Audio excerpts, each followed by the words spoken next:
Hello. Hello, everybody. Hello, everybody. How how is everybody doing this morning? Okay, I'm starting a little early um, because the trial's going to start a little bit early. So I wanted to get in and get going so we are prepared and ready for today. Okay, let me ask you one thing from the night before. Was it unusual? Nobody's asking you to speak right now, Sarah, although we love you. All right. How is everybody this morning? Good morning, Becky and Rainbow Bright and Hurie E and Cindy. Yes, we have. It's feeling better today, thankfully. It was killing me yesterday. It was killing me last night. Good morning, the good Donna and Amy and Stacy. So, fucking yesterday was crazy. You love how a minute into the chat and I'm already swearing. Yesterday was crazy. I don't even know what to say. Good morning, paperback writer. I just can't. I can't with all of yesterday. And Corbett is going to be on the stand for most of today.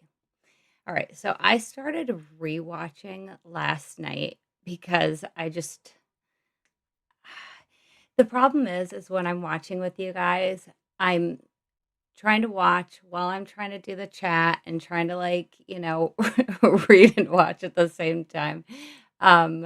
Good morning, Colleen. Listening to Iverson yesterday, he reminded me of Lori Daybell representing herself in court. Listening to who? Zellman?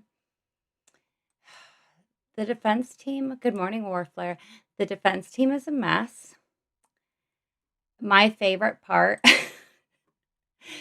is where he's up there and he's doing a cross-examination and George is just sitting back like this. And she glances over at Sarah and it's all she can do for not laughing. She starts to crack up. Oh, thank you, Rainbow Bright. It was a lot. Okay, so court is starting. They want to start at 8:45 today, so that's why I'm here a little bit early. I have some notes, and pretty much I listen to like I listen to like 2.5 times speed when I'm trying to recap. So I have a little bit of hi baby. I have a little bit of testimony that I want to watch from Corbett, but I did not get through everything. Are you okay? Did you bonk your nog? No. What you got all over your mouth? Oh, you ate a cupcake. All right, wait, here, get that and wipe your little face off, please. So there's a couple of. Now I want Milkies. Hold on, I'm not doing Milkies right now. Mommy. Give me a minute. You need to be. Look at we're on already. Do you want to say good morning to everybody with your little chocolate cupcake mouth? With that, cupcake mouth. Say good morning. Good morning. She ate a breakfast sandwich and then a cupcake. And she has on her juicy couture. Yeah. Sure. It says juicy. Juicy. I about screamed. Thank you, Becky, for gifting a membership. I really appreciate that. Oh, yes. See, I didn't see I saw a picture of that, but I didn't see the video. Can you if it won't let you send the link in chat, can you just email it to me? My email is Saint Germain with a period. It's ST period Germain. No, it's not. Yes, it is. I can never remember this email. And then people are like, I sent it to the wrong email. It's ST period Germain deep dive true crime at email. Okay, you can color, but I'm going to give you a different piece of paper because I've got notes written on that one, okay? Here, and I'm going to set you down on the floor, all right? Oh, that is poopy. Yeah, that does look like Rainbow Bright. She's looking at the cat picture, and it looks just like our little spooky baby. Okay. All right, so the first clip that I want to watch together is about the June trip. All of this is so damning for Donna, especially. But there's plenty of damning stuff in here about Wendi, too. And so I love, first of all, Tallahassee Democrat, can somebody call them really quickly and let the camera guy know to go to the screen when they're showing us something? I want to see these emails. I want to see these texts. And like half the time, they never switch over to the screen. I don't understand it. But it makes me mad. That's my rant. Okay, so this is the June trip. We go through, and it's about 15 minutes long. He talks about, I love that picture. What? I'm not mad. I'm not mad at all. He goes through basically the rental car. They rent the car, and then he looks at all the calls after the rental. I'll open that. Now, just for the record, the cops didn't know about this June trip before they talked to Rivera. Didn't even know that there were 2 trips. They knew there was one, obviously, but they didn't even know there were 2 trips. So all these things coming out about Luis only makes him more credible to the jury. And if Steve comes in today, and if Steve is at, what?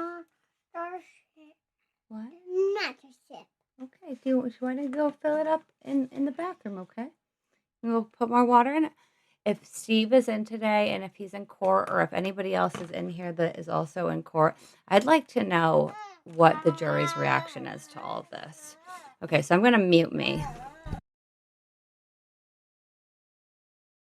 So, where we left off yesterday, we went through some of the emails showing Donna Adelson's involvement in the divorce, text messages showing her venting to Charlie Adelson about the divorce.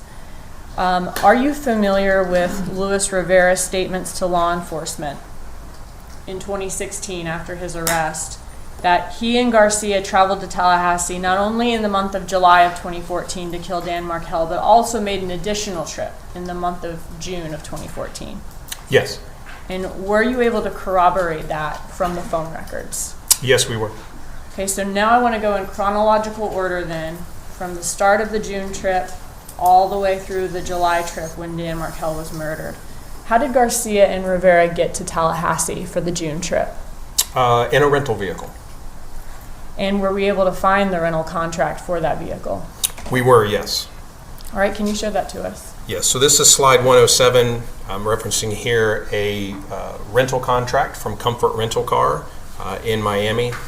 And again, yes, this would be the vehicle that was rented to come to Tallahassee for the June trip. What date was the car rented? So looking at the details here, Yes, Jeff testified about that. That was also in his.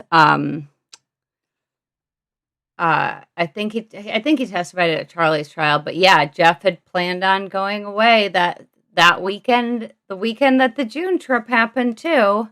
I mean, geez Louise, Wendi. You can see the date out, and I'm looking to the right side of the screen here is June 2nd of 14. And we see at the bottom here the vehicle is due back in 6/5 or June 5th of 14. Okay, so it was a 3-day rental then. Correct. About what time on June 2nd was it rented? Well, presuming the 24-hour rental periods, as it is due back at 8:50 p.m., then it would have been rented around 8:50 p.m. on the 2nd. 8:50 p.m. on the 2nd? Yes. Okay. What type of car did Garcia rent for this first trip to Tallahassee in June? Again, looking to the right here of slide 107, it is a silver Nissan Altima. And the contract was signed by Garcia? That is correct. Does Luis Rivera's name appear anywhere on that contract? It does not. Are there any phone records to show how this rental car was picked up? Yes. Did you get location information from Magbanua's records that night that helped shed some light on that? We did, and this may be the time to point out, for Mr. Garcia, his carrier was Metro PCS, kind of transitioning into T-Mobile at that time, and we were unable to obtain location records for his handset for the June trip. We do have location information for Ms. Magbanua and for Luis Rivera, but we do not have any records with location for Mr. Garcia for this particular time frame. Okay. So what do we see here? So what we see here is just a map depicting Ms. Magbanua's residence at the time and the location of the Comfort rental car near the airport here. And as I progress to slide 109, this is representing the cell sites that Ms. Magbanua's handset communicated with the evening of June 2nd. And we can see on the right-hand side of this, around 8:25 p.m., her handset was communicating with a cell site that would be near her residence. At 8:34, she's now communicating with a cell site further to the west. And then we see at 8:53 through 8:58, she's communicating with a cell site that would be servicing the area of the airport or Comfort rental car. And this will be consistent with her handset traveling from her residence to the area of Comfort rental car. And would that put her cell phone then consistent with Comfort rental car around the same time that Garcia is renting that car if there's 24-hour rental periods with that contract? Yes, and we see here slide 110, again, we're depicting the particular sector that her handset was using by the large red arrow. And we can see that that sector would specifically be consistent with servicing the Comfort rental car. We see she has events from 8:53 through 8:58 on that particular cell site and sector. And as we recall, the rental contract, vehicle was due back at 8:50. Does she stay in that area for a while, or does she kind of immediately return back to her residence? So what we see next, we saw those events through 8:58, and then we have an event at 9:17, and then another event we see to the right. This is slide 111. To the right side, we see cell sites at 9:43 and 10:01, which will be consistent with her returning to her residence. So she does stay in the area of Comfort for a short period of time. Okay. Did you look at her records to see who she was talking to during this trip to the car rental and back? Yes. Okay. Who was she talking? Okay, I'm sorry. What do we see here? So this is a summary of the call detail records. Previously, we saw the actual raw records as they come from AT&T. We saw that there was a lot of information on the page. So with our analytical software, we're able to produce these summaries, which allow us to assign names. We can convert the date and time to our local time, and it just makes it easier to read those call detail records. So this is just a summary of the calls for the subjects that you see here for the evening of June 2nd around the time of this rental car. So who was she talking to on the way to Comfort Rental? Geico, the 800 number that returns to Geico Insurance. And is that the first line up on the call detail records we see? It is, yes. And does Geico Insurance sell car insurance? They do. Now, obviously we see some of the co-conspirators talking to each other here in the call detail records. Do we expect most of these co-conspirators to be talking to each other on a daily basis, given that some of them are family members, some of them are dating, they have relationships outside of this crime? Certainly. Okay. Are you going to be walking us through in your presentation today certain time periods of communication between the parties that stood out in this investigation? Yes. What causes a particular period of time to stand out? The particular times of interest would be those that overlap with physical events or specific events. All right, guys, they're starting court early today. So they're already they're talking right now. Hold on, let me come over. Audio engineer in some way modified one of them Yes. to make it clear. That's, But the words, nothing has changed as to the substance of what is on the recording. I think that the enhanced one is more clear. I wanted the opportunity to have my client go through it with us. All right. Oh, If that's you a wish for really me to good go point, to the Harry. Nelson inquiry, or not, excuse me, not the Nelson, but the Richardson inquiry at this time, I can do so, but you're asking before the item is admitted. I'm not asking for a Richardson inquiry at this point. The state has already given us the option to choose which of the two versions would be admitted. So I think they're conceding that issue. So I don't think it's ripe at this point.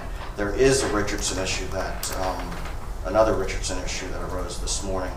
Mr. Newland provided me with a flash drive of photographs from the search warrant of my client's condo that was done on November 14th, 2023. The state had previously advised us that there were no photographs. My understanding is that is what Miami-Dade police told the state. That turns out not to be accurate. I've started How's going that through the them. state's fault? I don't know at this point. I know that was part of our arguments that we were going to be presenting. So That there were no photos, or that the photos would not show anything? either one, that essentially that there were no photos. Obviously, standard operating procedure is to photograph when executing the search warrant. So I need more time to go through those. I believe that witness is tomorrow. Yes. So my intent would be to go through those in more detail, and tomorrow morning I'll be able to address any Richardson issues. All right. Thank you so much, Voice of Crystal. That is so sweet of you. I really appreciate that. Well, does raise somewhat of an interesting issue in that way. Part of the inquiry is the prejudicial effect on your ability to prepare for trial. With having the opportunity to review this They're not evidence, prepared anyway. obviously that will mitigate some of that effect. You do not want me to go through the inquiry now. Just a moment, Your Honor. They have not been prepared for 1 minute of this I need trial. to go through them to see if there would be any prejudice. I mean, I can't stand here before the court and say there's not prejudice. It might actually be beneficial until I have a chance to go through them. I'm not going to. There's like this big murder board that Donna has up about Concerning her the plan to kill recording, Dan so in the that way we apartment. have a clean record on this topic. And the basis of having this inquiry at this point would be both based on the Donna looks appellate precedents of the Florida Supreme Court and the DCA right courts. today. I believe Landry versus State specifically holds even a possible discovery violation triggers the requirement to conduct a Richardson hearing, as the inquiry is intended to flesh out whether there has been a discovery violation. Concerning the recording that was made by, I believe, what was the witness's name again? No, the recording. Was it McElveen? Yes, Your Honor. As to Mr. McElveen's recording or any audio forensic or enhancement work that he did to make it clear, Ms. Kappelman, one version of the recording was provided, but not the second version, which he later provided to the defense. That's correct, Your Honor.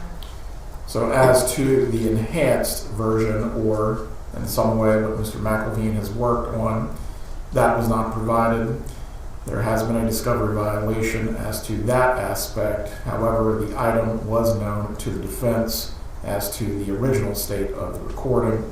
Yeah. Ms. Kappelman, what were the circumstances of not providing the enhanced version of the audio? Oh gosh. Apparently I requested that work be done prior to Ms. Adelson's previously scheduled trial with previous counsel. I do not recall doing that, but it seems I did or someone on my team did. It was discovered in the envelope from Mr. McElveen during preparation for this trial and believed to be the attempt to clarify the meeting between the defendant and her son at the pier that we've talked about in the testimony yesterday that was unsuccessful. So only in the pretrial conference of Mr. McElveen did he bring to my attention that we did do a clarification effort of this jail call. So I provided it to the defense when I realized that we had done that and it was in our possession, and I advised the defense that whichever version they wanted to publish is the version that I would go with based on the fact that we were discovering it late. Very well. Concerning this, the court will find that it is inadvertent since a original version was provided, although a clarified or enhanced version was not provided until the trial had begun. As to whether this is substantial or trivial, do you have any argument, Mr. Heldman? As I indicated, at this point, I cannot make that representation in good faith. I need to listen to it in more detail with my client in order to do so. Your client's fucked. You listening to it more carefully isn't going to unfuck had a her. prejudicial effect on the aggrieved party ability to prepare for a trial. Once again, the original recording was provided to the defense.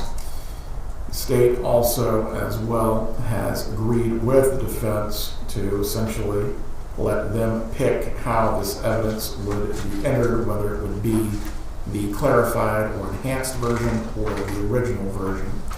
So as to a prejudicial effect, the court will find there is not one. As to any conference that you need to have with your client concerning which will be entered and also presented before the jury, obviously you'll have the opportunity to do so. As to any matters involving the photographs, which inquiry will need to take place, but I will allow you an opportunity to review the evidence if you have any arguments to make concerning substantial, trivial, or prejudicial effect. Judge, on the open line call, the jail call that we're talking about, we are intending to publish that in whatever form the defense agrees to, either later today or tomorrow at the latest. So I will need an answer before Saturday.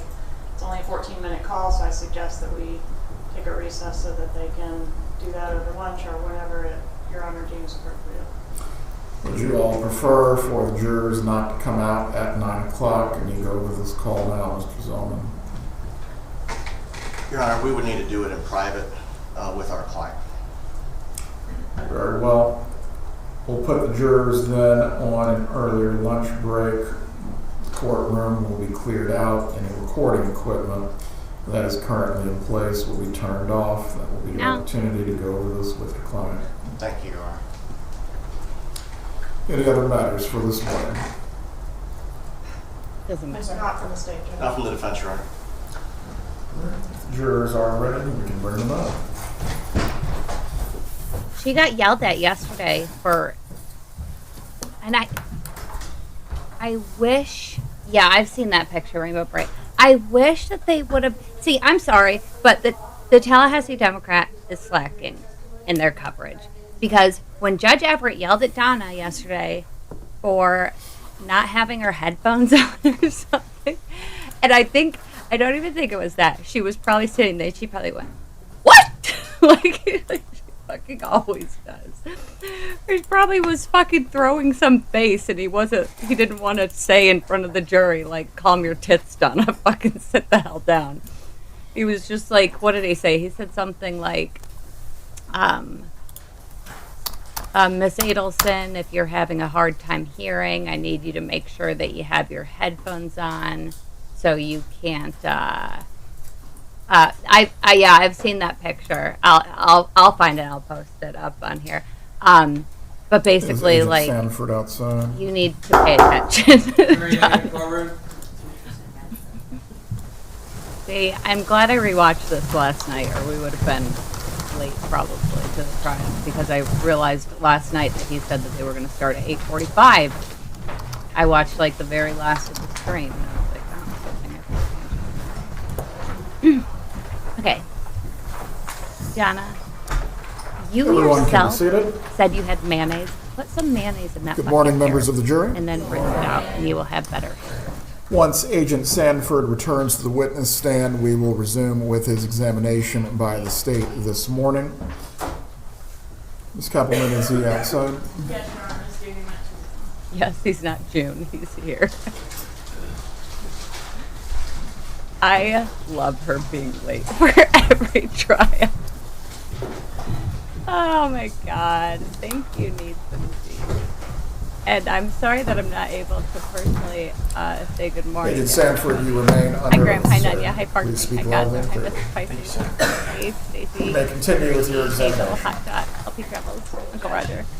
It's B. Sheila. Agent Sanford, when we began your Elizabeth. testimony yesterday, we talked about the wire, and one of the things we talked about was that Charlie and his mother, the defendant in this case, would get together to talk about certain things regarding Wendi. Do you remember that? I do. And one of the things that they would sometimes talk about was Wendy's career, right? That's correct. Okay, and I tried to play a call on that subject, but we had the wrong call attached, so I'm going to publish that at this time. It's amazing. Judge, this is on State's Exhibit Credit for the 99, slow call zoom. 2873. If we could start at 7:08, please. You know, I don't know if I told you this. I got Wendi to accept that job with Well done, kids. Oh, yeah, let's give the jurors a chance to get settled. We'll start it over.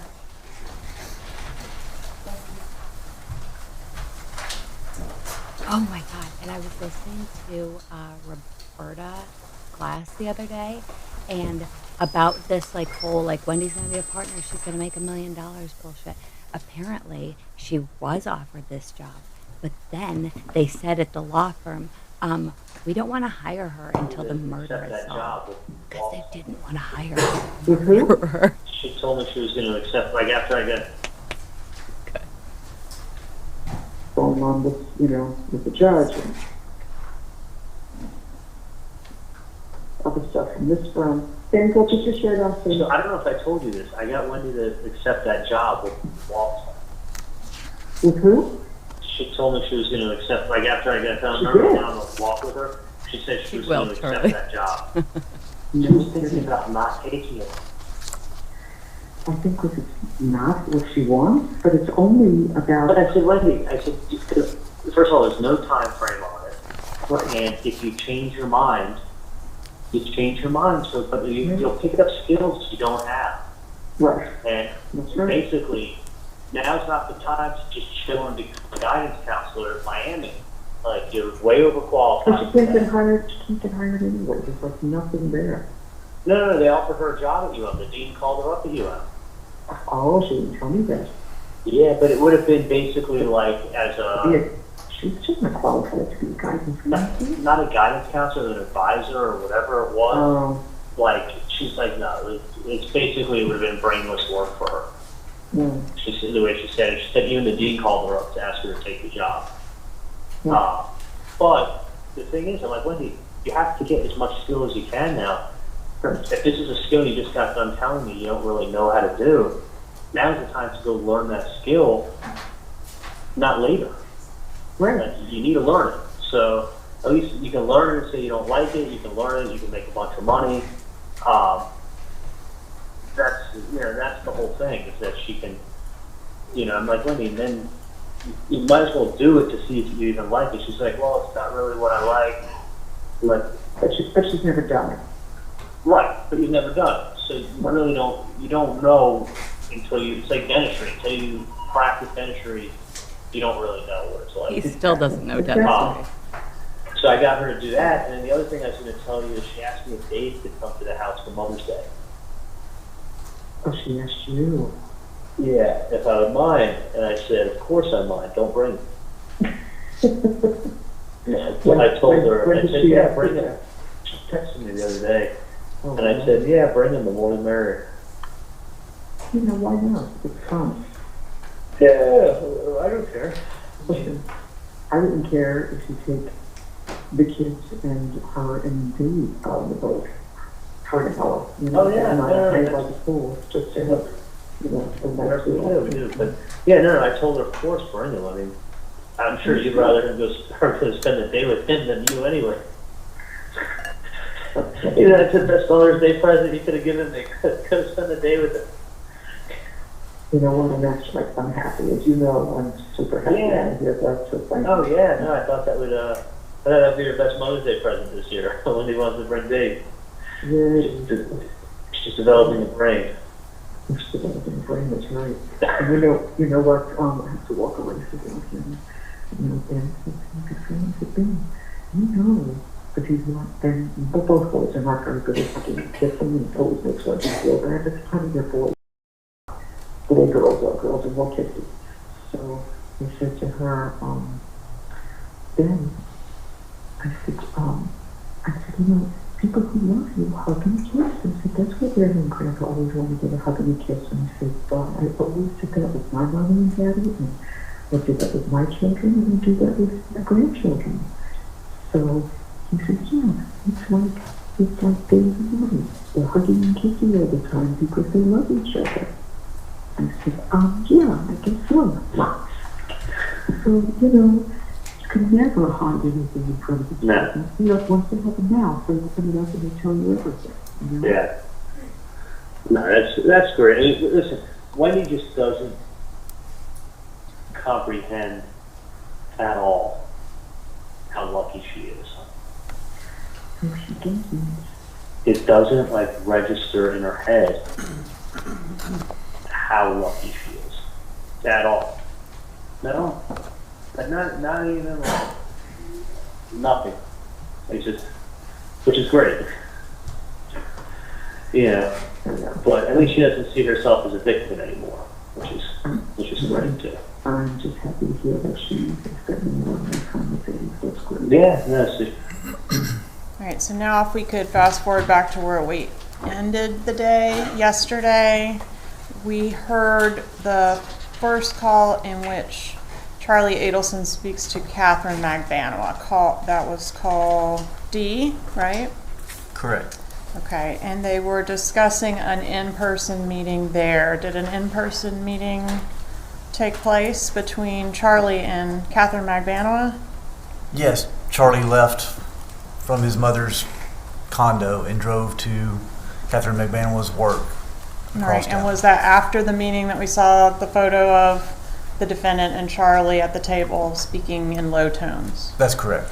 Okay, so after he leaves there, does he go straight to Catherine Magbanua? He does. He goes straight to her. All right, and was there an attempt to surveil that meeting as well? There was. Okay, and had Magbanua been under surveillance prior to this? I believe we tried to get somebody over there, yes. I mean, in general, during the course of the investigation, had she been yes, surveilled? correct. Okay. I'm sorry, yes, she had been. And as part of the surveillance on her, was law enforcement ever able to capture an image that included Magbanua and the Lexus that she received Yes. during this? That's correct. Sometime during our time frame. I'll show you what I've marked as States 54.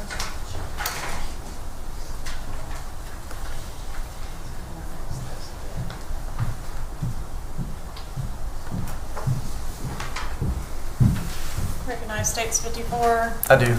What does that show?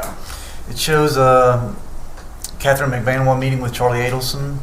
She drove to his location where he was working that day, and he came out of the office, she got into the car with him, she parked behind him, and she got into his car, sat there for a little while, then they got out, and that's what the photo is showing them outside the car. Move into evidence for States 54. An objection?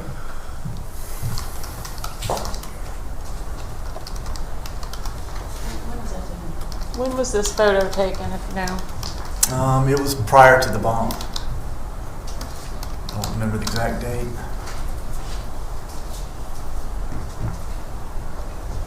Any objection to States 54, Your Honor? Oh, well, I wouldn't be the one objecting at the funds.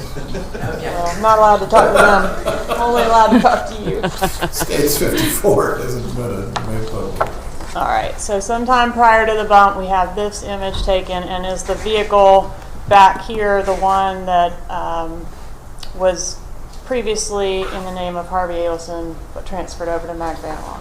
Correct. The timing of this photo was during the wire. That vehicle was during the wire, I believe, was still currently registered to Charlie Adelson or Harvey Adelson. The Okay. Adelson family. But we've heard evidence of it being transferred over to Catherine Magbanua at some That- point, right? That's correct. Okay, so that's the car. That is a car. It's a Lexus. And then the meeting that we're about to talk about was at the Dolce Vita restaurant. Are you familiar with that? I am.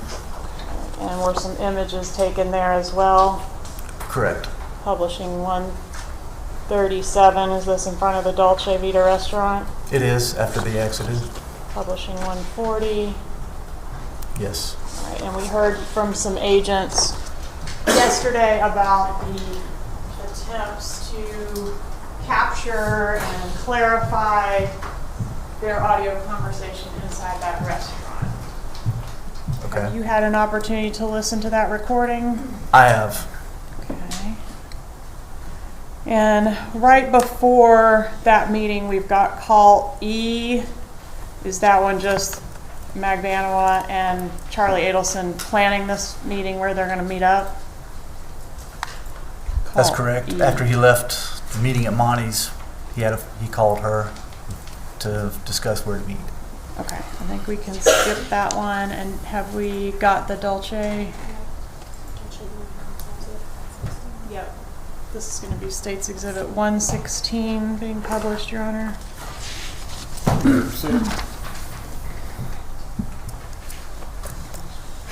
Oh, sorry.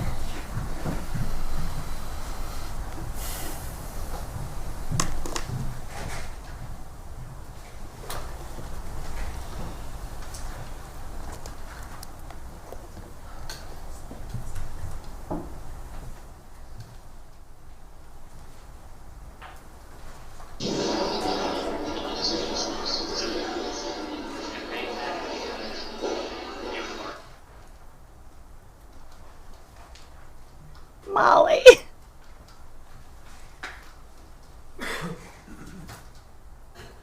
Oh.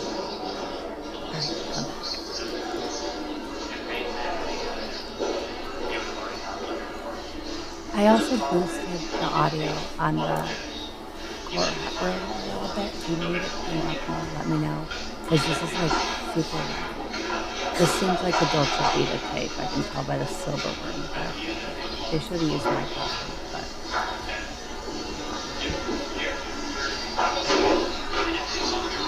I'm gonna turn this off because it's like practically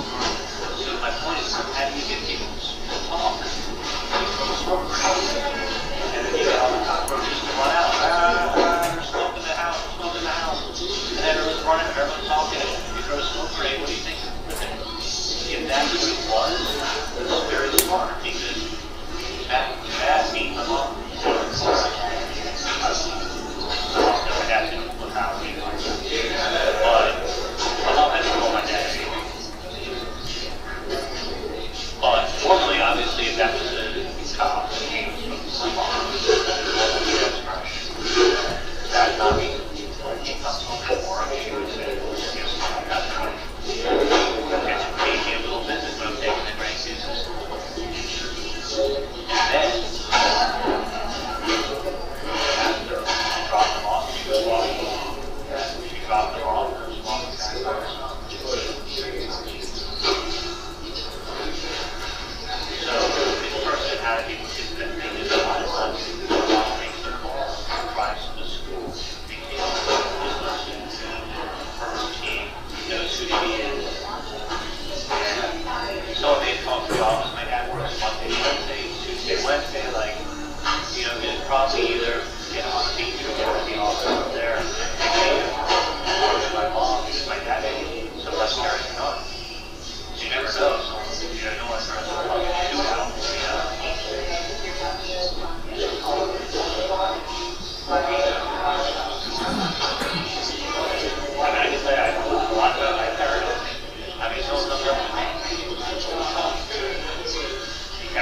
someone comes up to me asking me for money for the house.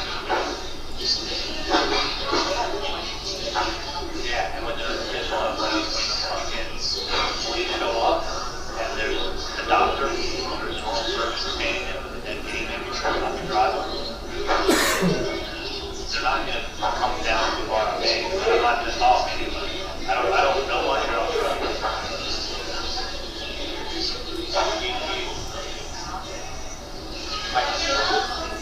I could, this is not like some shit going on tattoos to your man, but this is actually because people are going to come out.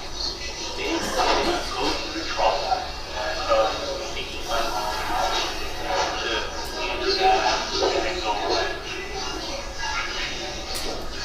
So I got two options. They're not going away. And if we never come back, they ain't going away. Do all the things they did. Well, with the beard or with the badge? Well, I don't, if a badge comes up to you, tell them how many they pay off. Listen, if they want to charge you with something, charge me. If not, I don't talk to Thomas. Sorry. No, it's very simple. It's like, if you're going to charge me, charge me. Yeah, but things have changed a lot. You know what's changed a lot? There's cameras everywhere. So cops now, they have a fucking pension. When they retire, they're going to get a pension for the next 30 years. Medical, dental, and salary every month. They think that, you know, the money cameras are here. Fine. You know, I mean, they better be doing it in a place where there's not a chance that someone just have a camera pointing outside the building to capture them or their desk. What I'm saying is that this person is not going to go ahead. They can be very equipped with details. Where do the details come from? I don't know. The details I don't know. Well, because what do you think? You go to the prosecutor. Okay, I'm going to tell you what my brother did. I'll go right now and tell them. They're going to say, can you prove it? And I'm going to say, no. You know what kind of gun it is? I'm going to say no. Can you see your brother? No. How do you know he is? He told me. Okay, he told me that's called second-hand knowledge. It's not even admissible. What did he tell you? He said, I did. Even if I went in and said, my brother said he did it, you gotta prove it. You gotta put the person to the scene. You understand? In order to prove it, you have to put that person at the scene. At the time, not in the car, because the fact is, it's like, even if, let's say, you just have my car, right? And then I go ahead and I commit a crime, and then I go, and you're getting in the car, I go, yeah, Katie was in my car, and she got out, and she did this horrible crime. Okay, they come and they get the DNA in the car, they go, Katie was in the car. Katie's had the car for 2 minutes, got the AC, and they got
Are you guys able to hear this okay?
My point is, I don't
had something to do with it, incarcerated. I don't know anything to do with it.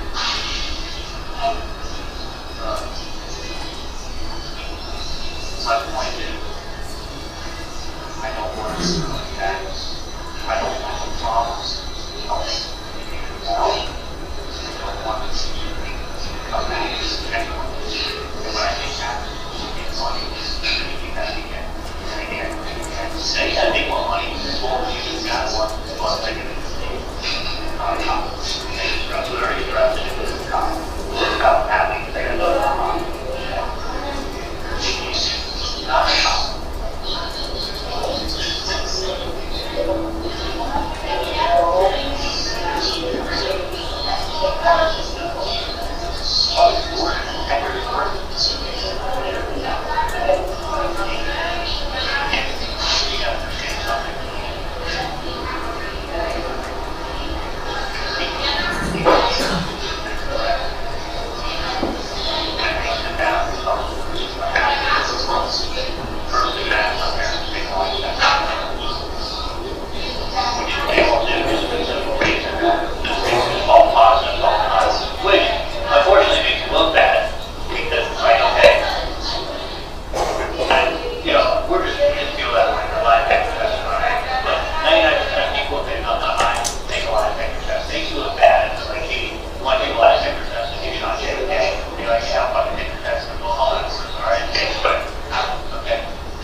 I don't want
passed them across and that I didn't know that the two of you were together.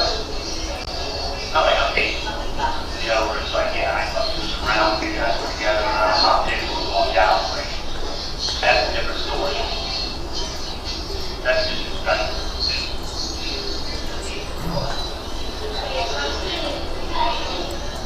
So, what?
the way he said it, like, he said, he needs to call. He was there for you. And his family was there.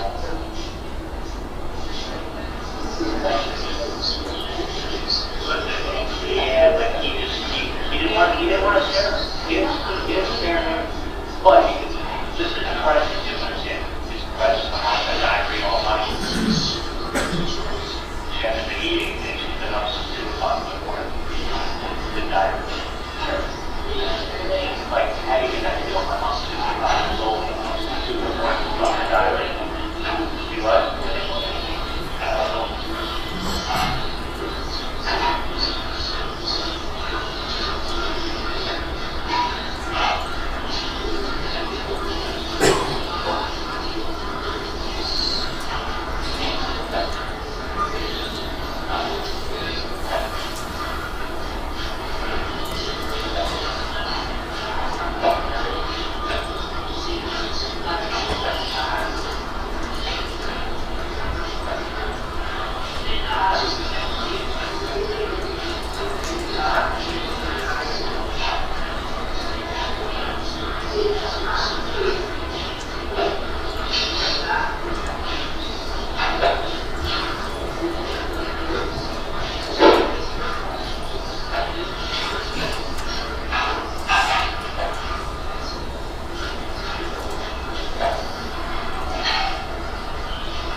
Thank God that's over. Did you Holy hear shit. Mr. Adelson offer some rental car examples in this recording? I did. Was it public knowledge that a rental car had been used in this murder at that time? No, it was only released at a green Prius. We were looking for a green Prius. Did you ever hear either of the parties in this recording say Sigfredo Garcia? No, did not. Was he referenced in this recording? Was he referenced? Yeah. Who did they mean?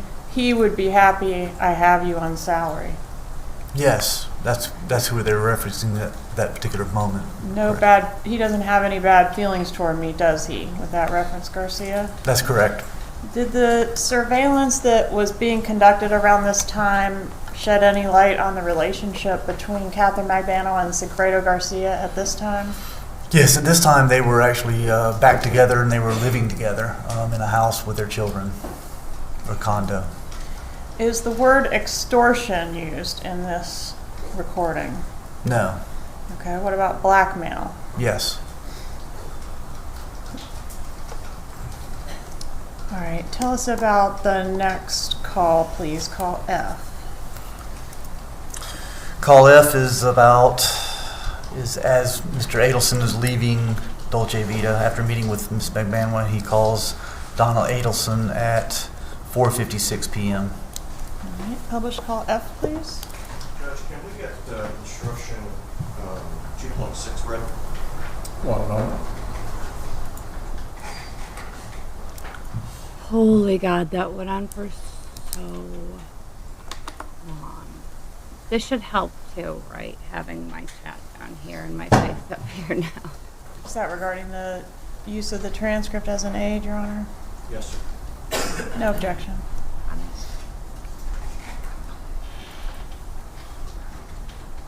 Yeah, Sigfredo, he was. Members of the jury, you are about to hear recorded conversations. These recorded conversations are proper evidence and you may consider them just as any other evidence. You are also being furnished transcripts of the recorded conversations. The recordings are the evidence and the transcripts are provided to you only as a guide to help you follow as you listen to the recordings. The transcripts are not evidence of what was actually said or who said it. If you notice any difference between what you hear on the recordings and what you read in the transcripts, you must rely on what you hear and not what you read. You may continue. Thank you, Judge. Back to State's Exhibit 99, call F.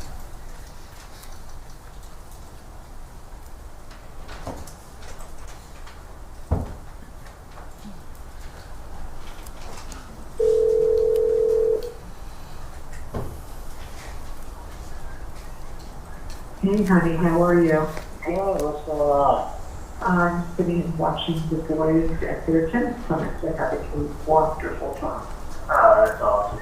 Yeah, I was concerned because they said they don't need each other private lessons, but they're having fun because, you know, there's 6 kids on the court, so they're all at the same level, so they're having fun with that. Great.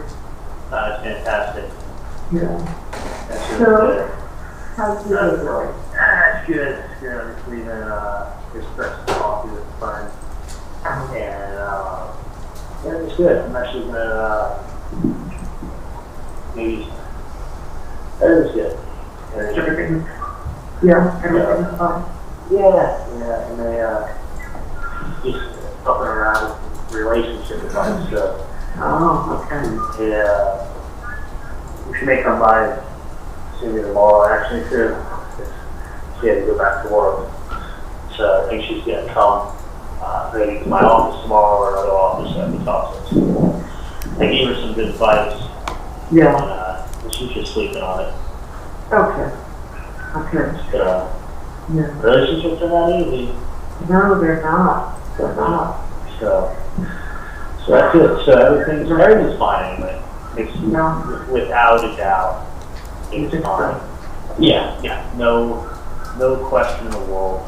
I Okay. would not. Perfect. No, I can talk to you more about it, but Yeah. I mean, if you want, you can always come up to the office. Well, you're gonna be hanging out with Dad tomorrow, right?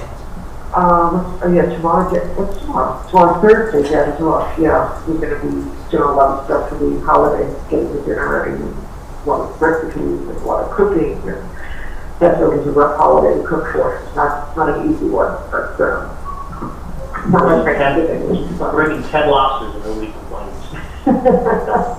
You're probably right, no one would complain, well, it's only us and the kids and Dave, because, Dave doesn't have children. Oh, really? Yeah, so it's just, the boys and us and Dave. That's awesome. Yeah. So, do you think everything will be good for, Saturday night? The dinner should go well? Yeah, June, well, you know, June's trying out for the Magbanua Austin cheerleaders. Oh, no. Yeah, no, she's actually, Is she a dancer? oh my God, she's an awesome dancer. She made it in the 5th round last year and got cut in the last, like, literally, like, when they have it down to, like, 60 girls and they take 45. Like, you can imagine how many girls try out for it. Oh, yeah, I've seen it on TV, it's the tryout. It's like, Yeah, there's like, bunches of girls. And they're all really good dancers.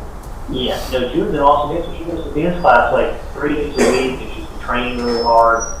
And she's actually probably trained too hard because she pulled her hamstring like 2 weeks ago.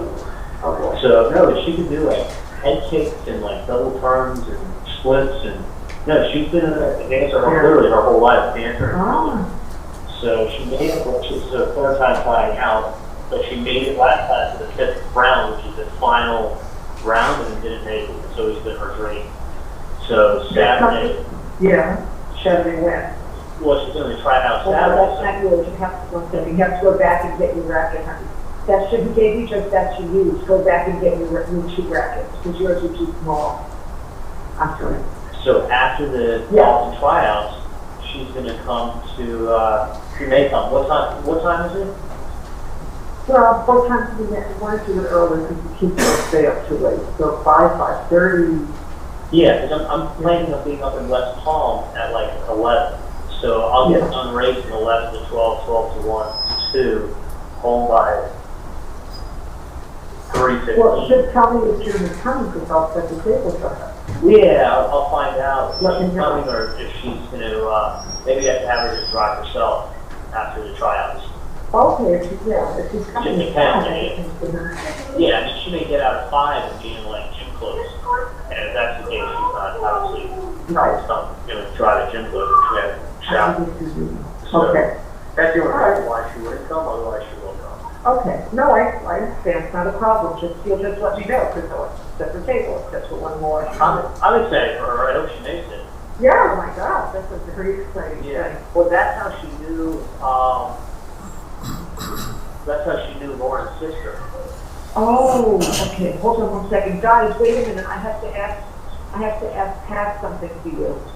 I have to see if the coach can take them on Monday.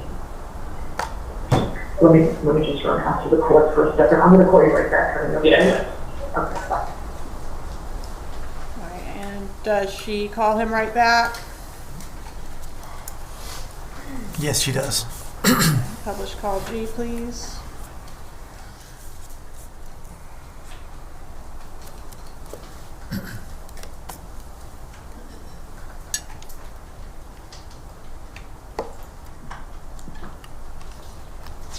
Yeah. Hi, honey, sorry about that, I had to schedule it for Monday. Yeah, So, that is good. I just, so I hung out with my friend, and she's going to sleep on some stuff, and then she's going to come tomorrow to either my office or Thanos' office and tell me how it works. Yeah, she's like that.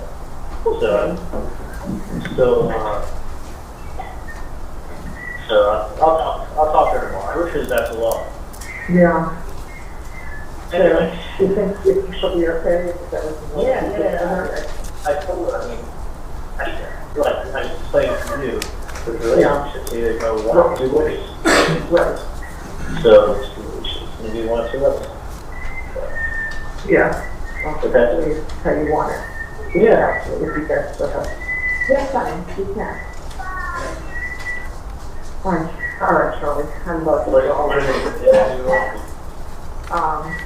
Should I? Yeah, just,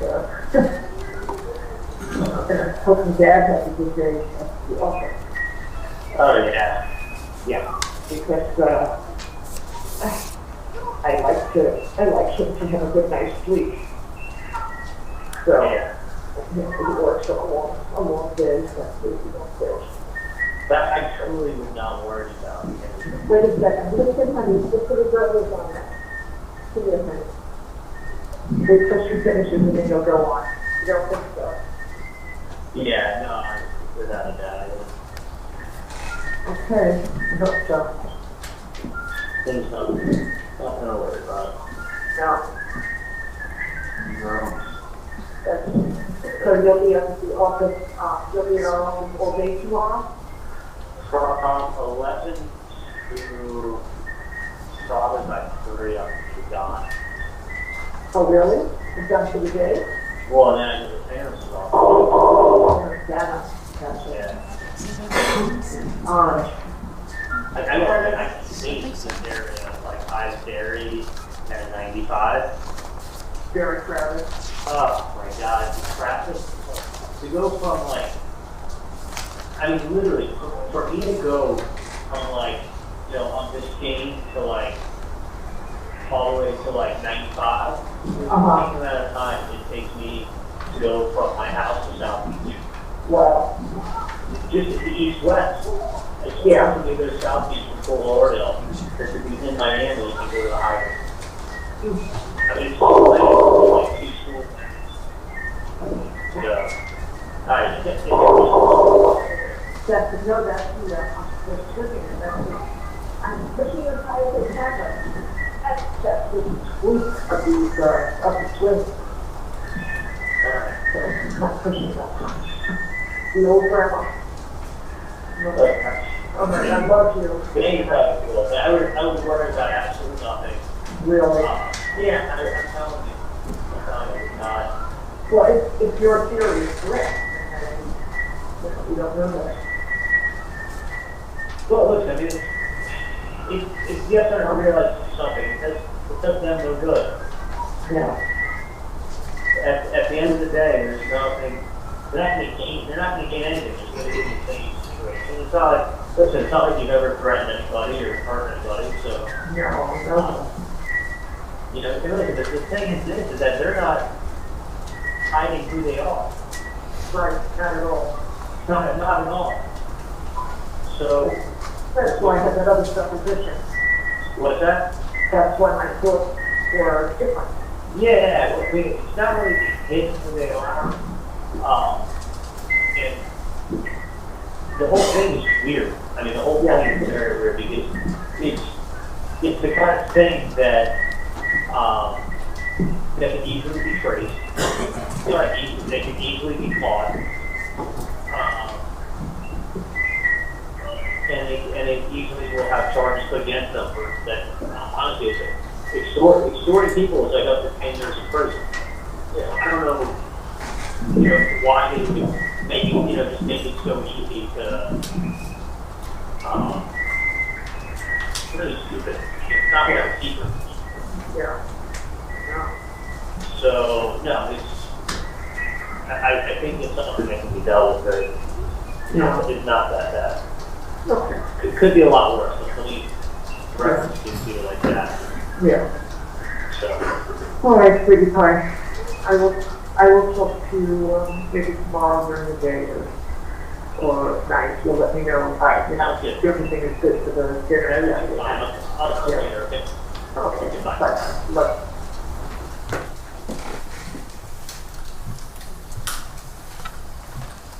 Let's go to the next day, please, April 21st, 2016. Are there any calls on that date? Yes, there are. Okay, tell us about call H. Call H is between Catherine Magbanua and Sigfredo Garcia. It's at 8:17 in the morning. Publish call H, please.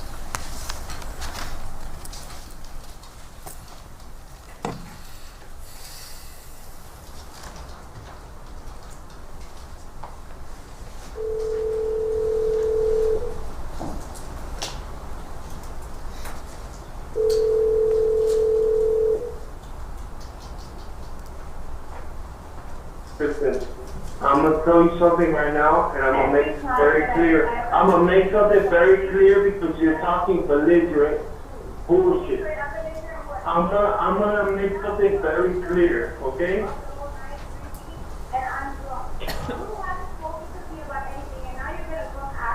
Why? Because you don't know how to apologize because you were wrong, okay? This is the same thing that happened last time. Listen, I have a more pressing matter that I have to attend to, okay? I don't feel secure because you take care of everybody else. Where's my security people? When are you going to settle for me? When is that going to happen? Because I feel like everybody else gets the special attention and they say, you go figure it out. You go figure it out. You figure out the kids. You figure out life. Kitty, you're doing this again. This is the same shit. I've been here. I've never felt happier. We were so happy. We were so happy. Oh my God, Kitty. All right, man. All right. Then fine. Then go. Whatever. Fine, go. If that's what you need to do to make yourself happy, then I'm not gonna hold you back. Why does it have to go back to square one? Do you know how bad I feel? It's like, again, I feel like Listen. it's always, no! I swear to God. It's just like, it's like I should just go somewhere because it's like you're basically do that. over. Do that. You're me over. You're gonna tell me I'm gonna make a phone call. I'm not making that fucking phone call. Just look, Katie, yeah. I'm on edge and I'm gonna be on work on edge again today. You don't think that the mean I'm pretty sure somebody will come by to food, you know, make you feel better. Just Katie, listen, listen. I just want you to fucking have a pussy between your legs and act like you have it. If you wanna fucking do what you wanna do it. I'm gonna take care of this fucking problem. And then you're not even listening. because the less you know, the better off the man. Man, just stop talking on the phone, man. Bye. That's why you can't. Bye.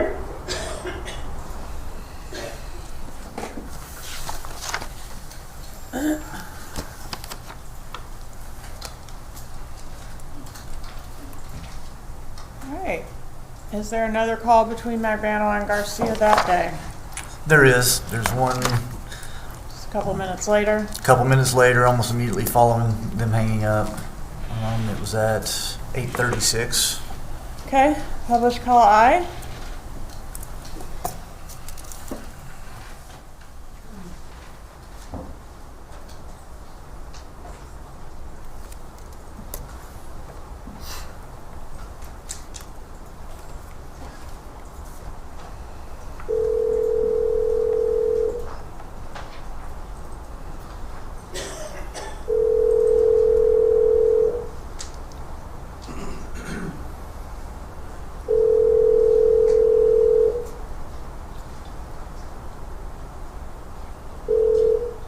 Yeah.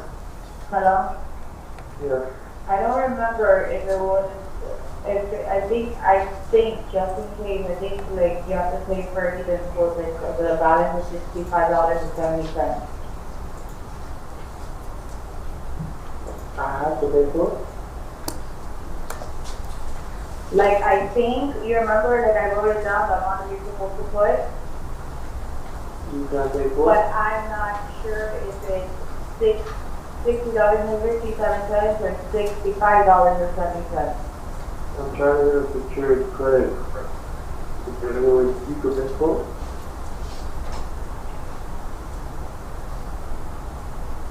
I'm just telling you, I don't remember if it's either one of those numbers. Well, you're picking them up today, so you Huh? have to get. The what? You're picking them up with it, so you'll find out when you get there. The amount that I gave you on a piece of paper, I don't know if it's $60.57 or $65.70. Got it. Okay? So there's no credit cards that I can use in the school. So it makes no sense. Got it? Understood. All right, so $65.70. Is that a reference to the phone number on the piece of paper that was handed to Donna Adelson? It is. The undercover's last 4 digits is 6570 on his cell phone. And that number was handed on a piece of paper to the defendant, Correct. and that number was given on the Dolce Vita recording from Charlie to Katie. Correct. Okay, and now Katie to Garcia. That's correct. Okay. What is call J? Call J is the same day on the 21st. It's Charlie Adelson to Catherine Magbanua at 9:31 a.m. Publish J, please.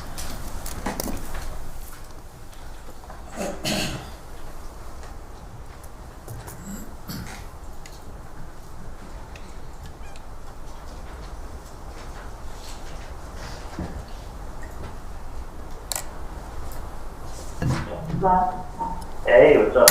Right. That Good morning. fine. I found a tree. What's that? You did? I found a tree, a little bonsai tree. I want one. So you want to come What, out like legit a real one, girl. I've Good got luck. a prune. I'll work on it. I'm going to go to my office. Or whatever, me and Ginger's office. I have I have to pay rent. Yeah, so I'm taking up a corner. A quarter. Yeah. You should get the whole block. I know. I get a corner of the office. Don't care probably if you want a minute. Just hold on, give me 1 second. Just wait a minute. Okay, whatever. Let me try to figure out what's going on. So So see if you want to come by, I'd like to give it to you. yeah, what time though? That's 2 o'clock. What time are you there? I'll be at my office from 11 to probably like 3 o'clock. I gotta start heading up to Weston. Oh, sure. That's not very popular. Because I'm here. A lot of everything. My office or Weston? Huh? My office or Weston? I'm saying, yeah, it's going to be impossible. Because I have Either one. to get today. What time you pick the kids up? Like around before 6. Before 6? Yeah.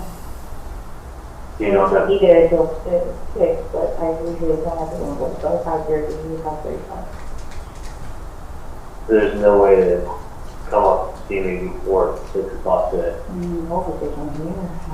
I'm like about to go on a meeting and I got to wait in the room. Oh, you're at work? Yeah, of course. Every day. Alright. What did I do in my life? Unfortunately, money doesn't fall in trees. Oh, I thought it did. No rush. You got it? Yeah. I was Anyways, I don't think that's the best idea, regardless. talking over here, so Huh? Yeah, right here. Alright. I really don't. Like, 1 hour or something. Still haven't you still haven't heard from these people, right? What's that? You still haven't heard from these people? Or they came by on Monday. No, I haven't heard from morning. No, I'll put another call into them. No, no, alright. No. Responding to you. Dude. That's weird. Yeah, really fucking weird. The other choice is, I would say the postcard in anyway. It's got the pool, it's got the food, it's got music, it's live there anyway. So call them, I'll find out what it is, and I got you. No, it's not bad. I already mind. Alright, it's fine, I totally forgot about it. I not forgot, I did call them yesterday. I'll put another call today, just to tell them some fucking days before. No, but I was planning before I was supposed to say to you regardless of if you could investment. Oh, I see what you're saying. Yeah. Yeah. Because like I was seeing different properties and then I was asking, I was like, oh, do you think that would be a good investment? And he said, no, that's so really stupid, it's truly, you know, not like everything for the house. Alright, I got what you're saying. It's, but he is gonna look into a couple of things, a couple of properties regarding that and find out, what's going on. And then I guess we'll go from there because, you know, you can't just jump into like stuff you don't even know. You can't jump to a property you don't even know. Exactly.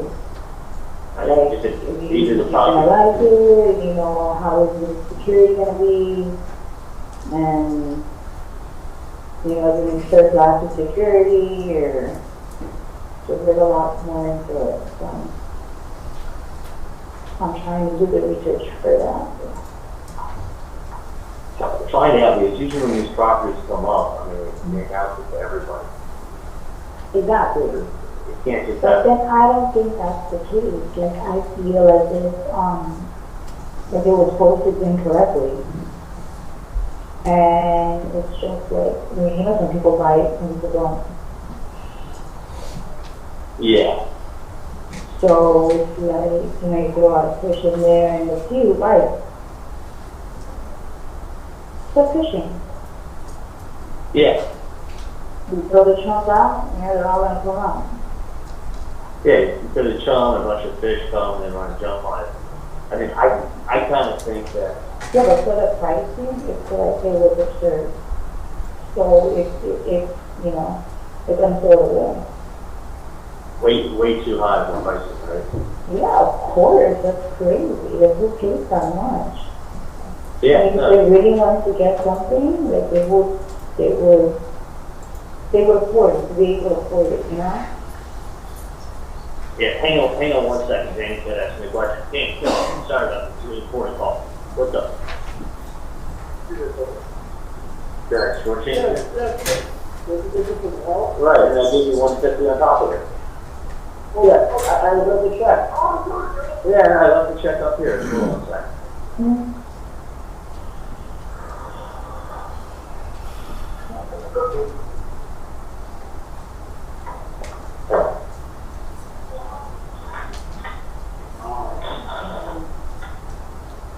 No just dropped yet, Danny. Alright. Next one? Which is better? You know what the price is. 109 versus 89? So it's the same shit. You're going to replace it in 2 years anyway, right? So let's get the one for 89. You know now. Yeah, I think I need 5 for the house. 5 of the, yeah. Plus. No.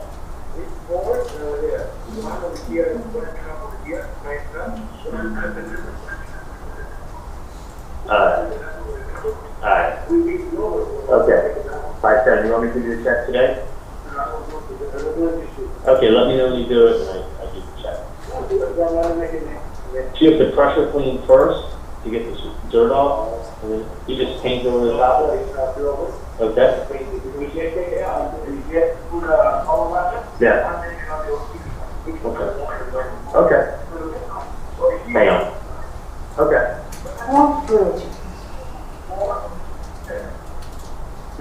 247. Oh yeah, plus track. Yeah, no problem. I have to get a shakedown over there. Okay. Perfect, thank you, Nancy. Okay. Thanks. Okay.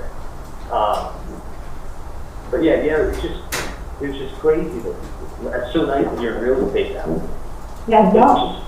It's just so crazy that Like, it's giving me a lot more knowledge about everything, so.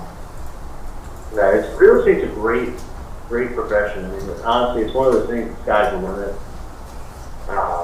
You get in with the right people and start getting the right stuff, and you do extremely well. Yeah, I'm learning as I go. I mean, I'm thinking, I go home and I do my research and stuff about things, and then I try to ask advice too, coming from somebody like this point of view. Like, okay, so if somebody was to offer this amount of money, I start looking at the listings, I start looking at possible scenarios or locations somebody could be at, and then hopefully I have a lead. Was someone shocked that that listing came up? Of course, especially for that amount. Well, it's that amount in that location. And it's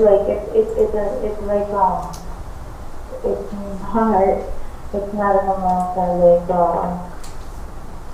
that somebody would just put up, these are $1 million houses over there. Yeah. You would have been more. So. Yeah. I just don't want any falls, so it'll waste some time.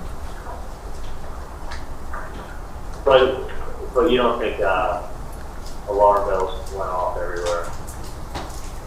Not that I know of, because it's if the person was very interested about it and knew a lot about the property, yeah, Right. it would have been a totally different story. It would have been a done deal, and things would have been signed, and it would have been over. But Yeah. it seems to be there's one or two scenarios which I'm trying to figure out right now. Since I'm still new, I'm still trying to figure out how to That's do what it. the thing is that property came with the full listing. It came with Yeah, with all the information. With all the You get all information. of that stuff in MLS, you get all the information and the demographics of everything. So, But then again, you can have a listing everywhere. Everything's accessible. yeah, I mean, it's just what's crazy. It's it came with everything but pictures. That's kind of good. We send out Yeah. pictures for everything. Yeah, no, it was perfect. Yeah. But anyway, So let me find out first, regarding the property, and then we'll go from there. to be very honest with you, I'm not very interested in buying the property. I think to buy a property like that, this is the thing. You buy a property like that duplex that you're talking about, Mm-hmm. it just becomes a headache for life. Because Yeah, but then it's doesn't stop. because you don't want to get stuck either in a situation where it's it's a false advertisement. Oh yeah. And It can be one of two things, and this is what happens when stuff doesn't hit the MLS first. Okay, and it's called a pocket listing, meaning that someone's able to list the real estate beforehand. But what ends up happening is that, okay, saying you get that property, it's a great deal and everything. It becomes, you get the wrong people in there, it becomes a problem for life. I've had this with other properties. Okay? It becomes lots of excuses, and then they move in, and then next thing you know, let's say it's a big headache. Then at Yeah, the time, somebody's going to keep increasing the amount. Exactly.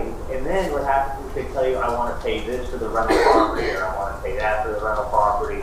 And you're like, But that's not the case. That's the problem. If that's not the case for the client, then you know, that's what I'm saying, there's always false leads.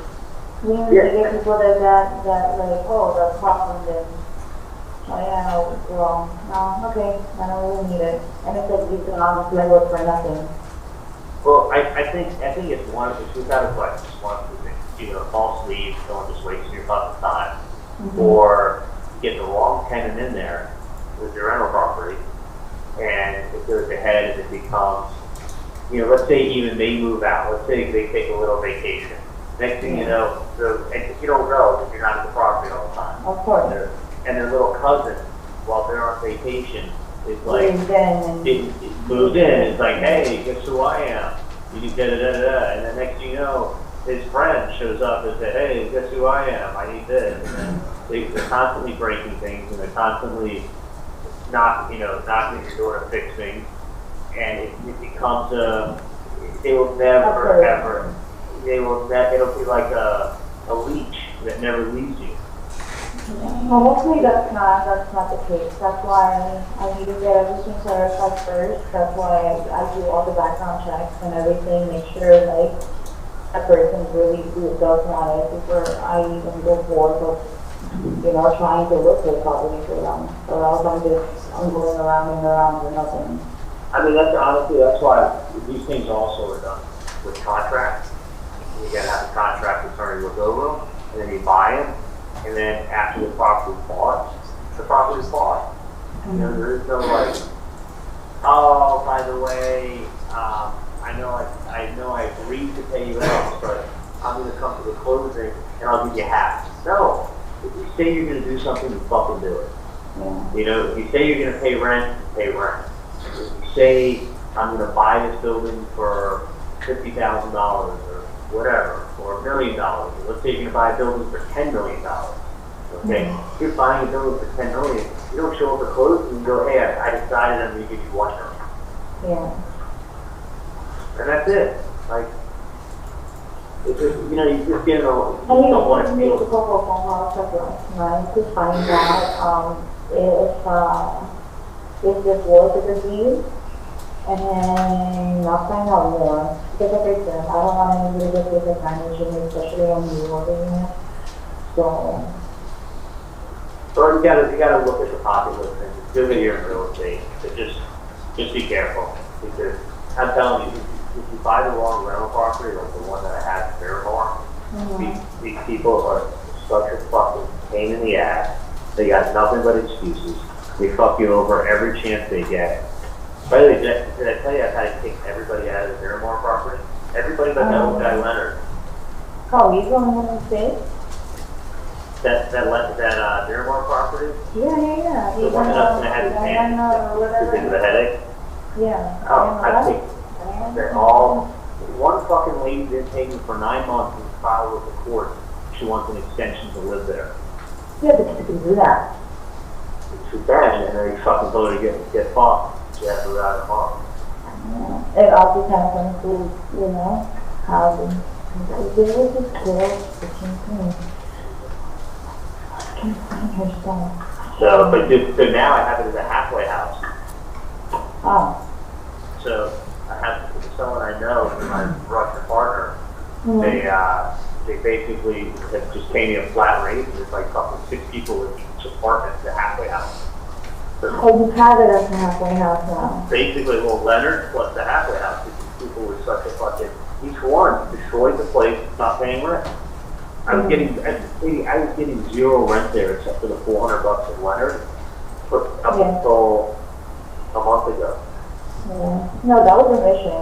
I was trying to collect too for the property and it was always like the runaround. No, I know. That's why I went there once, and I'm like, it's not to do. I don't want you wasting your time. You're better off doing other stuff. Yeah. So, but I think that, you know, honestly, you need to get your real estate license. You know, I think that would be good. I'm actually pretty good at this.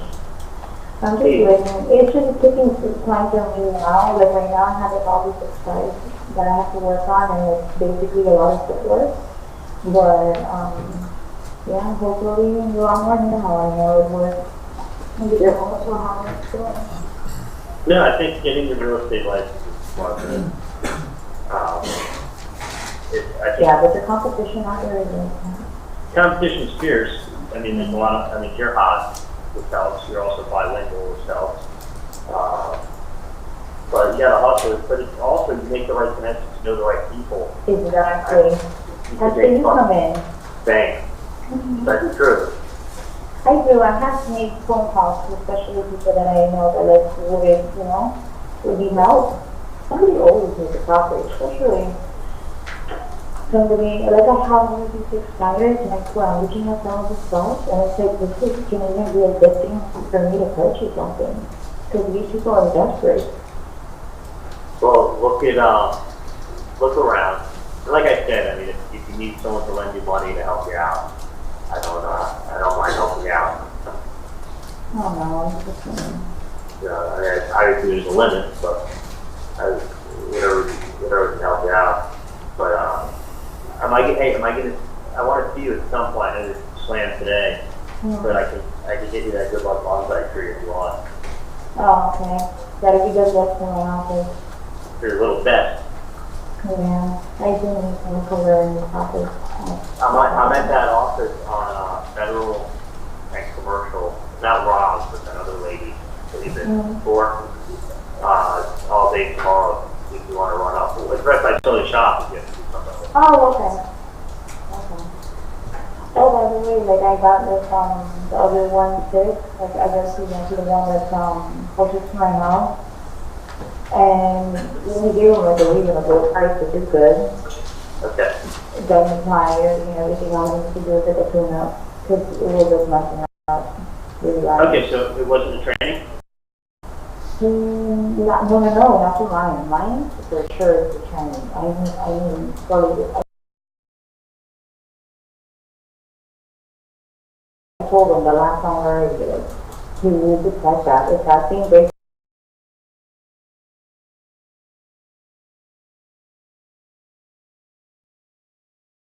for sure, is the training. I mean, slowly. I told him the last time I already did. He needs to test that. If that thing breaks down on me, I'm screwed. Yeah.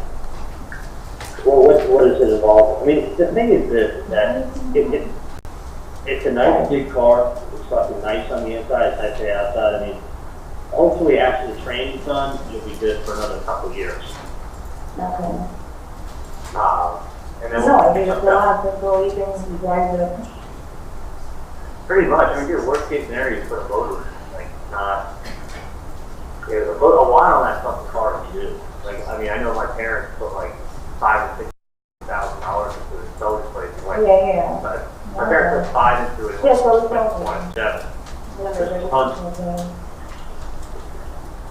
So, alright. So you think you could come by and see me tomorrow, or? Yeah, but today I'm just super fun. I have Yeah, that's cool. Print out more of those, The listing? the multi-unit family properties that I wanted to look at. And if it's just a pocket listing, I don't know, investigate it, but don't print out any pictures or anything. I'm not that excited. I just need to make sure that we're dealing with good people. And I think a lot of times you're gonna end up with a fucking another Miramar property I'm not interested in. Yeah. Which is a big headache. Got it. Okay, I'll look at Roger that. for you. Alright, look up stuff, print it out. Have a great day at work. Okay. Your price range? Poor white man like me, I ain't got no money. We talking about Lewis. Well, I'll look at some stuff. You want some stuff around the Miami area or? People in Miami are so friendly. How do I say no to Miami? I know, right? And you know Everybody lives what? in Miami. And I've been practicing my Spanish. There you go. I could Alright, say there you go. hola. I could say shalom, motherfucker. Oh, shalom, motherfucker is not Spanish, honey. I know, but it's universal. Why is it not? Okay, I gotta go. Guys, you'll Talk to you start about it. to see you tomorrow. Okay. Be a good time for a comfort crane check. Members of the jury, the bailiff will take you to the jury room. We'll resume with the testimony at 10:30.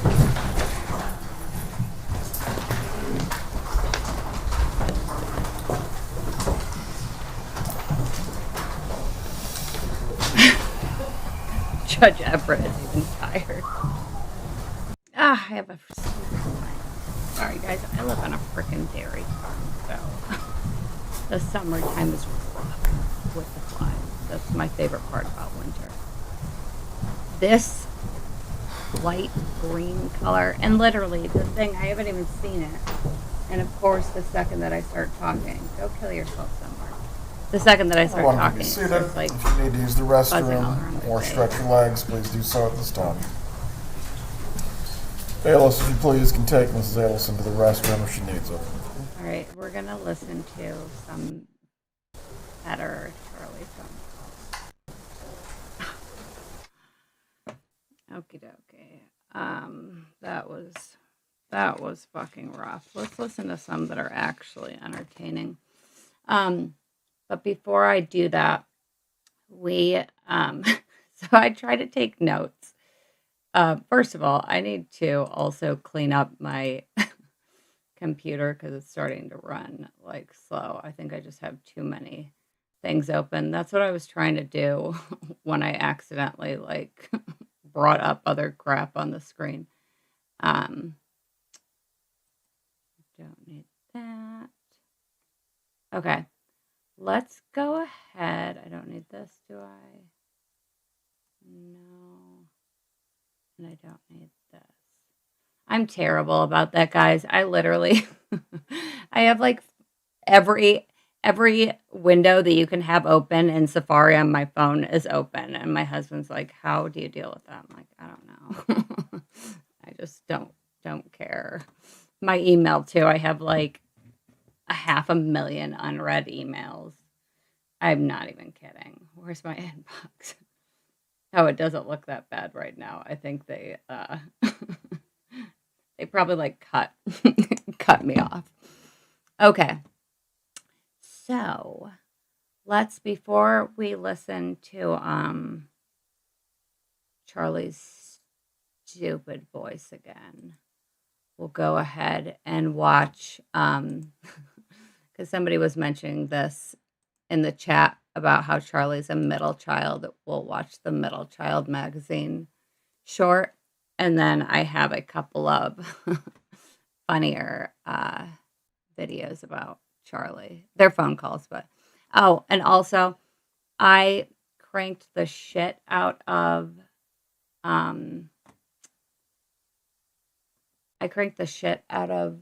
the volume for the courthouse.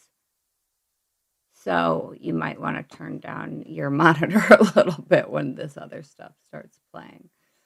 Okay, let's find Middle Child magazine. All right, here we are. Charlie's an older brother? Yeah, She's the baby girl? she's the baby girl. Is Charlie older or younger than this one up in Albany? Nothing? He's the middle kid, I think. Charlie is? Yeah. Yeah. I love the level of disappointment in Jeff's voice here. Like, yeah, he's a middle child. What a shame. Introducing the okayest new magazine just for you. Well, you still have to share with your baby sister, but it's still for you. Introducing Middle Child Digest, the world's leading only magazine for middle children. Inside you'll find tons of cool stuff, like why your parents don't have any pictures of you. Aww. And true stories about other middle kids just like you. Full of tips and tricks to help get you noticed. Woo! And there's even cool extras like this month's pull-out poster. Also in this month's issue, we discuss Middle Child Day. Hey, where's our parade? This month features famed middle child and murderer Charlie Adelson. Yeah! He's a surgeon and other fun facts that are lies. He helped write this month's special report, The Art of Whining. He sure knows about that. Plus, a super special article about the favorite child, and you know who that is. Not you! It's Wendi. So, subscribe today. Your first issue's on Charlie. He's a millionaire, so he can afford it. And you can guarantee if other magazines left it on the cutting room floor, it'll be included in Middle Child Digest. Don't wait, call now. 1-888-NEGLECT. Don't get left out like you always do. Call 1-888-NEGLECT. Because here at Middle Child Digest, we love you when, Rob, damn it, whatever your name is. Yeah, Charlie's an older brother. Yeah. She's Yes, the baby we'll girl. play- She's the baby girl. We'll play Ground Control the Major Scum, and we'll also play Most Likely to Be Likely. I know I've got to have the court volume at like 700% of an increase, and then my stuff is like normally just regular loud. That was one of my favorite. My favorite line from that is, "He's a surgeon," and other fun facts that are lies. I don't know why that cracks me up so much. Okay. Ground Control to Major Scum. Yeah, I uploaded this through. I wanted to upload this as a short, and I didn't realize that my tab does not let me upload shorts. So stupid. Okay. Sean? Hello? Ground control to Major Scum, your circuit's dead. There's something wrong, can you hear me, Major Scum? Can you hear me, Major Scum?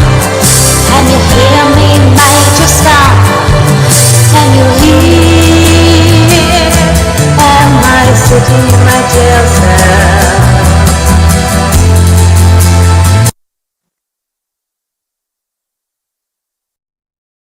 Commit the crime.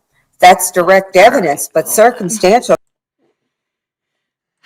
Yeah, my tab was like, we don't do Sean? shorts. Sorry. Hello? All right. Then we'll watch Most Likely to Be Likely. I'm like, oh my God. I'm like, I should make like the high school things, like the most likely to whatever for the graphic for this, because like that's the first thing that popped up in my head.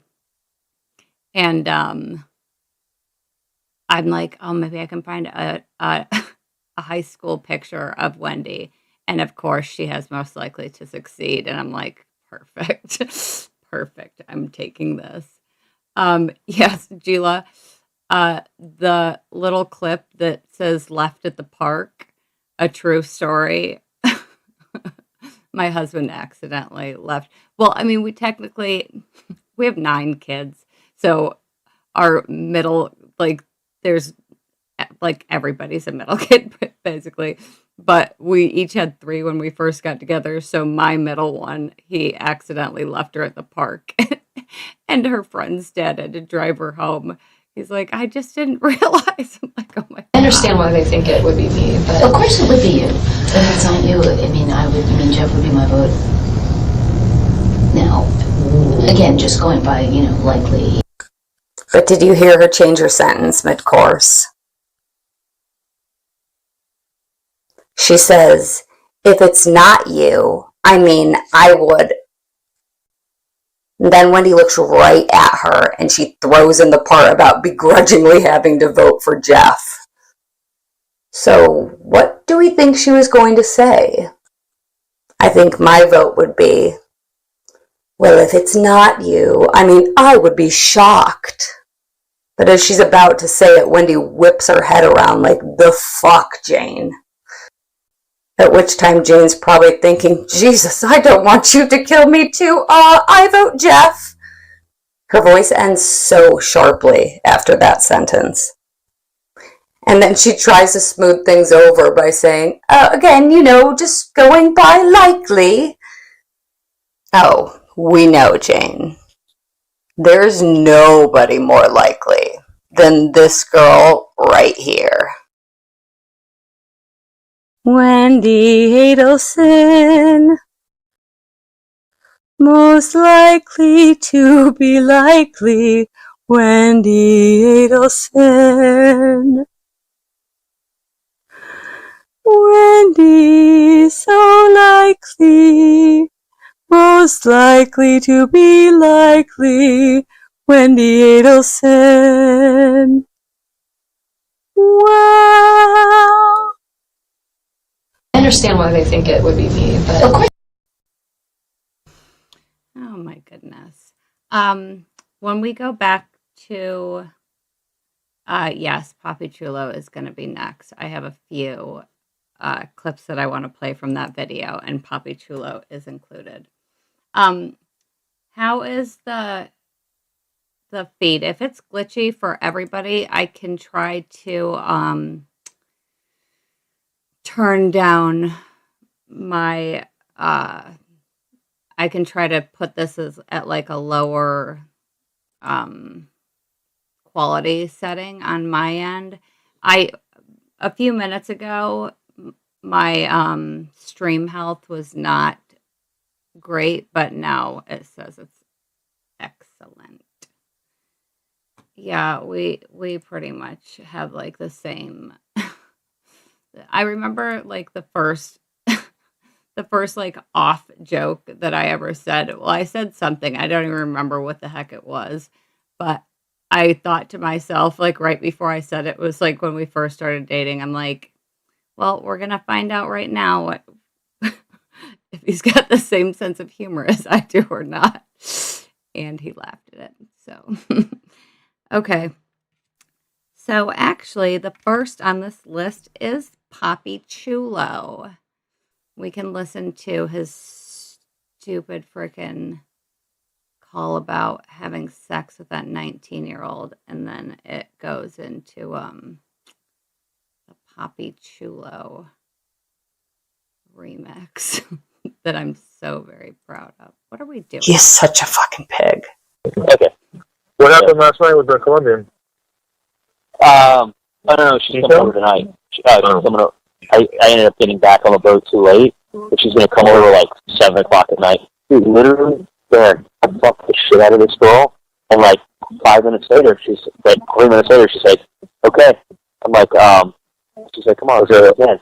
I'm like, what? Like, I'm fucking drunk and high, and she's like 3 minutes later, she wants to be fucked again. I'm like, no, it doesn't work like that. Papi Chulo goes to sleep now. Like 3 minutes later, there, she was trying to fucking kill me. She's 19. 3 minutes though. Like, I'm like, fuck. You make her come. Dude, she is a fucking animal. Like, literally, and you know what the thing is? She just picked herself up and left. And I hear the door close. I go running out of the bedroom. I'm like, where are you going? She's like, you fell asleep. I'm like, no hug goodbye, no, like. She's not your girlfriend. She just comes, it's just a 19-year-old that comes over and gets fucked and leaves. Nice. It's horrible. What happened with... So, I'm like, June, I feel so bad. My mom is younger than I am. Which is true. Her mom's 37. I'm like, June, what do you want? I'm like, we're not married. I saw the mom at the consult. Mom wasn't bad. But this girl's gonna, I mean, she runs, she was on cross country, but her legs are not that skinny. I mean, she'll be a big girl after she pops out a kid. She doesn't have an Asian gene, you know? Some of these Latin girls, man, they become 3 feet wide. Yep. I don't know how it happens, but like it does every fucking time.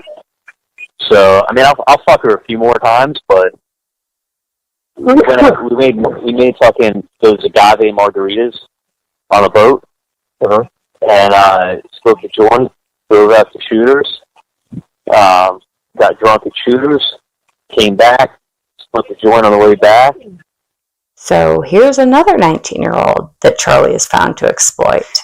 First of all, even though this is another absolutely abhorrent conversation, I personally find it absolutely hilarious, the lack of self-awareness that Charlie has.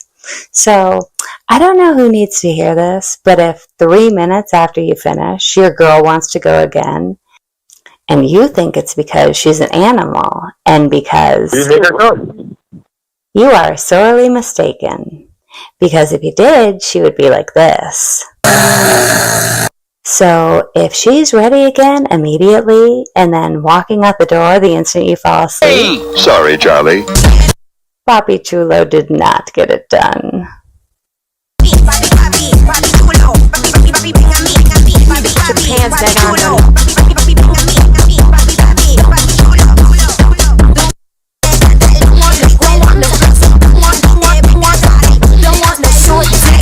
Drunk and high, and she, like 3 minutes later she wants to be fucked again.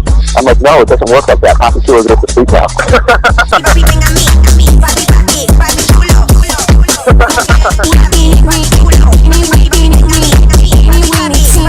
Shriveled little short dick man. That has got to be the smallest dick I have ever seen in my whole life. Get the fuck out of here. You just pick yourself up and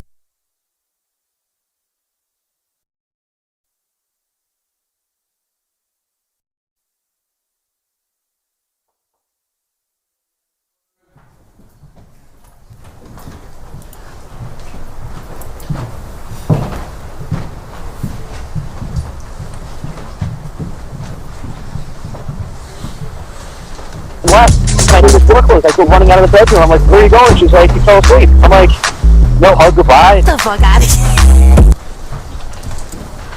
Everyone can be seated. We may continue with the examination. Alright, so we just heard a lengthy call between Charlie and Katie with a lot of property and tenant talk. Does Charlie Adelson then talk to Donna Adelson? He does. About how long after the call with? Close to an hour after the last call, he calls Donna Adelson. Alright, publish call K, please.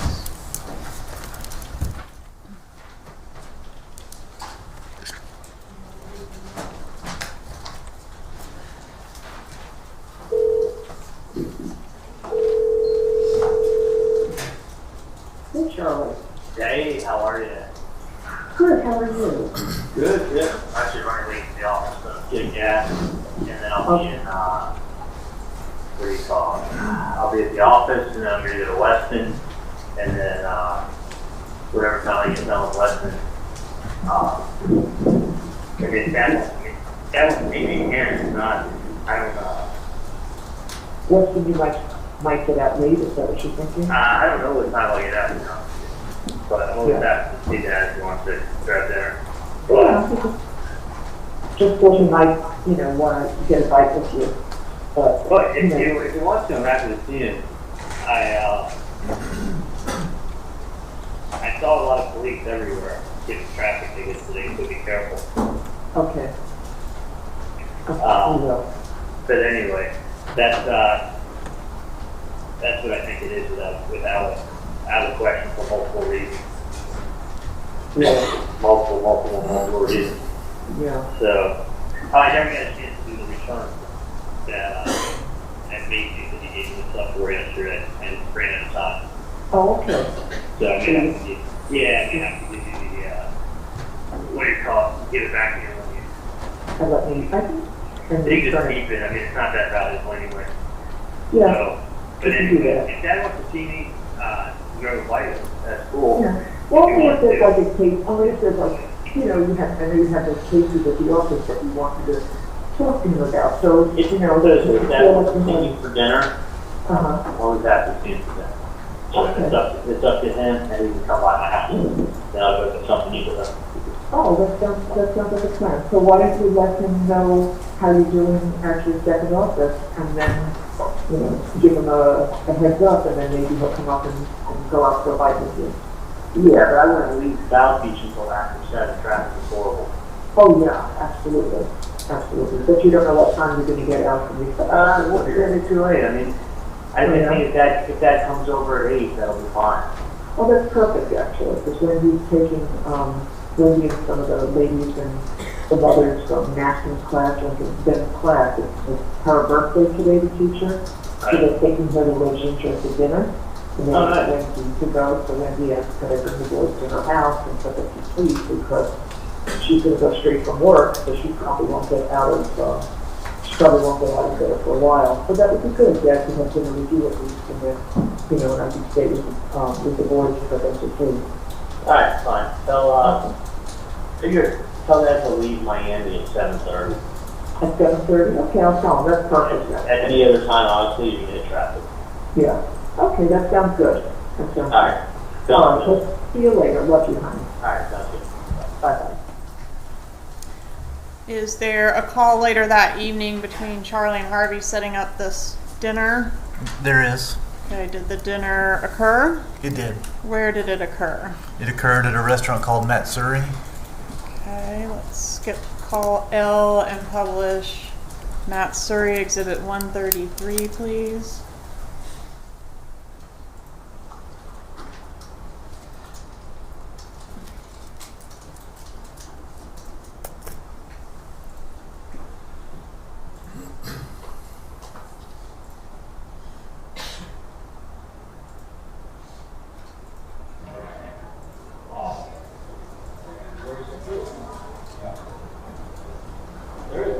Yeah. You can say it all you want. You can tell me you like Steve. Yeah. That's it. Yeah. All day long.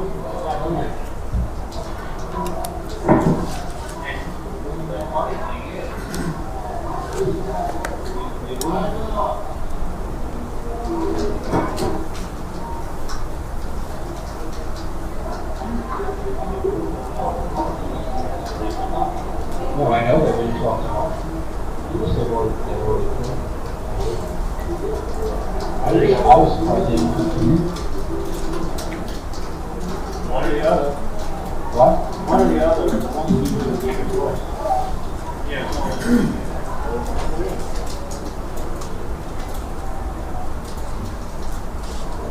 That's what Katie agreed with.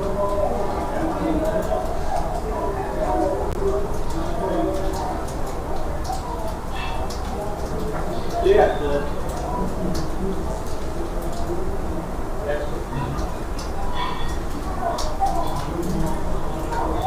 let's figure it out. I actually think it's. Oh yeah. Yeah. Yes or no? No. You have to be some kind of factor come in to interrupt you, or it's like.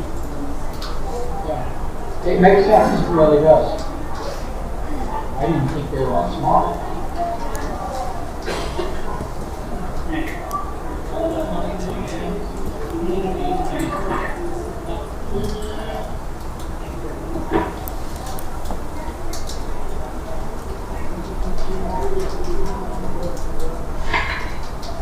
I'll take it.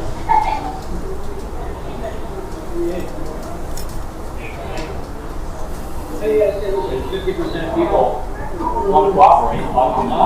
Yeah. It's the attitude about, hey, we can do something else. Yeah.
Is there a call that occurs after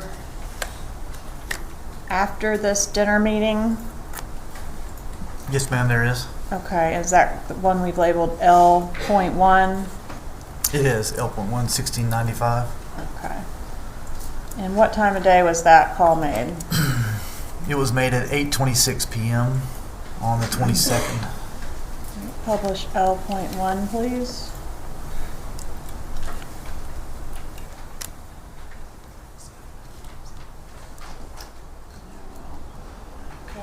skip that one, come back to it. Next, I think we have a bump letter. What is the bump letter? It was a letter that we had mailed to the Adelson residence at the Icon, purportedly from the undercover agent. Your Honor, we can't hear Special Agent Sam. You can speak up, sir, please. Sorry. It was a letter to the Adelsons that we sent to the Icon, purportedly from the undercover agent. Search and show you what's been marked as States 84. Recognize States 84. I do. How do you recognize it? It's the letter that we had sent along with the envelope to the Adelson residence. Moving to evidence, States 84. Is there objection? No objection. States 84 is admitted. You may.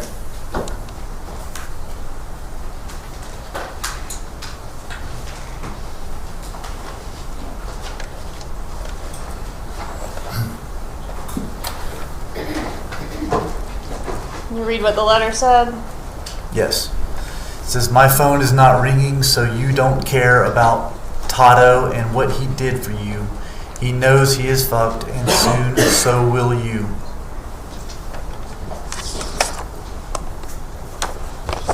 All right, so at this point in time where we are in the wire, that's when the letter was mailed, or that's when the letter was received? It was mailed, I believe, on the 23rd.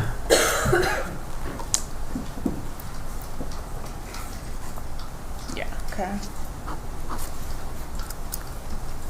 And then I want to skip ahead to April 25th of 2016. Tell us about call M. It's a call from Charles Adelson to Catherine Magbanua at 7:04 p.m. Let's publish call M, please.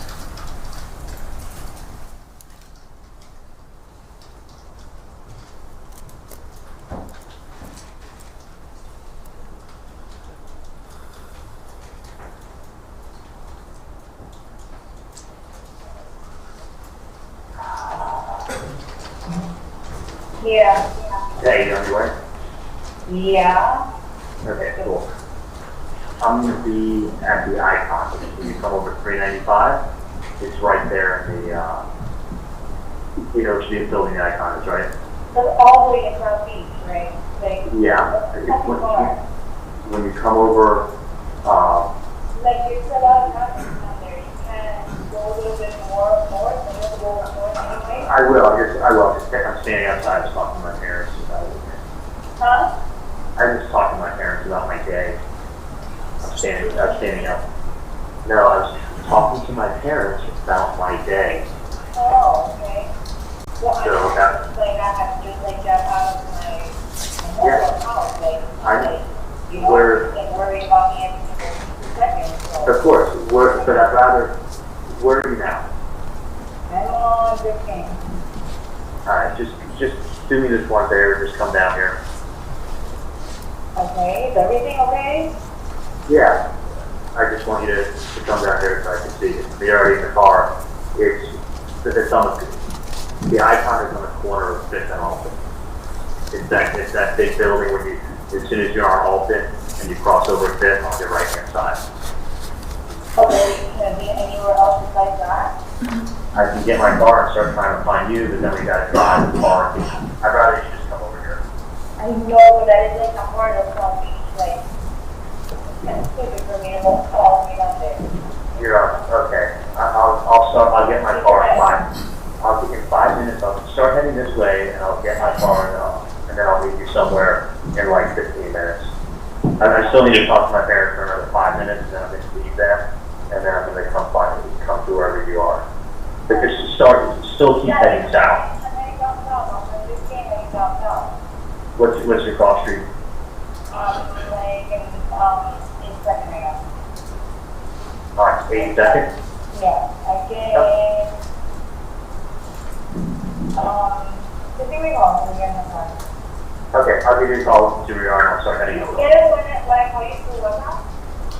Sometimes I do, sometimes I don't. I'll put my ringer. I don't know. Let me see if my phone is on vibrate. Is it my shirt? Okay. And then next we have call N, about 30 minutes later. Publish N, please.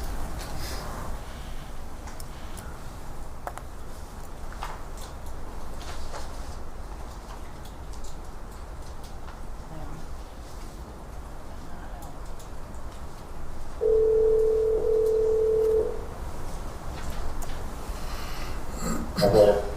Hello? Okay. Hey. It's like, do I like walk and walk? I don't know. Where are you I right went to the visitors. I don't even know if that's like one part. now? Monty's? No, like I went all the way down, like, it's like a group of like, Negro Arena. I think they passed me a little while ago. Oh, do you see them walking? Is someone wearing the red shirt? Yeah, like it's a little group one. Do you want me to go to Monty's? Wait, by the marina? Yes. You want to go to Monty's? Me, I'm standing by the boats in green shrubs. Oh, I see you. I see behind you. Okay. Are you behind me? Yeah. I don't see you. I'm gonna turn right now. There's no parking. Like I'm going in the parking garage. Okay, I see you. All right, is there a meeting that takes place in person? There is. And was there any surveillance conducted on that meeting? No, we were unaware of the meeting going to take place because there was conversation on some other platform. Appeared to be WhatsApp, according to Katie. And she said, asked him if he could answer her on WhatsApp. So apparently they were having other conversations. We didn't know about the meeting till it was too late. We couldn't get down there in time. All right, and is there a call that takes place after that meeting? There is. Is that N.1? It is. Tell us about that exhibit. It's a call from Charlie to Donna Adelson, and it's at 10:48 p.m. So it's the night of when he's meeting at Monty's with Catherine. It's after that meeting. After Charlie and Katie meet at Monty's. Correct. Katie and Charlie meet at Monty's, and when Charlie's leaving, he makes this call to Mrs. Adelson. Okay, publish N.1, please.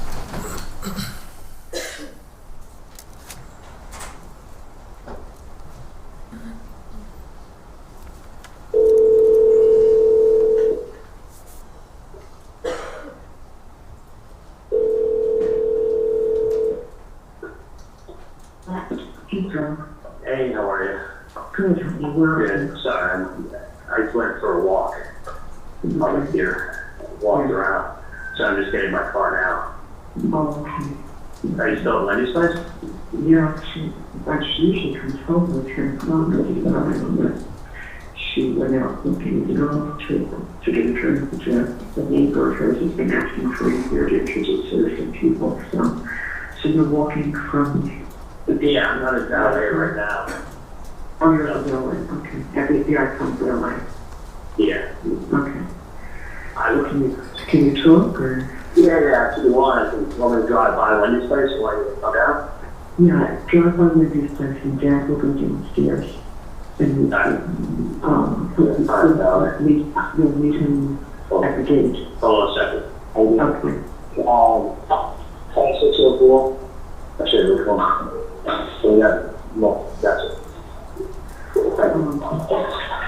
Yeah, I can. You'll meet Dad by the gate downstairs, the entry gate, or do you want to actually come in? No. Just, he'll go downstairs now, and we'll wait by the gate. By the gate out front. Yeah, so instead of pulling into the gate, make a U-turn. So you're going like, so you can just come out of the corner on the side street there. Dad will wait right there. I know you're not by the side gate, right? Not the main gate, but the side that faces like where the interview is. Oh, you make that door. You mean that door? Yeah. There? Yeah, the door, it has an awning over it. Yeah, that metal gate on the side. So, you want me to go there? Okay. So, okay. So when he comes home, everything's waiting. Charlie's in there, and just went downstairs. Well, okay. Okay. Yeah, so what you'll meet me by our car. You just called me and told me that you're coming down with Wendy comes to walk. Oh yeah, Charlie. You want Charlie to drive me back? Okay. No, it doesn't matter. Can you tell me? No, we drove. I'll let him drive me as well. I'll go upstairs and I'll beat you up. I need the car keys. We'll take the car keys. We'll drive back. And I'm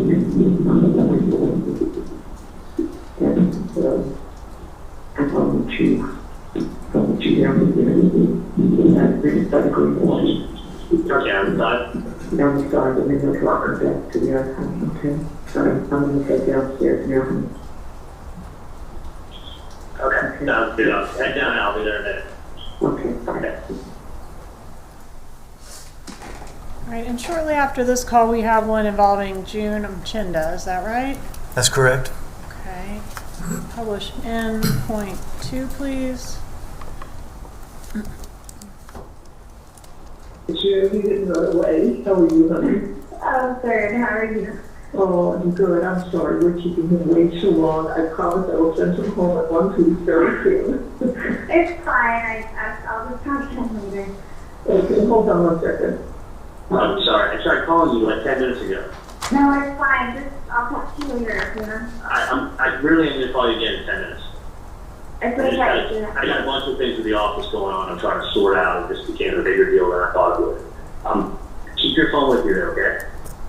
Just call me when you can later, okay? All right. Keep your ringer on. All right, so I want to jump to the next day, April 26, 2016. Call O, please. We're going back to Garcia and Magbanua here. That's correct. The last call was at 11 o'clock at night. This call is at 9:48 a.m. the next day. Publish O, please.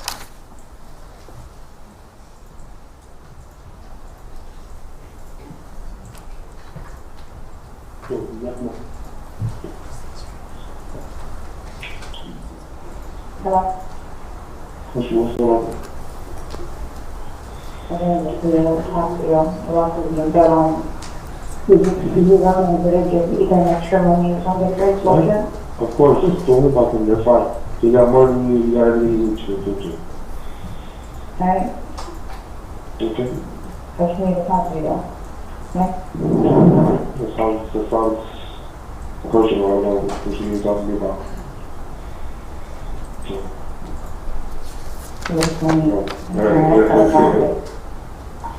I mean, your son's asking about you, so I'm going to have to set up a conference call separate to you. So what? But, your son's Well, sick. yeah, obviously I have to call. Yeah, you can call back. Alright, well, I'm calling you back. So if anything, I'll drop them off to your mom or something like that. what are you talking about? No, don't involve my mom in anything. You call my mom? You call my mom and say something about shit. My mom said that, said you call her, she's... All right, when you're up on a wiretap, are you able to see text messages? Yes, we are. And are you able to see the content of text messages in real time? Text messages that go through the system, correct. Okay, and so chronologically we get to what we're calling P. Is that a text message? It is. Tell us about that text message, please. It's a text message from Catherine Magbanua to Sigfredo Garcia, and it's at 9:52 a.m. So just a minute or two after the call we just heard? Correct. The call that just cut off, this text was sent right after that. Okay, and what's the content? It says, need to talk to you about something else. He was, I'm sorry, that was it. All right, need to talk to you about something else. And does Garcia reply? He does reply about 5 minutes later. And what is his reply? He said he was, whatever. Whatever is going on with you and your homie is your business. You guys work that shit out. Don't text me. Okay. And circling back to that bump letter that was sent on April 23rd to the icon, did the bump letter arrive around this time as evidenced by the calls we're about to hear? That's correct. Okay, and in the bump letter, letter, Tato is mentioned, and I think in the original bump, Tato was mentioned. Who is Tato? Tato is Luis Rivera. All right, publish call R, please.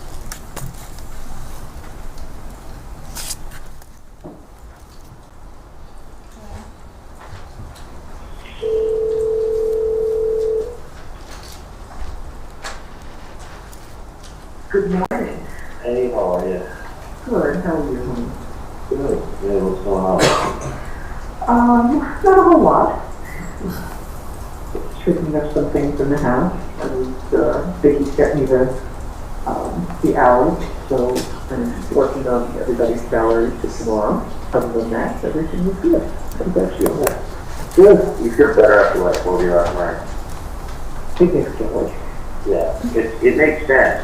It makes 1,000% sense. Yeah. No, I know it does.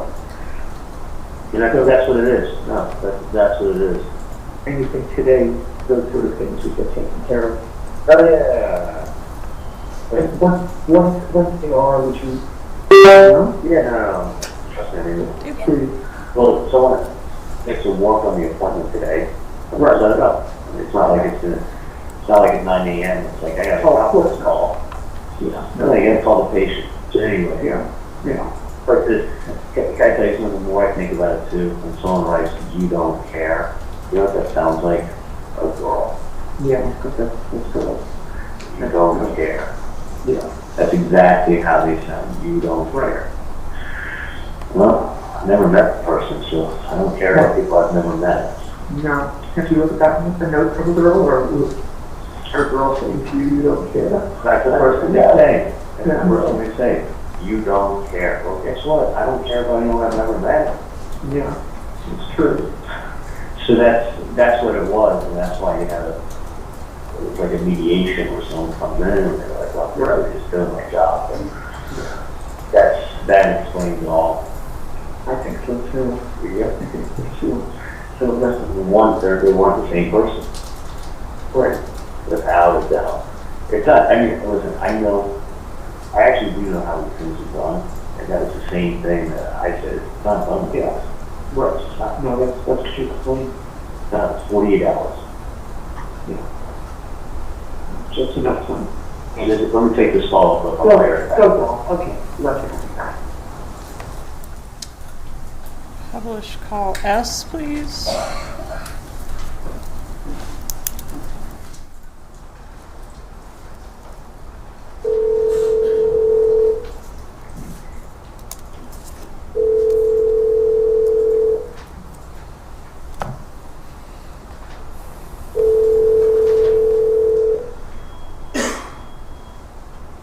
Hey, honey. Hey, guy just sent me the picture.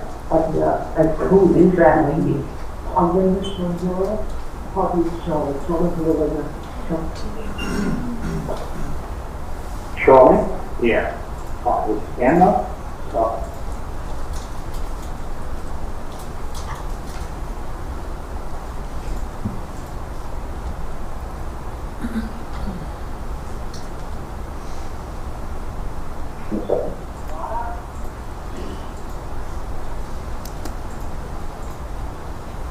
Hey, honey. Hey. Hi. Quick question. Did you ever check that phone number I gave you last night? Yeah, everything's fine. It's just after the day off. Dad did not feel well, actually. He didn't go to bed until 5:30 in the morning. So going to bed at 5:30, I got up actually at 6:30, and he said, well, look at me and said, I said, no problem. And I told the girl that he didn't feel well. His patients are all being seen Wednesday and Thursday. And, Hang on one second. Hang on 1 second. Sure. Okay. Okay, can you take an X-ray for me? Okay, I'll be there in 1 minute. Sorry, yeah. Yeah, so that was, he could not remember a night that he didn't go to sleep. And Yeah, no, he's like some caution. So we connected. That's fine. Did you tell what I told you yesterday? I mean, it's not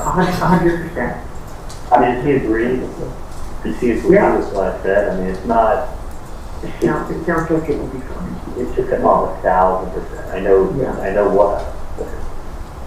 what you worry about is when you don't know Right. who's doing No. something. No, but it sounds like this company usually fixes those bridges pretty quickly, so But they it should should be not this. Yeah. Stop like a fucking nonsense, because I really don't want to come down there anymore. I need to distance myself from it. Right. I mean, Okay. just look, hear me out and listen to me. I am.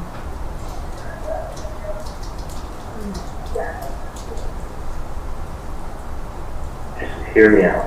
I am.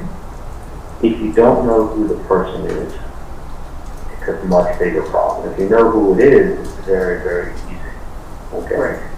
And you always, I mean, you guys are notorious for always getting worked up over everything throughout.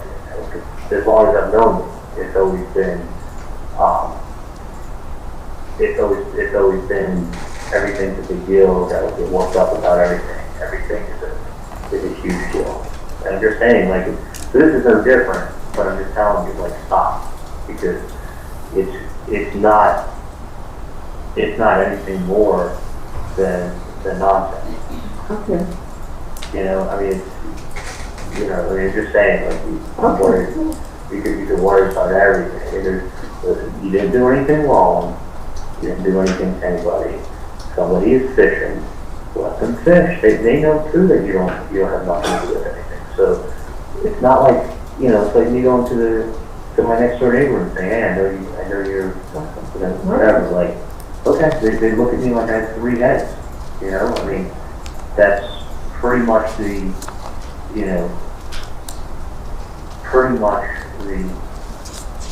impression and that's the appropriate impression is just so talking about something you don't know what they're talking about. You go, I don't know what you're talking about. So somebody has somebody to talk to, and you told them they don't know what they're talking about. Like basically, you get lost. And that's the truth. You don't know. You don't know. You don't know. You don't know something. You don't know something like this. There's not much you can do to help that person out, unfortunately. But it's not like you do know that person, and you're not helping them. You don't know somebody. You don't know somebody. So, it's like someone coming to talk to me about someone who I don't know. I just said, dude, I don't know who you're talking about, and I don't know. Sorry. So I'm just saying, you get worked up. It's not done like that. It's not As long as you tell me that this is being taken care of. It's being taken care of the best that I know it's being taken care of. But I know yourself all worked up and all fucking crazy, and it's that has to stop. I mean, I really don't want to, Okay. Well, I just have to talk to you, didn't I? Yeah. I mean, wasn't that important that I contact you? No, I know, but that's not the one. I know. Well, he said he was, but after we spoke last night, and then he never went to bed. So that was the problem. Oh, as soon as you get yourself all worked up. I know. And it's always, I'm just saying, it's always, you're getting a little better in time, but I'm just saying, it's always, all worked up. And it's trying. I know where it's not coming good. from. I know, but I mean, I maybe. understand what you're saying. I totally understand what you're saying. And you don't realize, like, you probably watch too many movies. But it's not like, we'll get one of them and then the other one will just start paying. Like, the stupidest thing I ever heard, it doesn't work like that. Okay, you told me all this yesterday, I know. I understand what you said, and I got it. I found this, and today was a better day. Because I will. Well, that's great, but I'm just saying, it's not like, there's nothing, to be concerned about. No, I mean, there really isn't. I mean, listen, someone wants to bother your nonsense with threats. I mean, it's not uncommon. And when you get nonsense with threats, I mean, first of all, they don't give you a number. I mean, everything is so traceable. It doesn't, in a billion years. I mean, especially in electronics, it is extremely traceable. The other thing is this, is that, I'll let you know, people, if someone doesn't want you to know what they look like, they wear a hat, they wear glasses, they put on a beard, you could listen, for $5 at the costume store, you can buy an Abraham Lincoln beard. you put that on. Yeah. And you wear glasses and a hat like everybody else on South Beach because it's really sunny outside. So someone would come over wearing a hat and glasses and talk to you. So you can't see 3/4 of their face. And they walk around with a big fluffy hat and glasses and come by. Like, no. Like, that's not that. That is not how it's done. Yeah. Well, no, that's I mean, someone has to look this up. It's either a complete nonsense, which it is. But somebody has someone can go there and tell them something. And that's like the guy that's basically what he did. You know, all right, I'll go there and I'll tell him something. Like, and that's why it's dumb from the dumb like that. Otherwise, it would not be.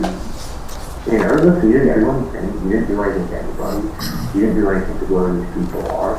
They're not going to go through the amount of planning and stress and logistics and risk because something can always happen. I mean, like even the best laid plan,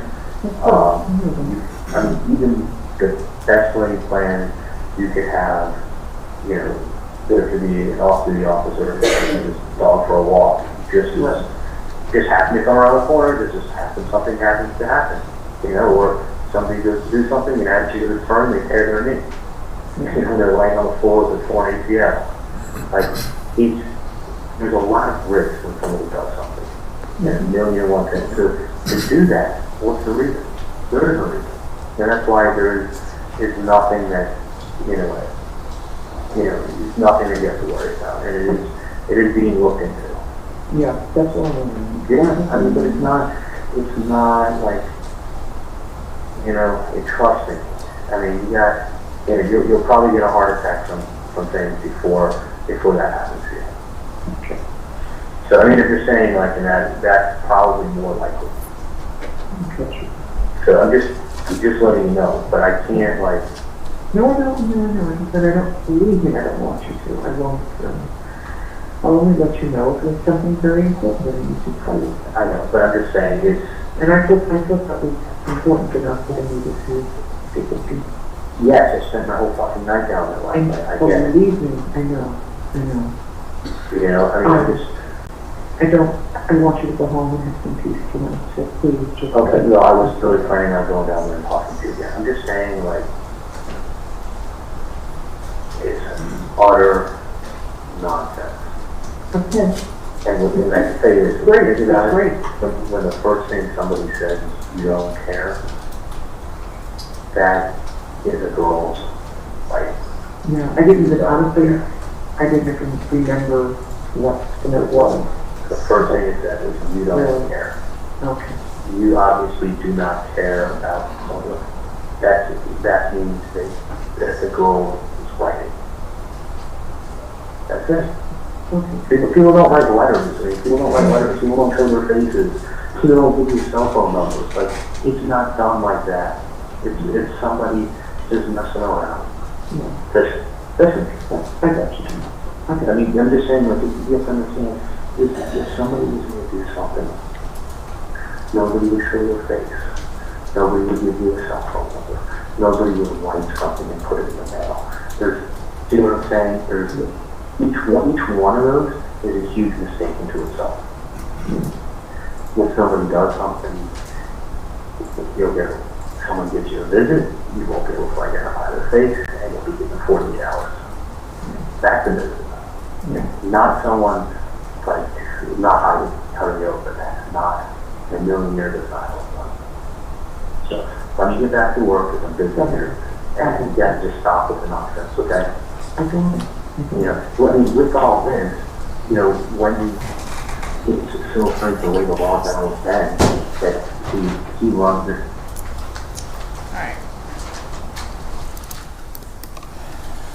Alright. What is call T? We're still on, tell us the date to refresh us. Yeah, it's still 4/26, the day after the meetings took place down at Monty's and at Wendy's house. So it's the day after, still 4/26.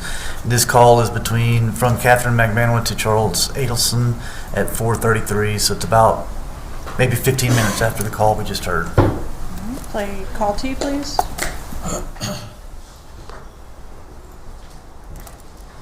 So I think Sigfredo gets arrested in May, and these calls are in April. Let me just double check on those dates though, guys. Hello? Hey. Hey, what's going on?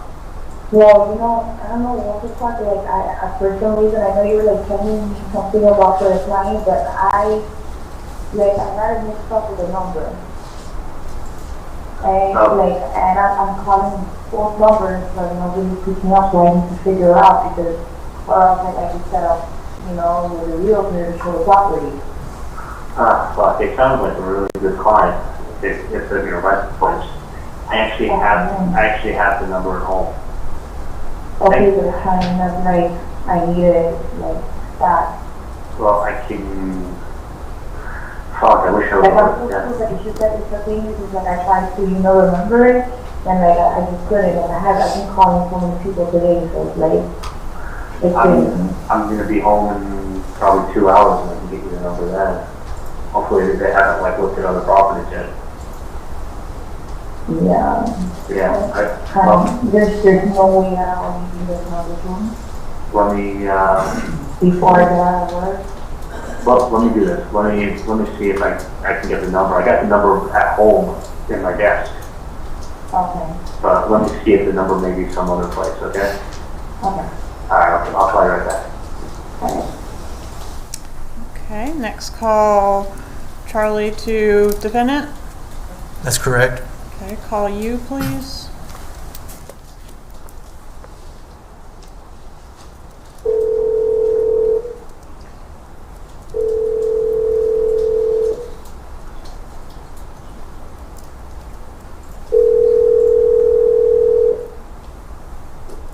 Hey, Charlie. Hey, can you hear me? Yeah, I can hear you fine. Okay. Do you remember the number that was written on that paper the other day? Because I have it at home. I don't. Okay. The gentleman just called me asking for it because they thought they remembered it, but evidently they remembered it wrong. So I'm gonna have to get. Okay, I got the paper at my house, so don't worry about it. But you didn't write the number down anywhere. No, I gave you the other phone, that was the end of it. I know that, but you maybe wrote the number down. I didn't. It's Alright, just calling me now for the number, and I have the paperwork at my house. Okay. Alright, I'll get it done in a few hours. Okay. Yeah, bye. Yeah, bye.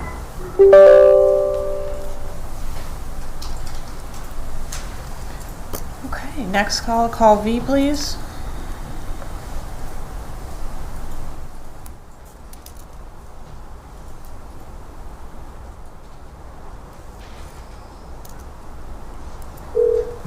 Hello? Hey, okay, I just called Dave. They don't have the number either. It's Apple, and I'm not gonna be able to give it to him until I get home.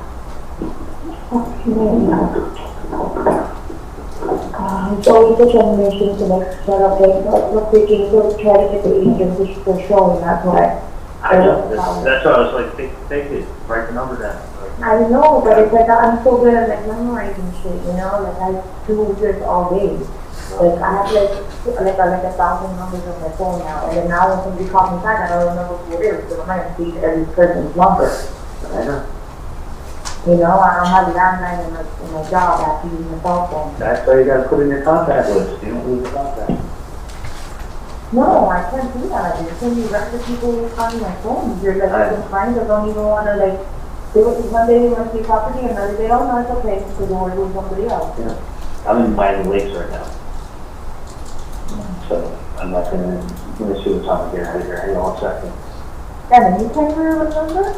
Hey, come on. At my age, I'm not gonna know what I had for breakfast. The only reason I remember is because they eat the same thing every day. Hang on 1 second. Hey, do you know what time the last station is? That Undercover? I'm done? Why didn't someone tell me?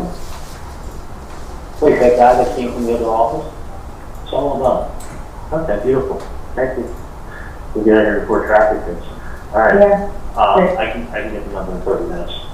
Okay, thank you. Bye. And then do we have another call about an hour later between Garcia and Magbanua? We do, 5:35 5:35 p.m. p.m., correct. All right, call W, please.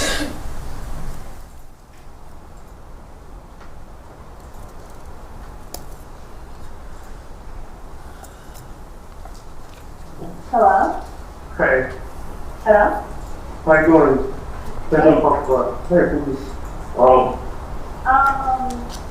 I think I remember that you remember one of the listings that I had to tell you? Yeah. One of the properties?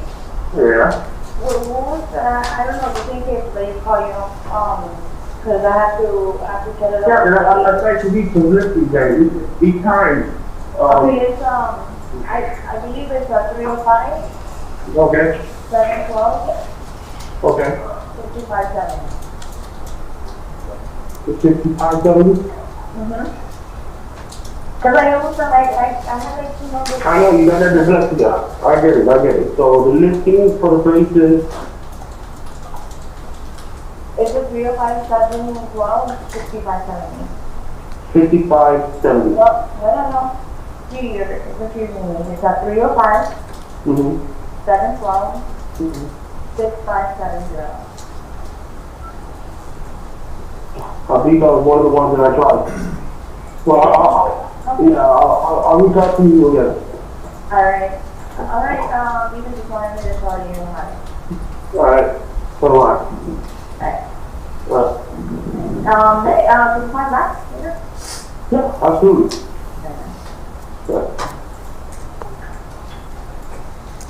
Okay, so the number that was just reiterated, is that the right number? That is the right number, finally. Okay, there's been a lot of discussion about different people calling the number so far. Has anyone called the number yet? No, no one. Okay. All right, I want to put a pin in that and go back to the Matt Surrey restaurant conversation between Charlie and Harvey Adelson. Do you remember that exhibit? Yes. 133. I want to revisit that. There's actually a couple additional portions I want to publish. So I'll ask to do that at this time.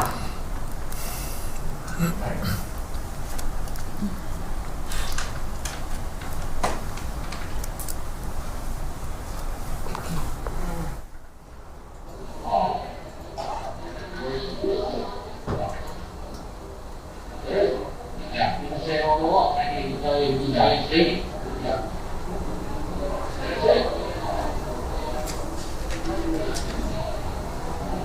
Yeah, all the way.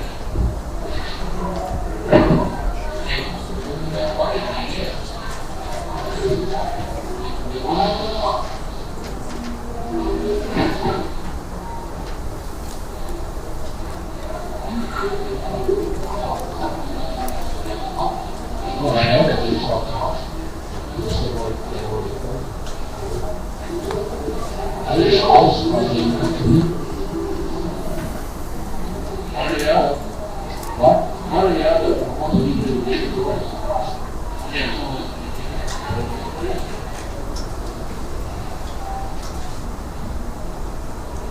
That's what David agreed with.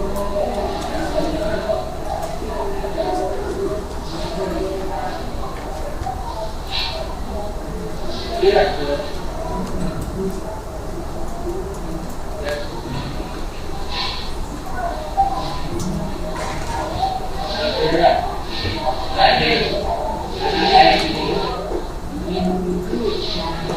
Oh yeah. Yeah.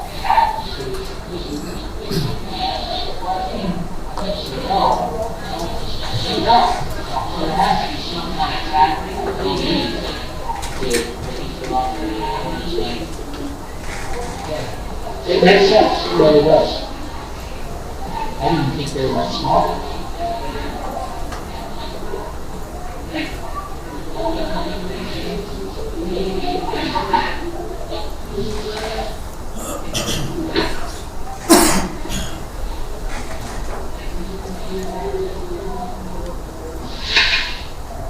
Nothing.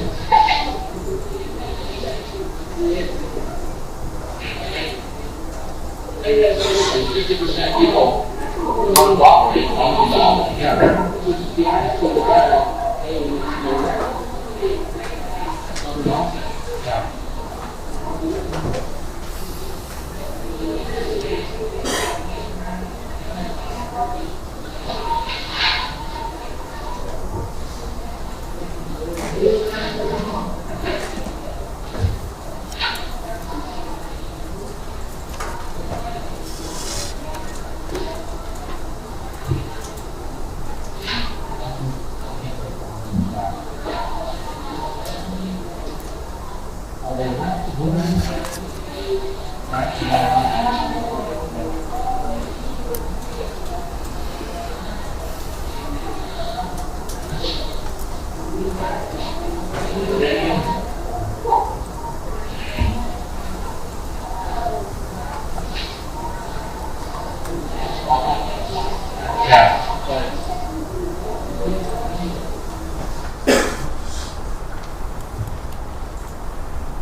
You know, it's phenomenally interesting what you told me.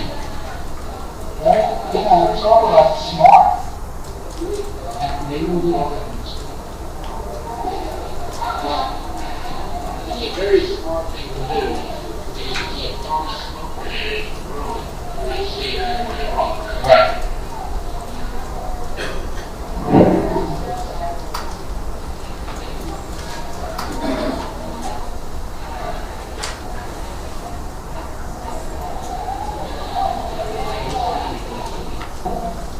You didn't get that, I told you that.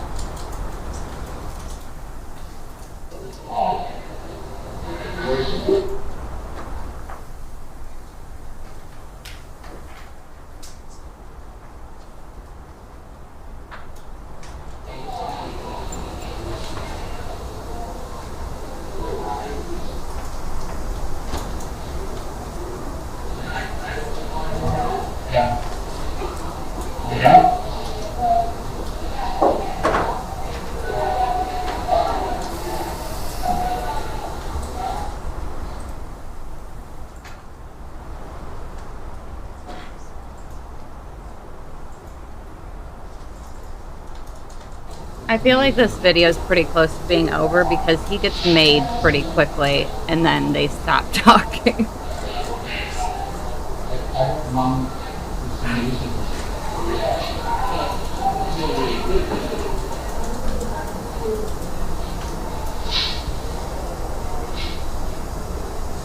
That's probably the best analogy ever.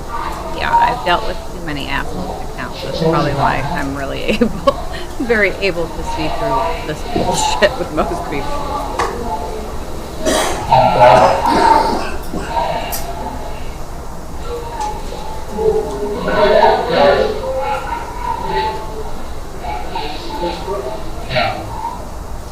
I don't think there's really anything to be heard right now. I don't know why we're... And then there was a call that occurred right after that restaurant conversation that we had a technical difficulty with. L.1, I want to publish that at this time. This whole video has been a technical difficulty for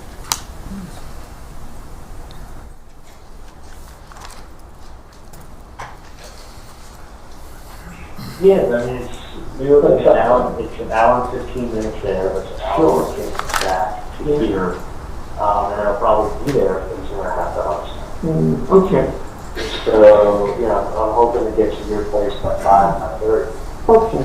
It's because of maybe, maybe a little bit later. Just different. It's not going to be enough.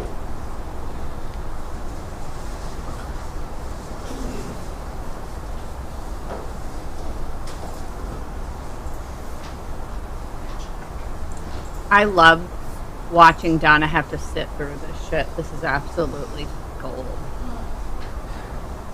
Why does she have... She's got one headphone on backwards, guys. Please look. Her right headphone is on backwards. I'm going to try again later. Okay, so let's take back up where we were. I want to go to April 27th, 2016. Call X. Could you tell us about that call? Yeah, it's a call from Catherine Magbanua to Charles Adelson at 10:42 a.m. Okay, publish X, please.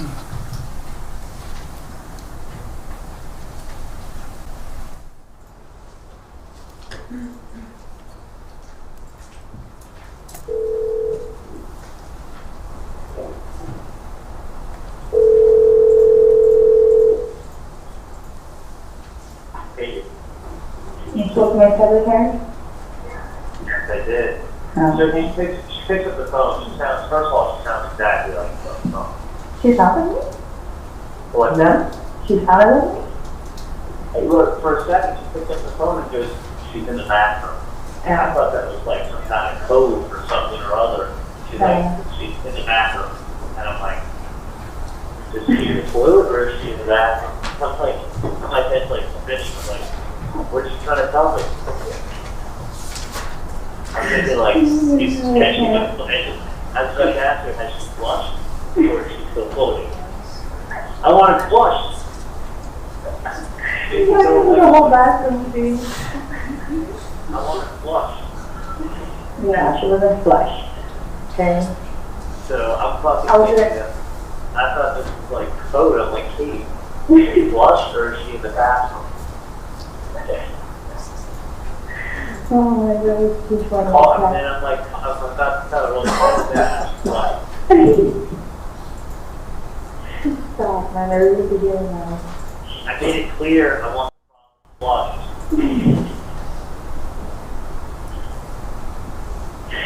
Oh, Alright. So hey, are you going to the Keys this weekend? I think so.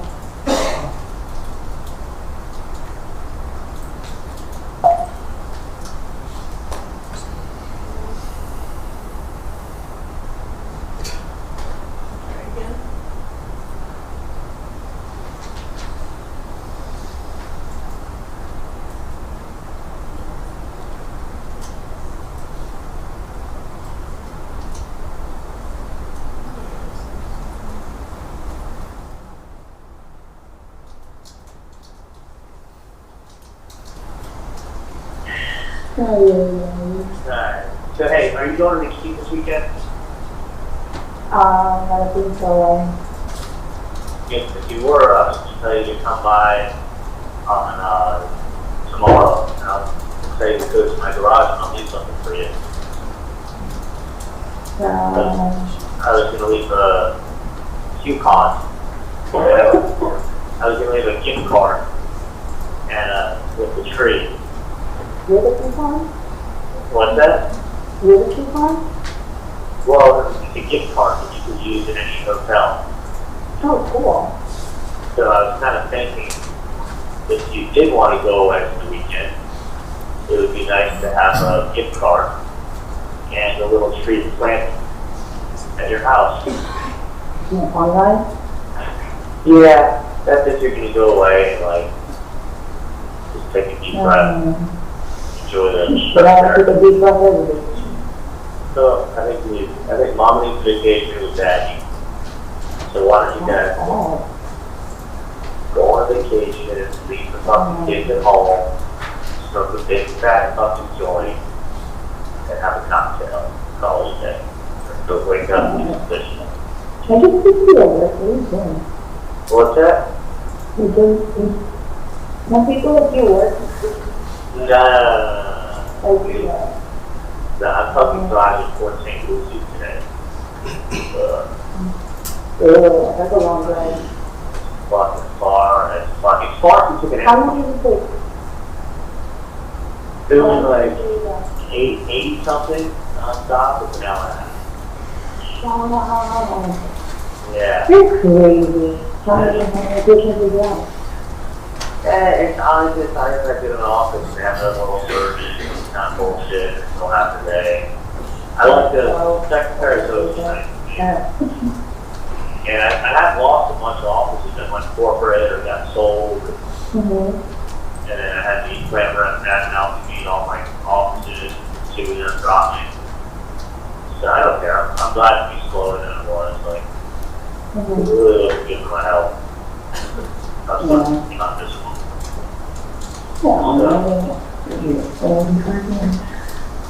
So, but anyway, let me know if you're planning to do a little fishing. How long? I don't even know. Well, I don't know. What do you ask me? I don't know.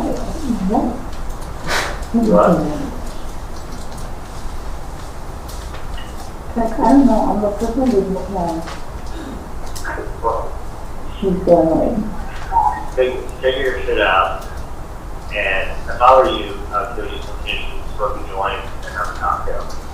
Because that fixes everything. yeah, they always go through everything. Hallelujah. Hey, you find Jesus.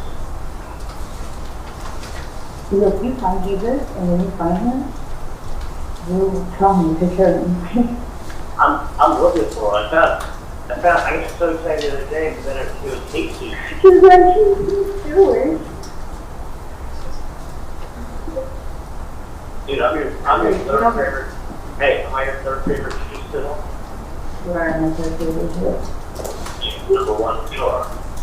Hello is number one, Jesus, and then it's Drake, Great. and then, And then Charlie. yeah. You've always been here, number three? I'm always behind Great. It's a good thing TI is not. It's a good thing TI is not doing that. Hang on. Number four. No, but he knows how much I'm in love with him. I know. He had a baby. He has this reality show now. Dude, are you serious? Yeah. He's been had that show for years. Uh, What's wrong with you? I just saw him. You're white. You don't like to watch BBC over there. You know BBC show? I don't know, man. You know, watch something. Maybe Jesus. I look for him. Right there with them. And oh, lemonade. Google it. Beyonce, lemonade. Google now. Beyonce, lemonade. Yeah, no, I saw it. Oh, I got hot sauce. I got hot sauce in my bag. You got hot sauce in your bag? Yep.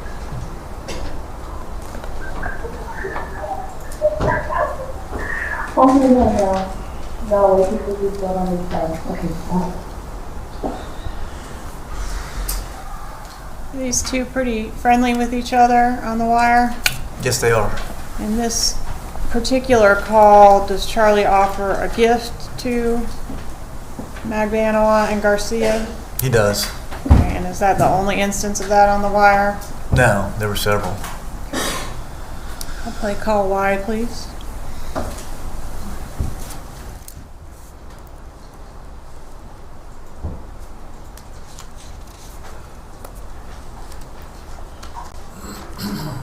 Yeah.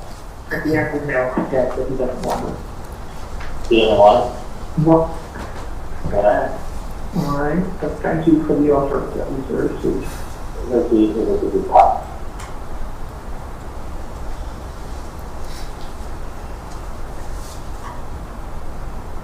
I love music. Oh, I think he just doesn't feel like going. Right. Yeah. Is you still upset about everything, or Yes, not having the best day. did something else happen? No. No. So, just understand and maybe another time, just not right now. Alright, no. But thank you. Thank you, Susan. Literally everything else is being taken care of. Great. Just so you know, they actually called the person. And nobody picked up. Really? Yeah. Yeah, I would have to throw those phones. Well, that doesn't matter. I mean, it's probably nothing, so it's voicemail. But no one picked up, they got a couple times. I wouldn't worry let me tell you something, I would not worry at all. I'd worry about other things. Okay. That's, you gotta find something new to worry about. No, I don't want him to leave me. I No. I do not have to worry. Don't even say that to me. You have to find something new to worry about. Yeah, thank you. I know what you can do with your free time. Yeah. But, All my free time. no. You never, let me just tell you something. You never let yourself have free time. No, that's true. Always be like, oh, I gotta do this, and then I gotta do that, and that's it, I got this. And I got laundry to do, and then I gotta go to Publix. Actually, I had a run this morning because it's Administrative Professionals Day, which I didn't realize until the last minute. I had to go run out and buy a cake for Erica, so. Listen, And then I got a big Schlesian on my eye last night, and so I'm going to run to CVS and go get drops and eye medication and stuff. You are always, I mean, I'm telling you. I'm really trying not to, Charlie, just so you know. I'm really trying not to. But I'm just saying, like, you know, I mean, you're like, oh, ask me how many times I went down to the hot tub since you moved in here. That's your fault. No one else's. No, because I know that. I mean, I'm just saying, like, you know, you gotta find something else get this sleep. We both have to enjoy every day. We enjoy all. Trust me when I tell you, it is, you've done nothing wrong, and it's because of that, you have nothing, literally nothing to worry about. Someone's fishing, and someone wants to try to make some money because they're struggling, but that will never amount to anything. So someone can try to throw something, throw a fishing line out there and say, hey, throw a fishing line out there and see if they can catch something. And I understand why they're doing it. I understand what they're trying to do. But that doesn't make it right. But the funny thing is, they really don't. They're just fishing all that's going on. And I wouldn't worry about at all. So I told you that many times. I'm sure you know. I got you, Joe. Nothing changes. Hey, how are you? Dude, you look at run this through and then go back to me. I need to make sure I get this back there. But yeah, I would not. I mean, I know it's easier for me to say than for you to do it, but I would not sit around and drive yourself to the point where you get sick because of that. I mean,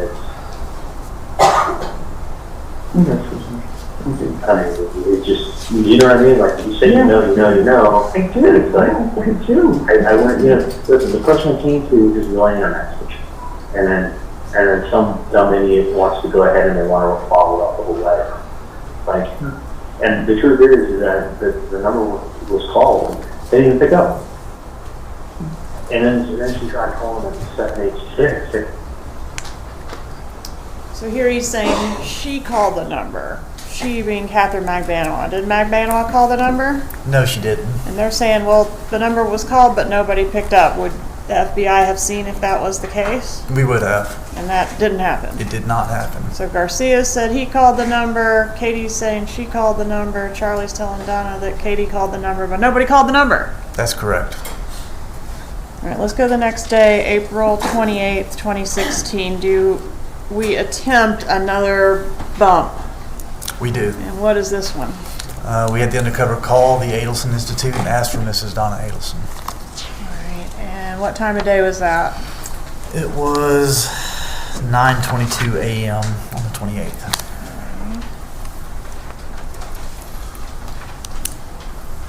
Publish that call at this time, Judge. It states Exhibit 117. Please proceed. This should be the first call on that exhibit.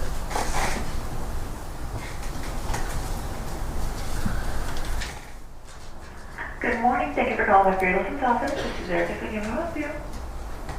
Yes, good morning. May I speak to Mrs. Donna Adelson? May I let her know who's calling? Sammy? Sammy from... I met her last week and I gave her some paperwork. You met her last week and you gave her some paperwork regarding... She knows what it's about. It's important paperwork. Oh, okay.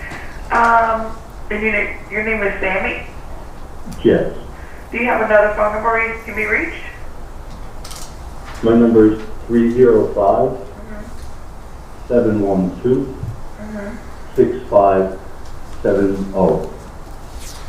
Okay, so she's not available right now, but I can have her maybe give you a call back. Okay, just tell her it's very important. I need to find out immediately what she thinks about the paperwork. Okay. I certainly I met her last week. Yes, thank you so much. All right. Have a good day. All right, you too.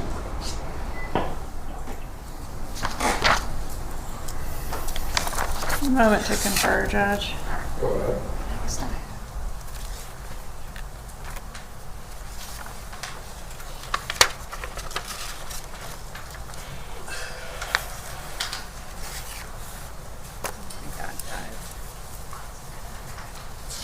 Publish, within 20 minutes of this call, do we have a call between Charlie Adelson and Donna Adelson?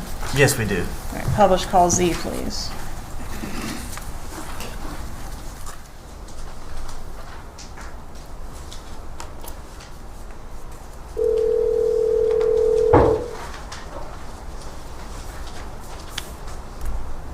Morning, Charlie. Hey, how are you?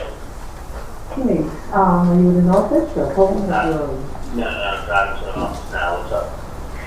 Well, Erica called me this morning, and this guy was on the road to the office. So Erica called me and she said, I didn't normally bother you with this. She says, I don't know if it's a bad call or what, but somebody called this morning and he said his name was Sammy, and he gave you some very important papers last week and he hasn't heard from you.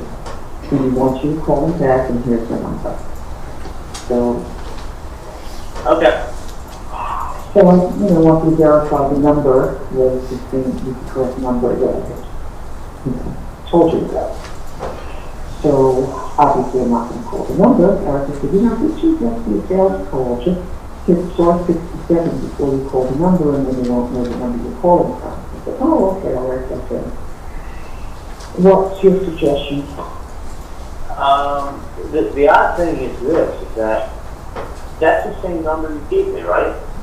I don't know, because I gave you the number, I never kept it, you kept it.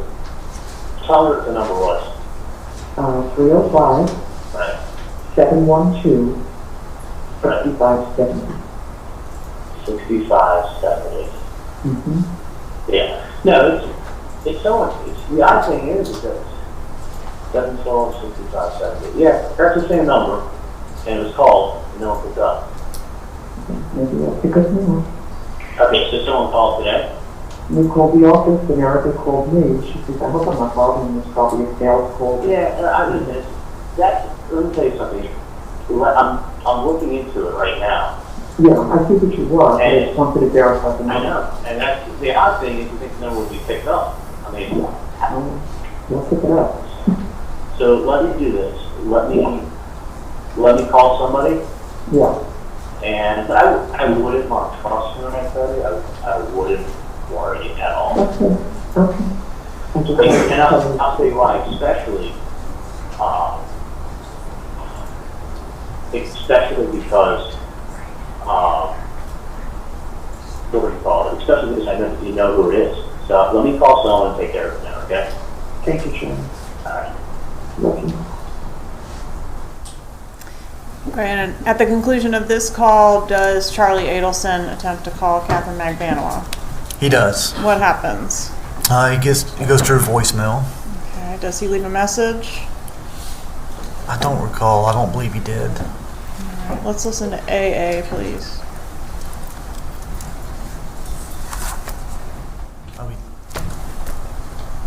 Sorry.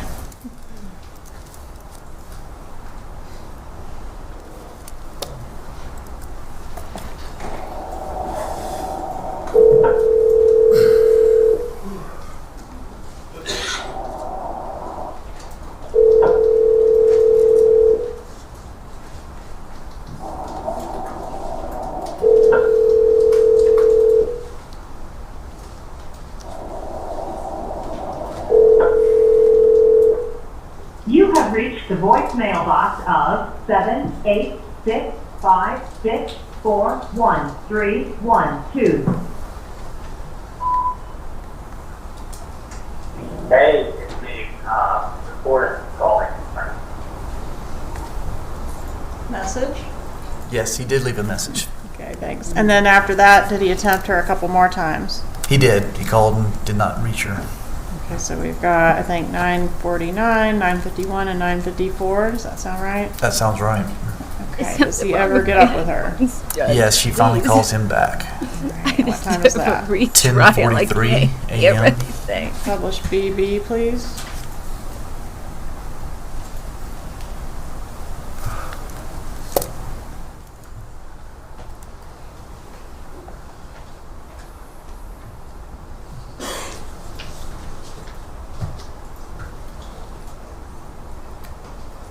Pause it for a minute. What happened? Judge, this call is 7 minutes in duration. Would you like to break for lunch after the playing of this particular call? I'm sure the jurors will agree. Very sure they would as well. After you finish this. All right, let's play BB then. Somebody called my dad's office saying looking for him. Saying that they dropped off some paperwork to them. There was a phone number on it, and actually the person left a message with Erica. And Erica called my mom because she's like, normally I wouldn't call you up, but at that time she got a phone call. I was like, yeah. What's the phone number that they're calling from though? I can ask Erica, but Erica said a guy by the name of Stanley called the office this morning saying that I left some paperwork with Dr. Adelson last week, and I left a number on there, and he needs to call me at that number. No, somebody's like fucking pulling your phone and shit. Well, this is the third. Call the number. Call the number. They don't want to call my fucking phone. It's someone who wants to be called back. Let's put it that way. Do you still have the number? Yeah, well, obviously that number, then you pick me up. Well, That's not a working number. It's like an email number. nobody's calling the leg. I'm just asking you to find out who the fuck it is. It's like, get that number that's off of the thing, off of the number, off of the freaking, caller ID. At the office? Yeah, obviously. But this is like a fucking bullshit game. Well, they're not coming out on foot. They're not writing letters, and they're not calling the office because they have nothing better to do. Well, I don't know what to tell you because I called that number myself. Okay. Well, let's call that number again to find out what the fuck's going on. And what was it picked up? And you can find another number and left a message. Okay. Well, I'm trying to get whoever's threatening your family and helping you guys out. And trying to help you guys out, but it's like if they don't pick up, like what the fuck? I It's like understand. it's a fucking joke. I understand, but they fucking called this morning and they're waiting for the phone call. That's what I'm telling you. And it's 3 times. Get the number or whatever that is that's calling you or your 305, or whatever it is. 6570. You have the number. Exactly. That number is obviously it's like a non-working number. Okay, can you find out? Okay, and then it's like whatever. I don't fucking understand. Like it's either somebody's pulling your phone, somebody is just harassing you, or somebody's trying to get something out of you. Okay, find out who the fuck it is. Because the other phone call to the FBI. I'm telling you. Well, I'm telling you, and then when they do catch the person, they're going to be asking him lots of questions about who Katie is. We already spoke about this. It's like not even like a fucking joke anymore. Because It's not a fucking joke, it's like Katie. somebody's It's not. harassing you guys, somebody's harassing and everything, and it's like Okay, you see, Katie, take it through. Find out who the fuck it is. That's all I'm asking. No, I'm not touching on my fucking cell phone because it's fucking bullshit and fucking somebody trying to fucking pinpoint some bullshit. Like it's getting aggravating. Yeah, it is. All I'm saying is find out who the fuck it is and tell them to stop playing the games. I don't know who you have to talk to, but it needs to be nipped in the bud. No, but I'm gonna handle this shit myself, bro. Because this is some fucking bullshit. I'm gonna handle it my motherfucking self. Well, straight my motherfucking number. They fucking if Erica wants to call back and I go, is this the right number? Okay, I have your fucking whatever fucking shit taken care of. Okay, because this is fucking bullshit. Find out. That's correct, bro. I'm about to go to that fucking FBI. I'm fucking getting irate with this shit already. It's either the FBI fucking playing games or fucking whatever it is. No. I'm fucking getting pissed. Alright, we'll find out. All I'm saying is, You're an idiot. You gave a fucking wrong number. Get the fucking number and fucking call because I'm gonna call them. Okay. And fucking text to me. I don't even fucking give a shit about all these fucking bullshit, whatever shit anymore. Okay. I'm pissed the fuck off. Like, I'm gonna fucking go to the cops right now. Okay, well, either you go to the cops or we go to the cops, or we'll find out. We're gonna fucking go to the cops because this is fucking bullshit. We'll find out who the fuck this is. Because this person evidently knows you and knows your family. And they know me and they know my family. And you don't think that I fucking scared the shit out of me? Like somebody fucking saying my name out loud or whatever?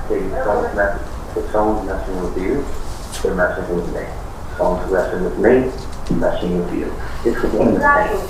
So what I'm saying is, find out who the fuck that number is. doesn't fucking work. If you can get a hold of these four different offices, call them on the fucking number. See if that fucking number works. Bottom line. Just, I tried myself and that shit does not work. Hey, call them, find out who the fuck it is now. Trust me on this. Find out who the fuck it is. Get the number, listen to me, and get the number and tell me all of the things because I already I'm I with your parents to go fucking FBI and we're not fucking doing this shit and fucking go and fucking report whatever around. That's it. Hey, do you have on your back with it? Do you have the number I gave you the other day? I have the fucking number. Okay, good. Call it. Listen, I called the number. I know That's you. not a working number. Good. Get the number that calls your fucking office. Okay. Listen to me for once. I will. You want me to call it? Fucking A, bro. I'm gonna fucking with me. I'm going to call my mom and have my mom call the Get that office. fucking number. Because Which you're number? your fucking parents, that number's been called and I'm not a working number. Because either somebody's singing, somebody's typing into some shit, and somebody's just trying to fucking aggravate somebody. Okay, let me repeat this to you. Do you want me to have Erica go on the caller ID and look to see what number that was that called? Fucking number. Obviously, they're calling from somewhere else if it's not the same number that you said. How about you call and find out? Okay, do me a favor. Try that number I gave you the other day, and I'm going to call my mom and tell her to call Erica and ask her to look it up on the caller ID. Okay? Yes. So, call. Whatever. Members of the jury, we're going to take our lunch break at this point.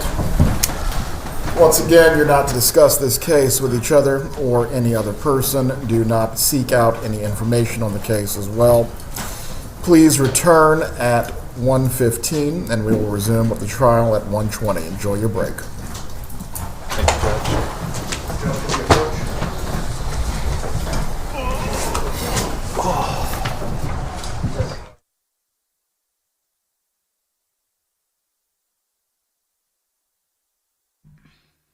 Oh my God, guys. Oh my God, that is great. You get the fucking number and I will fucking call them because it is not a fucking working number. It's a Gmail number. They don't even fucking pick up. I've called them 25,000 times. 20,000 times.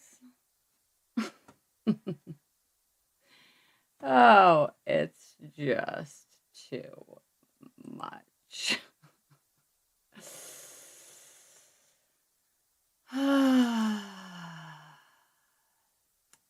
It's too good.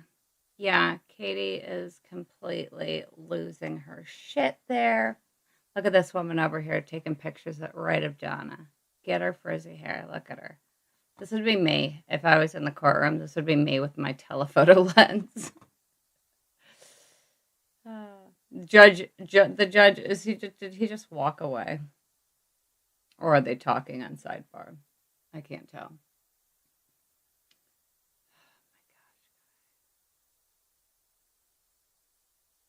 That was too good. Okie doke. We'll go back to this. I've got a couple more phone calls. I don't want to. Mine are funny though. I've got the good ones. All right, so we listened to Papi Chulo. Oh yeah, this is maybe my favorite call comes right after this. Okay. Hey. Can you hear me? You hear? No, you don't answer the phone yet. Come on over door. Alright, I'm coming. And that is the call from the unsatisfied 19-year-old calling Charlie to open the door. How was the weekend? Decent? It was good, man. Fucking, what's it, dude, the girl with the shoulder rubs, it's so hot, and I got covered up from me. Good. Yeah, dude, just some Uruguay. Oh, that's hot. I know, so I'm gonna try to see her tonight. And then I have Wednesday off at work, so I'm gonna have her come over Wednesday, and I'll disappear over the weekend. The problem is she works at Tootsie's Wednesday, Thursday, Friday, Saturday night. Yeah, how do you date a girl that works till 6 in the morning? And yeah, I'm like, we can't, and I had to tell him, like, hey, listen, I will, buy her shift. You can't either. You can't do that either. You know, like, what am I going to give her? I mean, she probably makes $700 a night rubbing shoulders. So immediately after spending time with his sweet girlfriend June, Charlie is off to the strip club to pick up strippers, because of course he is. If there is ever a bit of vindication with what a bucket of scum Charlie is, it's this next phone call. I will do so good to you. Look, Charlie, let's talk about this. Our chemistry is not that great in bed, by the way. I'm not. You're a little sexy for me. What? You know. You're like kind of like aggressive type of I don't know, like you just come in and just kind of go to town and talk about yourself. And I guess it's for you, but I like it a little bit more like time and passion and that kind of stuff. Oh, I'll handcuff you next time. Come on. No, When I tell you how much I cackled listening to this, this is probably the first woman in the history of Charlie's sex life who has ever given him any feedback. Again, probably another reason why he prefers to date young girls. Charlie thrives off of domination.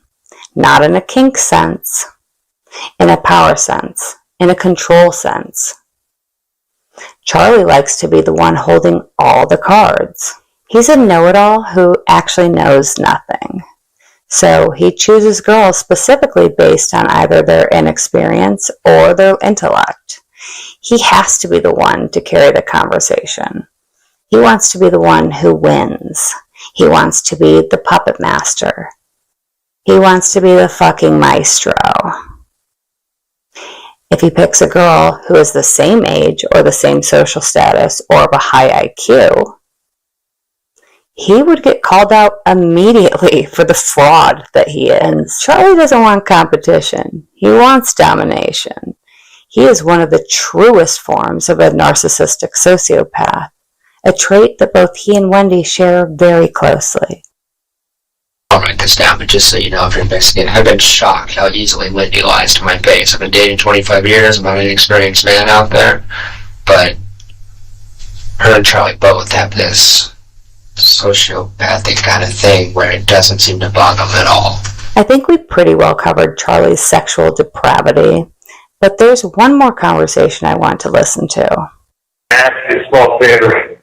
You know the sex toys that I had at the house? Yeah. You just throw them away so my parents can roll myself, they don't find them. Yeah. So, what do you do that? Oh my God, I think there was stuff again taken also that we expect to just throw all that shit out. I will. Everything and throw it out. You keep whatever you want for yourself and then throw all that shit out. Alright, so wait, why are we throwing all your shit out? Like... No, the sex toys. Okay. But hopefully one day, like, my parents are going to say, my dad was 80 years old. This is going to fucking kill him. My parents are going to listen to this. I know, hold on a second. Like, this is moving way too fast right now. I'm still in shock. So, I will throw all that away, but then, now what? Do you want me to leave? Like, are you guys selling this house? No, I haven't even discussed the house. I don't even know what the plan is. It's not going to be, it's not like we're doing something this week or next week. It's not like, I'm not calling to tell you, like, hey, you got to get out by Thursday. We haven't got so much other shit going on. Not like that at all. But I was just saying, like, I'm letting you know, I'm not ever coming home. Like, I'm done. So I have, yeah, that's what I was just saying. I didn't want my parents to get some sex toys. Give it water. I'll throw those away. That's fine. But yeah, that's reasonable. So I just don't want us to do that stuff. Not that it's a big deal. I know you're 47 years old. Yeah, I know, but like, you having your parents have a heart attack, and open up things with sex toys, and they say no, it's like, you are so sex toys later. silly. No, but they take what you want and throw that away. As far as, I don't know if what you've already done with my clothes and stuff like that. It's all folded nicely. I haven't even touched the closet like that. I just added my stuff in there like it was before. Like, it's nothing. I know I'm actually going to have a hard time because it's like you're doing someone dies, pretty much. Like, huh? It's kind of like what you're doing, like you're doing somebody's eyes. You know, you got to go through all this stuff without them. Your parents knowing you have sex toys. No! Your parents knowing you're a murderer. Yay! So obviously it's gross to have to analyze Charlie and his sex toys, and I don't want to go in too deep. No pun intended. But I have questions. And as we've learned, Charlie's not really a one-woman kind of guy. Multiple partners, sometimes on the same day, a pig. So it's not like I'm surprised to hear that he has a collection of toys. With the number of women in his life, it skeeves me out, to say the least. And it's not just the number of women, but the amount of people that he just meets and brings straight home to do the nasty. And I'm sorry to have to be talking about this, but Charlie doesn't strike me as the type to use protection. We hear him straight up ask the one girl if she's on the pill.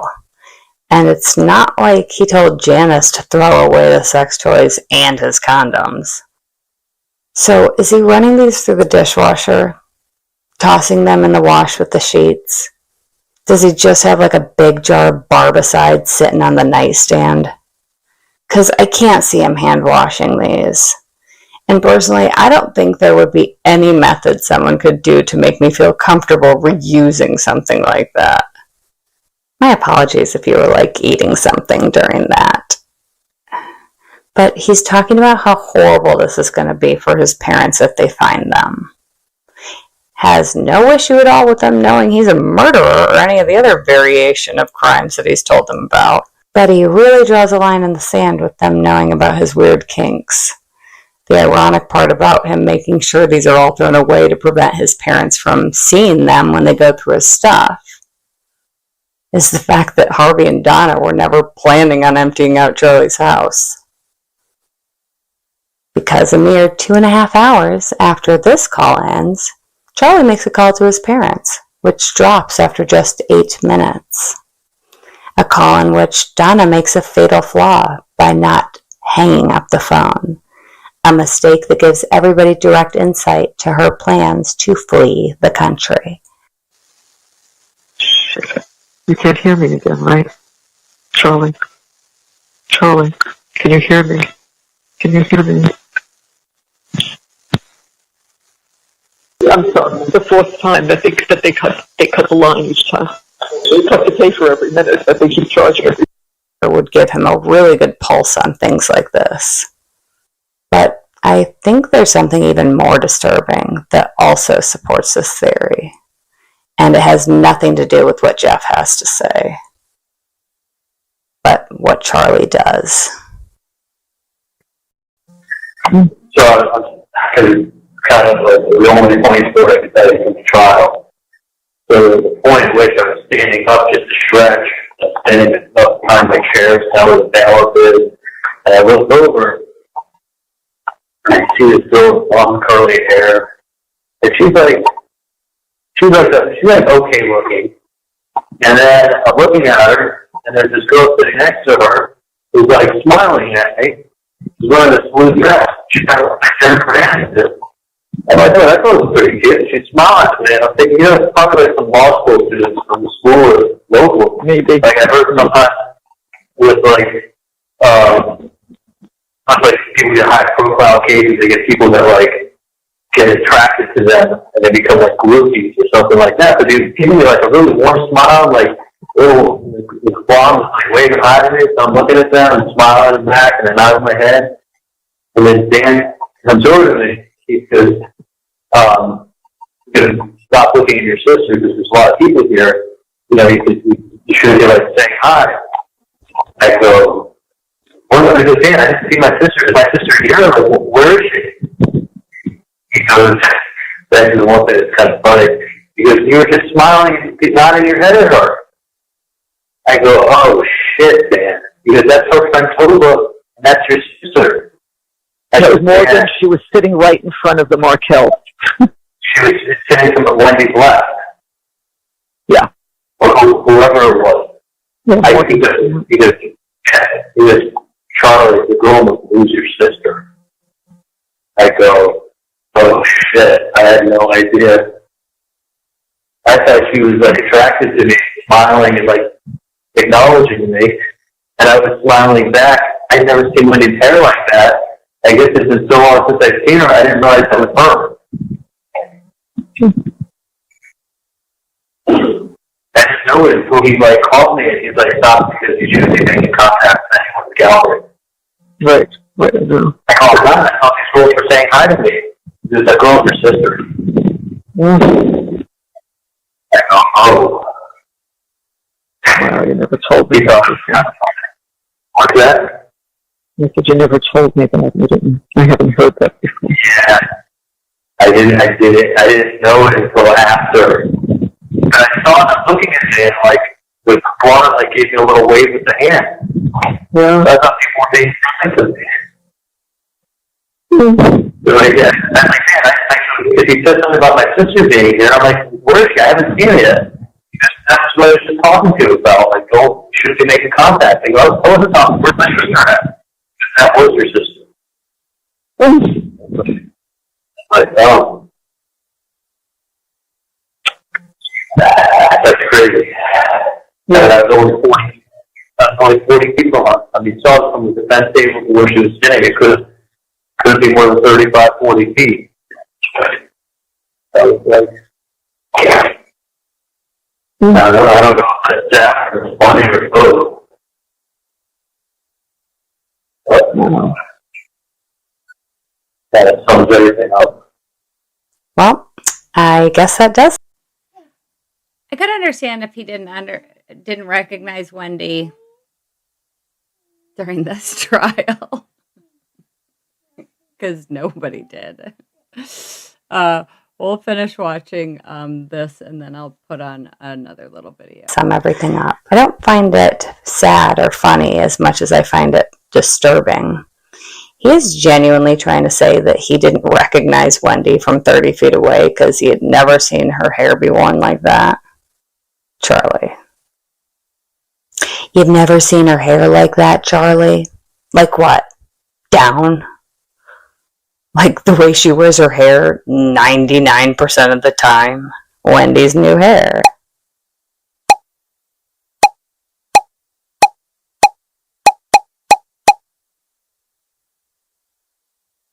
Yeah, actually, I can see what you're saying.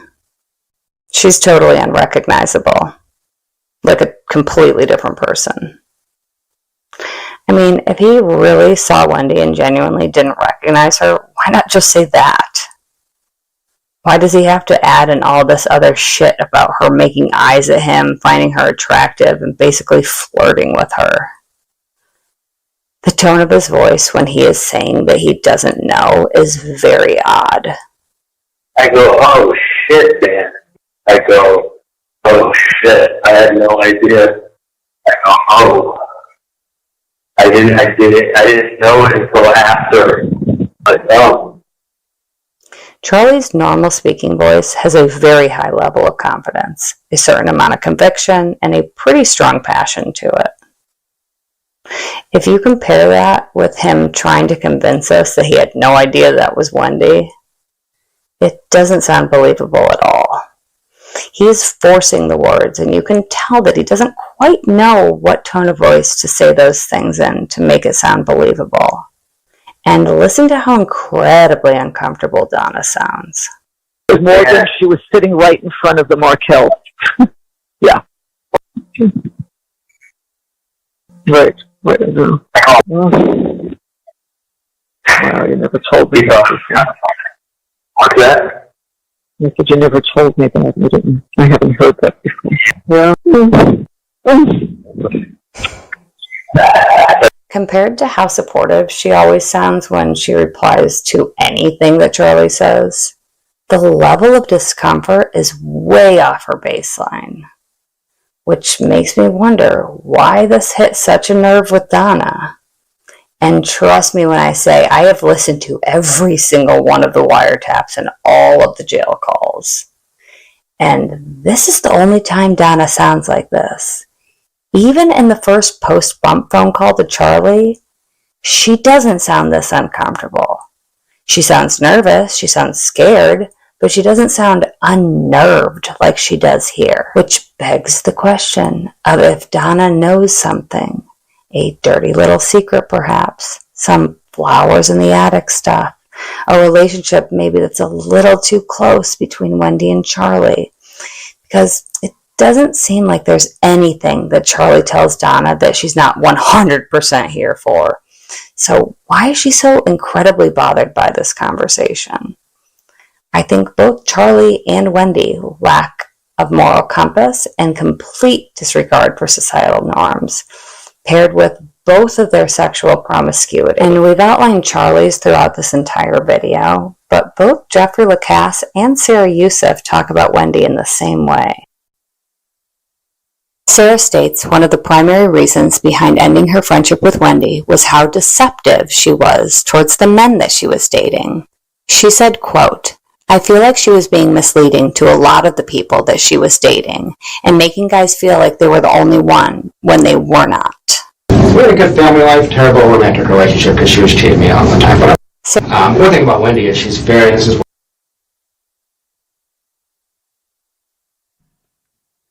Yeah, I can only imagine what what the hand gestures are. I mean, my God. I mean, like, okay, so my little brother, I hadn't seen him. I'm like much older than my younger brothers. I have a younger brother that's 9 years younger than me. I have one that's 12 years younger than me. And I have one that's 24 years younger than me. So, oh, hi, Harley D. Oh, we'll be looking for you. Oh, that's awesome. Okay. We will be looking for you then. You can give us a hand signal. Give us a hand signal, even though the judge just admonished you all not to. How is it going? How is the jury taking this? They've got to be like shitting themselves. I know, like, we're all so bored because we've heard all this, and that's why I wanted to play like the fun the fun calls. But we do have to remember that the jury is just hearing this for the first time. So let's finish watching the video that we were watching yesterday during lunch. The crime scene visit video. We've got about 30 minutes left in that. Yeah, okay, but anyway, back to my story. I hadn't seen my brother in like since he graduated high school, and this like guy walks into the room with a beard, and I'm like, who is that? And then like one of my kids recognized him. me, an old lady. I'm like, who is that young fella? But I wasn't like, who's that guy? He's hot. He probably wants me. Like, that's so gross. That's so gross. Yeah, that video, I will never probably play that Dirty Little Secret video through on the live stream because it is pretty sad. The whole that's hilarious. That would be me. I wouldn't be allowed to be in the gallery because the whole time I'd be like, no, I can't control my face.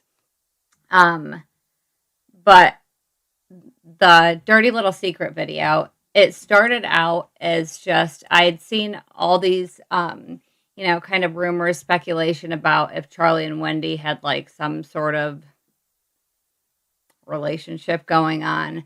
And I wanted to kind of do a deep dive into that. And oh my gosh, it went so deep. I really started like digging up all the, it's really mostly about like the overseas CSA, the sex trafficking stuff that Charlie was basically telling Jeff about. It's insane. So there is a very big portion of the video that's pretty hard to watch. It was very hard for me to make personally. I had actually a pretty major, hold on, baby doll. Okay, hold on 1 second. Okay, I'll check on you 1 sec. I had a pretty major block on it for a while because it was just so, I couldn't do it. I was like, it was just too hard for me to do. And finally I was like, if it's this hard for me to just hear about what these poor kids are going through, like what, like they lived through it and I'm just hearing it. Like, it's got to be, like, I have to be a voice for these kids. Like, I have to be strong enough to at least talk about it when these kids, it's their life, like, every single day. So it's a hard watch, but it is a good watch. Yeah, we didn't really learn anything. Thank you, Darkling. I don't know. Most of that was a repeat. Oh, what I did want to look at really quickly though was they accidentally played a snippet of the new wiretap yesterday. Let me get to that part. And it is funny as shit. Because they go ahead, they start playing it. Little gerbils downstairs. She's getting used to the routine now. So she's up. Somebody's crying. All right, let me play this. I'll be right back.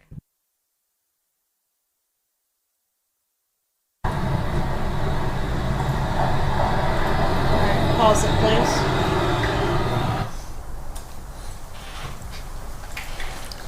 Does the defendant remain under surveillance for some time after this? She does. Okay, we see her take the paper from the Undercover and fold it and put it into her purse. Does she ever take it out and look at it before she gets back into her building? Not that we ever saw, no. And does she make any phone calls once she goes back into her building? When she goes back into her building, she does. And who is the first person that the defendant calls after the bump? Charlie Adelson. All right, is that call A? It is. Okay, publish call A, please.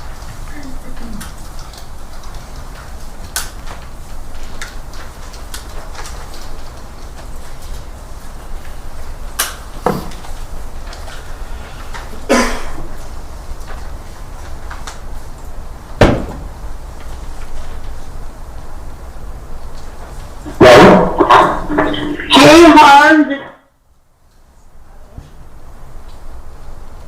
Oops. Watch Stanford's face.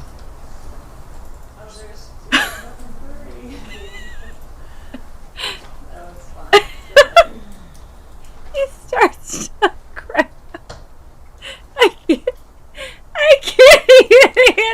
He's like, oopsie, oopsie. Right after work or after Oh my god. It is so funny. Okay, and then they get their shit together. That tickled me to absolute death, guys. Tickled me to death. You know what I can't wait for? I can't wait for all the people that have tried to troll my comments, tried to scream about how innocent Wendi is. I can't wait to just send them a loop of her being arrested with her stupid, the state's not going to decide to arrest me. I'm going to put this back to back to back, and then I'll make a remix for it. All right, guys, so let's go ahead and watch this. I'm going to take a quick little break. Yeah, she looks like a vampire and a half. Yes, it's starting to reflect her insides a little bit better.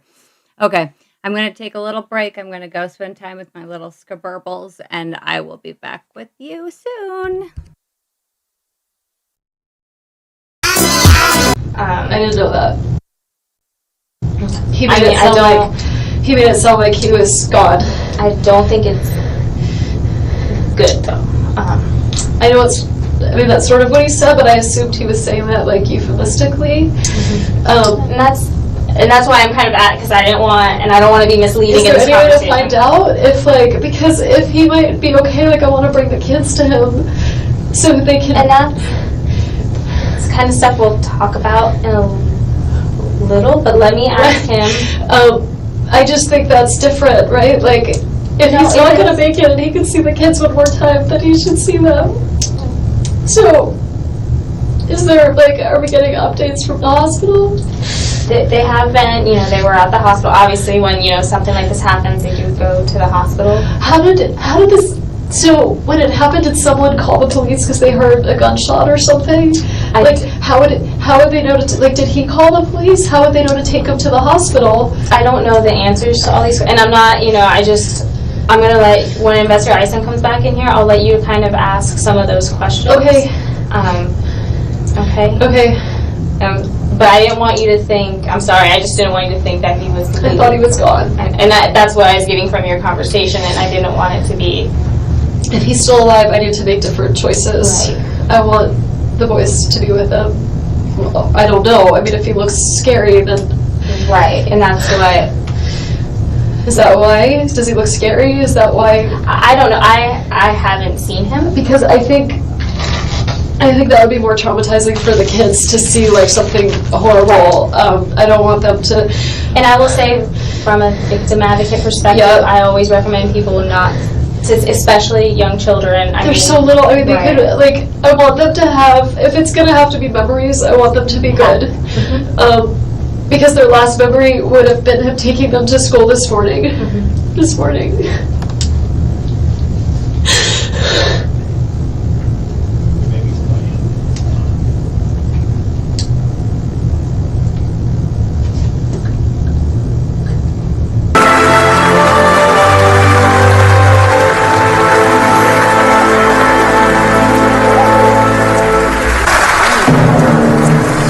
And the Oscar goes to Wendi Adelson.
did this?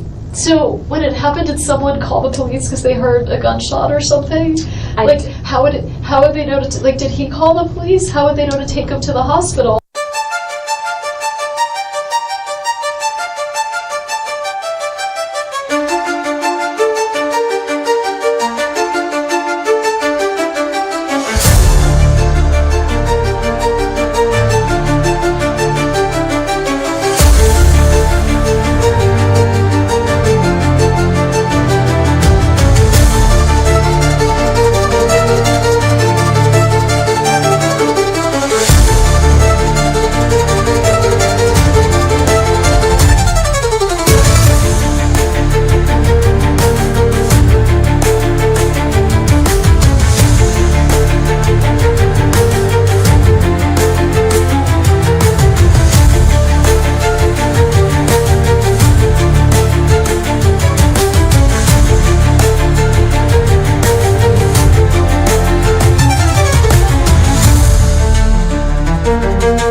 I'm sorry, I just didn't want you to think that he was. I thought he was gone. And that's what I was getting, that's what I was getting from your conversation, and I didn't want it to be. If he's still alive, I need to make different choices.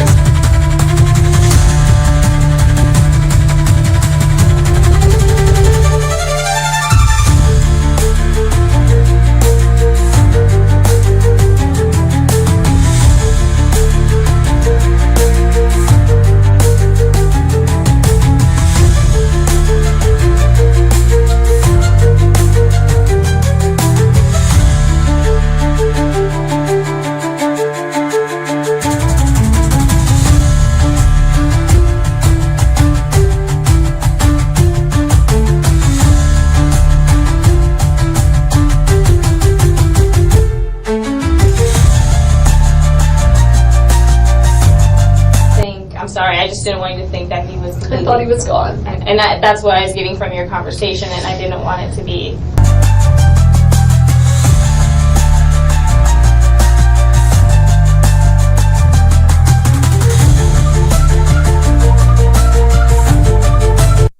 I thought he was gone. And that's what I was getting from your conversation, and I didn't want it to be.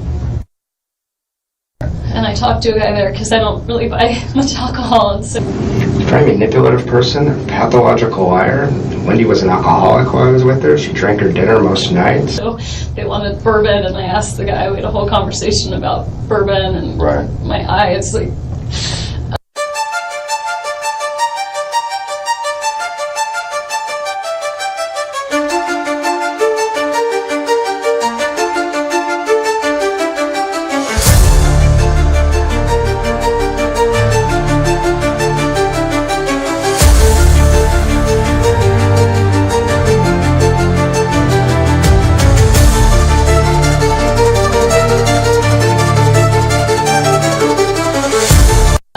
Your eyes? He just said, your eyes are really blue.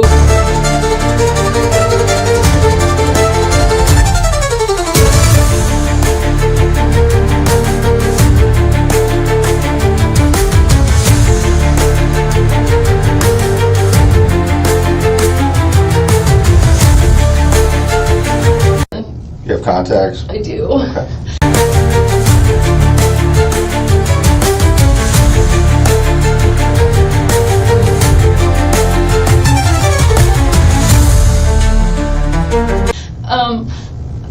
But I just remembered it. Right. So I bought the bourbon and got some gas on Thomasville and met my friends at Mosaic. Which gas station did you go to on Thomasville? The one that's I always forget the name, but the one that's close to the cross street. It's right next to the Goodwill. Okay. If you're heading north on Thomasville,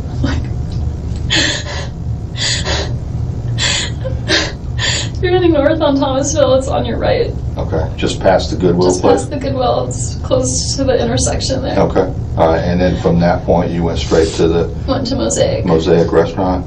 And met friends there. I used to have kind of a steady Friday meeting, and I hadn't seen my two friends in a while. And so we had made plans to meet up. What time did you get to Mosaic? About 1. I was a little late. We were supposed to meet at 1.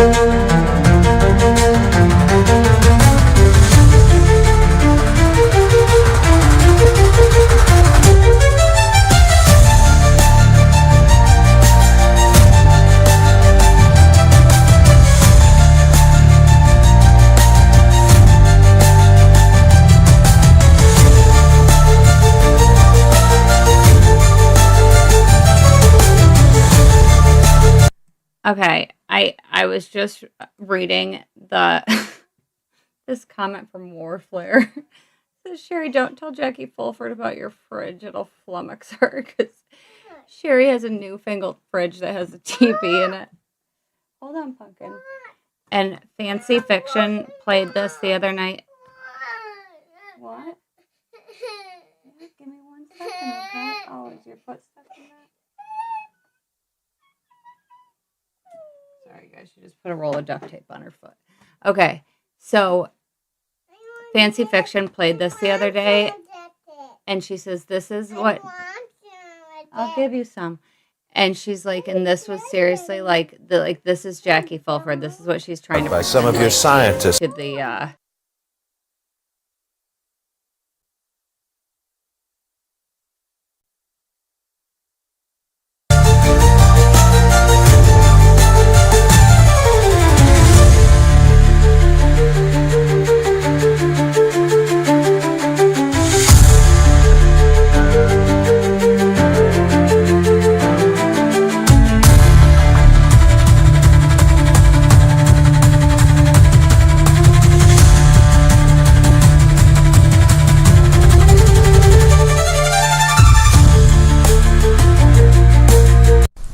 Now, are you familiar with the area at Thomasville Road and I-10 where Mosaic was located back in 2014 when it was around? Yes.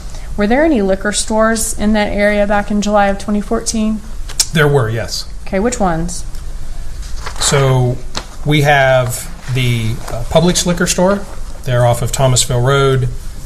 Market Square Liquors, Market Square Shopping Center, and there is another ABC location a little further north on Thomasville Road. What route could she have taken to one of those 3 liquor stores? Of many, one of the routes is the one depicted here by the red dashed lines, which would have taken her up Centerville Road and then over to Thomasville and down to Mosaic. What route did she actually take to go to the ABC liquor down on Thomasville and then to Mosaic?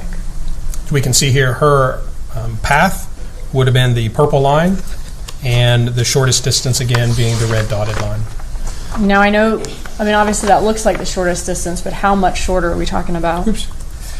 So we can only, our mapping, our GIS software is able to provide approximate travel times and distances, kind of like Google Maps. And so what we can see is that the miles for the shortest route would have been 3.63, and they estimate travel time in about 11 minutes. The other travel was almost 9.5 miles, which they estimate travel at a little over 20 minutes.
my brother, his name's Charlie, the one I'm really close to, he makes a lot of jokes in bad taste, and it was a joke he made. He bought the TV for me this morning that got broken, and I was talking to him about whether it made sense to pay to fix it or whether I should get a new one, and it was always his joke that, like, he knew Danny treated me badly, and it was always his joke. He said, I looked into hiring a hitman, and it was cheaper to get you this TV, so instead I got you this TV. I mean, he would never.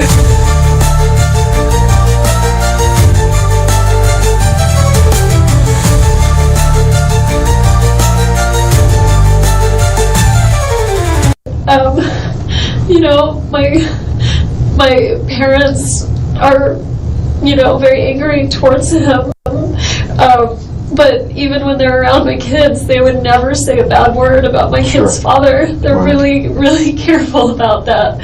They just like him, but they know he's the father of my kids. They would never do that. Right. Then he was really concerned about parental alienation.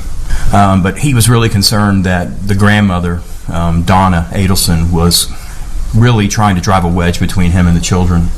And he actually told me that he heard her refer to him as stupid on a Skype call.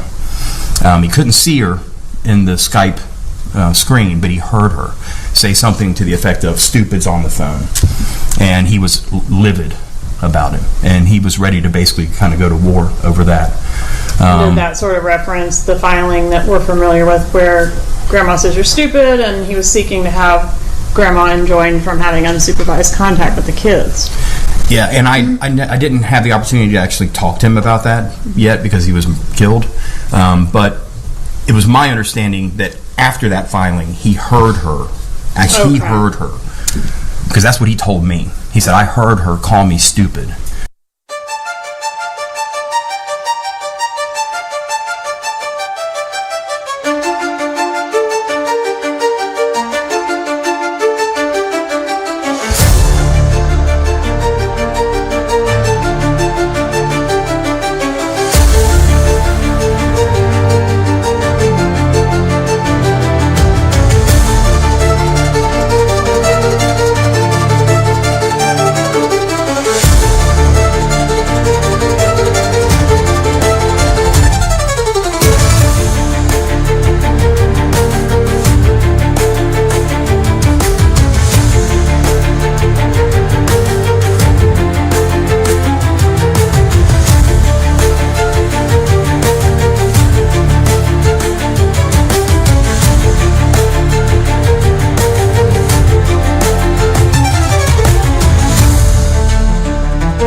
Wendi appears to be the weakling of the pack. She needs to be protected. She needs to be helped. She needs to be coddled. She needs to be saved by Donna and the defendant.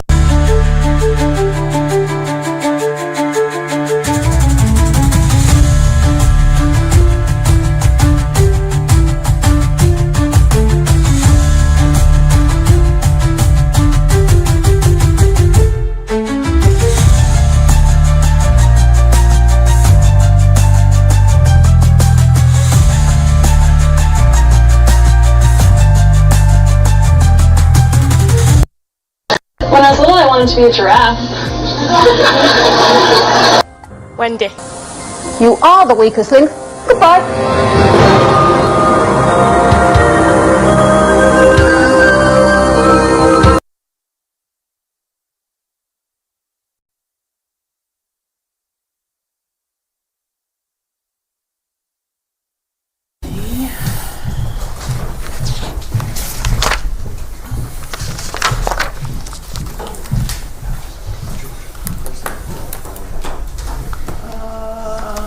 Right here.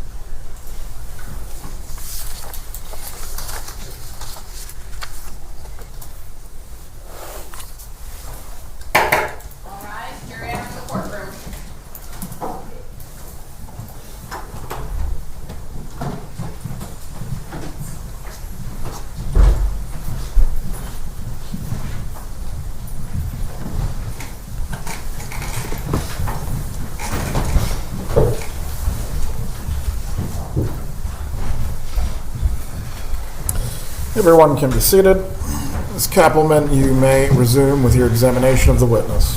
Thank you, Judge. Ms. Adelson, I want to ask you a little bit about your brother, Charlie Adelson. How is he older or younger than you? I'm the youngest of the 3 children, so both my brothers are older than me.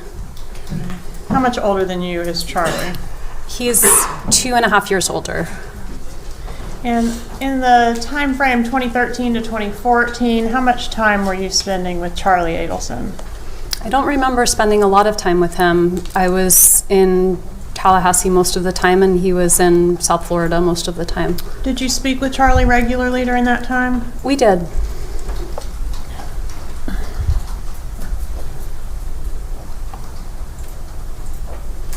What type of lifestyle did your brother have around the time frame 2014 to 2016?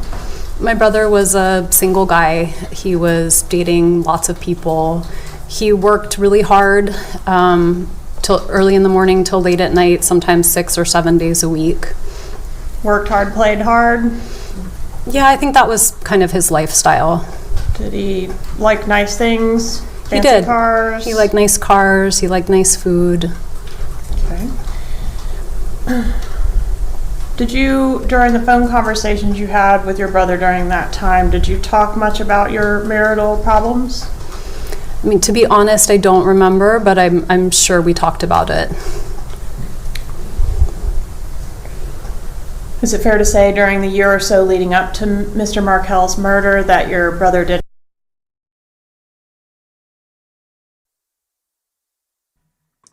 Sorry, guys, my daughter called me and I got lost track of time.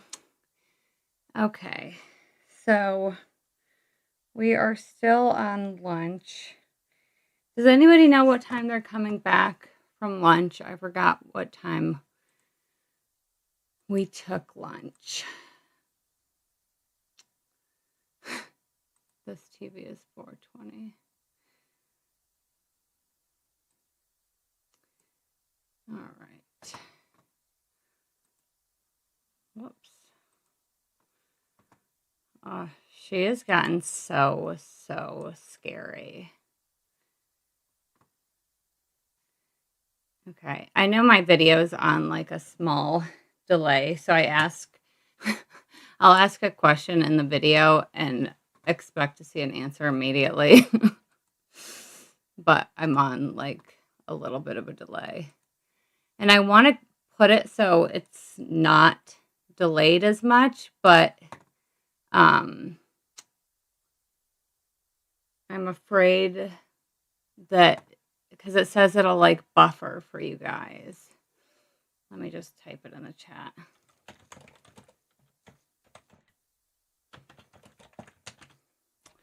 All right. All right. I'm going to go ahead. I just want to play a quick 1:15. Okay, so we have 10 minutes. All right, so I'm going to play this video and then I'm going to switch it back over to the court. When was the last time you talked to your mom? Did you talk to her today, yesterday? I talked to her yesterday. When was the last time you spoke to your mother, Donna Adelson, as we sit here today? November of 2023.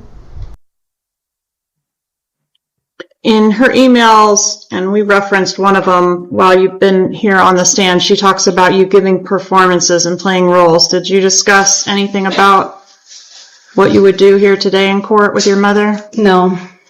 Okay. And so she hasn't given you any information or advice about how to testify in court, has No, she? ma'am. No. What about, you did offer testimony in November of 2023 as well, right, on a related case? Yes. Okay, October. And did your mom, when you spoke to her in November of 2023, offer you any advice or thoughts about how you should act or behave or what you should say in court? Yes. She did? She did. And what was that?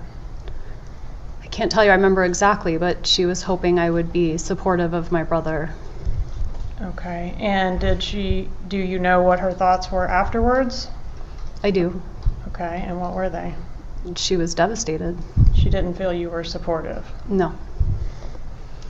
Do you remember her imploring you to put on a good act? I do. Did your mom, I don't know, do you have any acting training? No. There's so little. I mean, they could, like, I want them to have, if it's gonna have to be memories, I want them to be good. I just saw your message, not your message, but I just saw your chat. She laughed about Wendi. Okay, so no. I do not think for a second that this is why they're waiting. This is what my thoughts are on why Wendi hasn't been arrested yet. One,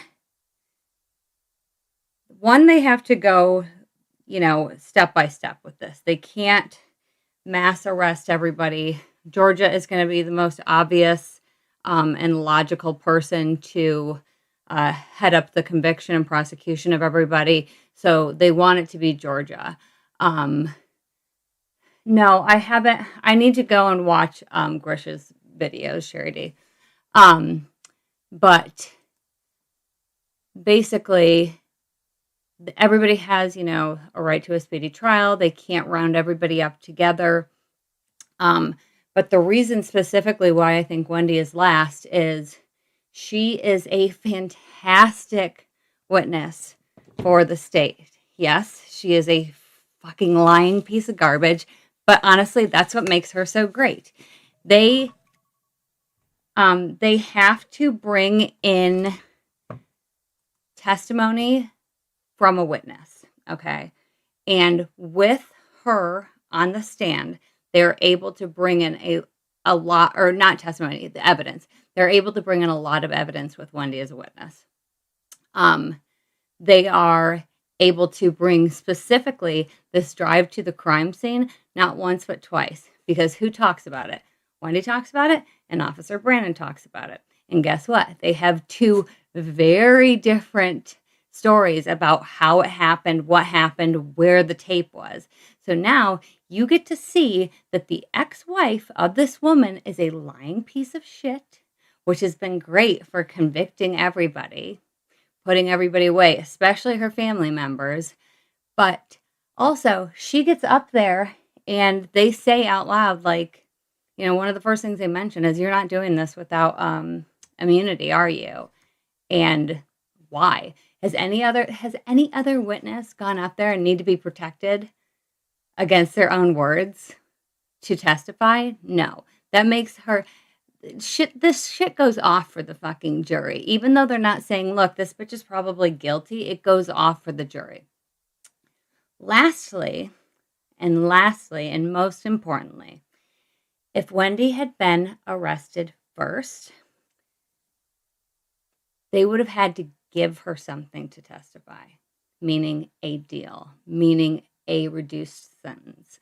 So as hard as it's been to wait for Wendi's turn, I would rather see us take the 11 years after Dan's death and then see her locked up for life than see her get, arrested when or before Charlie did and not have her go away forever. Because this bitch does not deserve to have a deal. This bitch does not deserve to get out for anything. I mean, why do you think Sigfredo's never talked? Because he doesn't want to. Once you're arrested, you have the option to say, yes, I will testify, or no, I will not. I mean, Charlie's only going to testify if he wants to testify. Like, that's it. So Wendi would have never played ball with the prosecution if she had already been locked up. The only reason why she's playing ball now even is because she's being given something back for testifying. So that I couldn't really type that all out because it's just too much. But I don't think it has anything to do with the boys as much as I think the state, has a lot of care and consideration. Obviously, their heart goes out for the boys. I do not think that's the reason. And we also have to remember when this first happened, and this is speculation, but it's more than likely fucking true. Willie Meggs was the district attorney, and he straight up said many times the Adelsons will never be prosecuted for this case. There is no evidence, They were likely in his back pocket. Why else would he be protecting them? And then the second that he got out of office, the ball started rolling, and that was in 2016. So once 2016 rolled around, we have the bump. We have the arrest of Sigfredo. We have Luis talking. We have Katie arrested. We have, they go to trial. Katie does her retrial. Charlie is arrested right afterwards. And the reason why they had to wait so long for Charlie is this Dolce Vita tape that they weren't able to get cleaned up enough until 2022, because that is really one of the most damning pieces of evidence against Charlie personally. Donna, they already had in the bag, but these incremental steps have been, for a reason. It's been very, it's planned. Georgia knows what she's doing. And not only that, but she has got mounds of evidence that we have no idea about. Everybody's been like, there's not enough evidence on Wendi. It's like, how do you know what the evidence on Wendi is? You don't. Investigations are secret. We have not seen everything that the state has. They most certainly have evidence on Wendi. Just based on, if we talk about nothing else other than Georgia looking Wendi in the face at every single trial, guys, she is asked about WhatsApp. Every single trial has asked about WhatsApp. Thank you, Victoria, Miami. That's very sweet of you. She's asked about WhatsApp. Every trial, Georgia is not wasting the court's time with anything. Every question that Georgia asks, and if you're a parent, you probably know this. If I'm asking my kid a question, I already know the answer. Georgia knows what's going on. She has everything set aside. She's probably got an entire box, multiple boxes filled with shit on Wendi. I mean, listen to all the new stuff that we have heard already that we've never heard before. We have gotten the Google search from fucking Donna. We've gotten all these new fucking texts and emails from Wendi, between Wendi and Dan and Wendi and other people and the fucking text to Rob. So guys, stay strong. Keep the faith. Wendi is fucking next. And I don't care. I will fucking mark my words on it. Mark my fucking words. Wendi is 1,000,000,000% next. She is next. They are not going to... okay. And I said this at the beginning of trial, before trial even. Every single trial, they have pointed to the next one. Every single trial has been pointing to the next person. In Katie's trial, it was pointing to Charlie. In Charlie's trial, it was pointing to Donna. What's happening in this trial? how much shit are we finding out about Wendy's involvement? And even the dumb bitch herself, literally, frickin' Jackie Fulford says, you testified that you want everybody to be held accountable if they're involved with this or something to that effect. And she says, isn't that right? And Wendy says, yes. And Jackie Fulford says, that includes you, correct? And Wendy says, anyone who's involved. That is the first time that Wendy hasn't just flat out denied her fucking involvement with this. And now we don't have time to watch this because I've been talking, so they're probably going to be back soon. But that is the first time that Wendy hasn't just said, I had nothing to do with this. I had nothing to do with this.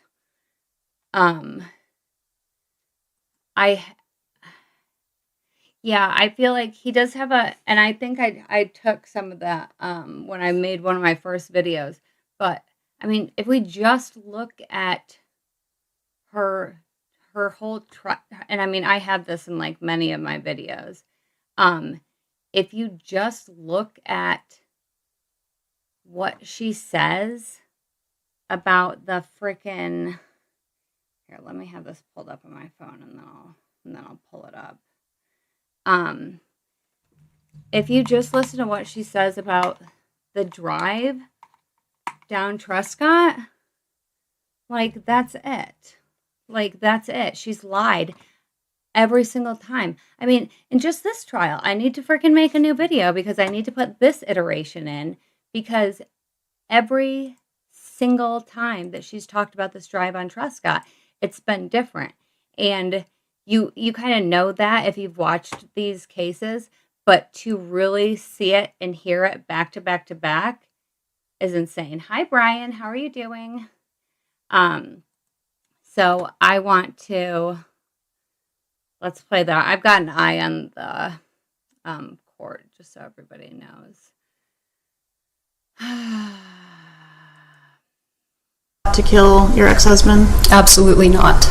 Did you know it was going to happen, but maybe not know the details? I knew nothing. Is that why you went to the crime scene on the day of the homicide? I did not go to the crime scene on the day of the homicide. Can you show us? So why lie about it? The action itself doesn't denote guilt. It is everything she did after that makes her look guilty as fuck. Oh my god. And I tried to drive up Truscott and I saw that it was blocked. It was blocked at some point. I'm not sure what time it was And I blocked. just thought, oh, there's maybe some trees down or something. Drive down, Trescott's blocked, you turn around, you go back around on Benton, and then you look There's a tree. Right. So her first iteration, she says straight up that she drives down Truscott. Okay, drives down Truscott, saw the roadblock, didn't think anything of it. If you've watched, which the majority of you have, the only house that's blocked off is Danny's. Okay, there's massive speed bumps on his road. I have, it was actually that video that we were watching during the lunch break today. It's a 25-mile-an-hour residential street with huge speed bumps, like 6 of them just before you get to Dan's house. It's not a shortcut. There would be no way in hell that you would think this is a shortcut. And she's like trying to pretend that like, oh, I didn't even realize what road I was on. Pardon? I thought it was like a tree that fell down or something. I didn't even think like that's the house. I saw a few houses blocked off and I was driving up the street and I saw like the tape and I just thought, oh, maybe there's like an electrical outage or something. And I drove up Truscott because it's the shortcut. So again, version 2 that she's telling to Jane, she drives up Truscott. I'm going to speed this up a little bit because I hate her fucking voice. And so I drive up Truscott and I see the tape and I was like, It appears you were traveling on Centerville Road. I'm referring to your visit to the crime scene. I did not visit the crime scene. Okay. You did not pull up to the crime scene tape on Truscott Drive? No. I was driving up the street. So then in Katie and Sigfredo's trial, she's saying that she didn't even pull up to the tape. Okay? She didn't even pull up to the tape. So she admits going down Truscott, version 1, version 2, doesn't drive And I saw like the version tape. 3. I was driving on Centerville Road, and sometimes I would take the shortcut through Truscott. Yes, ma'am. But when I was driving on Centerville Road, I saw some sort of tape or obstruction, and so I didn't turn. Okay. But she claims she saw the tape from a mile away through fucking 4 huge turns in the road. So from a mile away, because Wendi has fucking eagle eye vision, she saw the tape. But now in this one, she didn't drive. She didn't even turn onto Truscott. This is all seen from center. On the way to run your errands, did you go by the crime scene? Version 4. On the way to run your errands, did you encounter a roadblock on Truscott? I did. All right, so you did turn off. So now, Sigfredo and Katie's trial, she didn't leave Centerville, did not drive down Truscott. But in Katie's retrial, she did drive down Centerville onto Truscott. I did. There was some tape, and it looked like the road was blocked off, and so I just turned around and went back and went up Benton. It makes sense that you might have left your residence at about 12:30. Okay, so here, and on that one, she didn't do a K-turn. She just turned around, and she makes a circle. So she must have done a circle turn, an O-turn. Sure. Okay. And did you go to the crime scene or very near the crime scene on your way from your residence to, I guess, to lunch or to wherever you were going next? No, I did not. So you never turned on Trescott Drive that day? I went to turn on Truscott Drive, but I saw that it had been blocked off by some tape, and so I just kept driving on Centerville. Okay, and when you had to turn around at the tape, right, to go back out? I think I tried to turn right, and it couldn't turn, so I would have made like the kind of turn, like a K-turn thing. Was there a roadblock there with? There was tape. Hi, Phil Swift here for Flex Tape. Yeah, and an officer was there? I didn't see an officer, but I did see a car. A law enforcement marked vehicle? Okay, did you have any contact with the officer? No. Okay. So in this version, she's claiming that she was driving down Centerville. She first says she didn't turn. And then that she saw the tape. She was going to turn, but she didn't. And then Georgia says, but you had to turn around. She's like, oh yeah, well, I was going to turn, but then I didn't. And then I did a K-turn. But the way she's making it seem is that she's as if Truscott was taped off on Centerville, which it was not. It wasn't taped off at the intersection a mile away from Dan's house. Did you do anything after that to try to find out what was going on down that roadway? No, I just assumed it was weather. And then this last time, she admits that she was driving down, and I think it's a pretty similar story. Let me find her stupid testimony.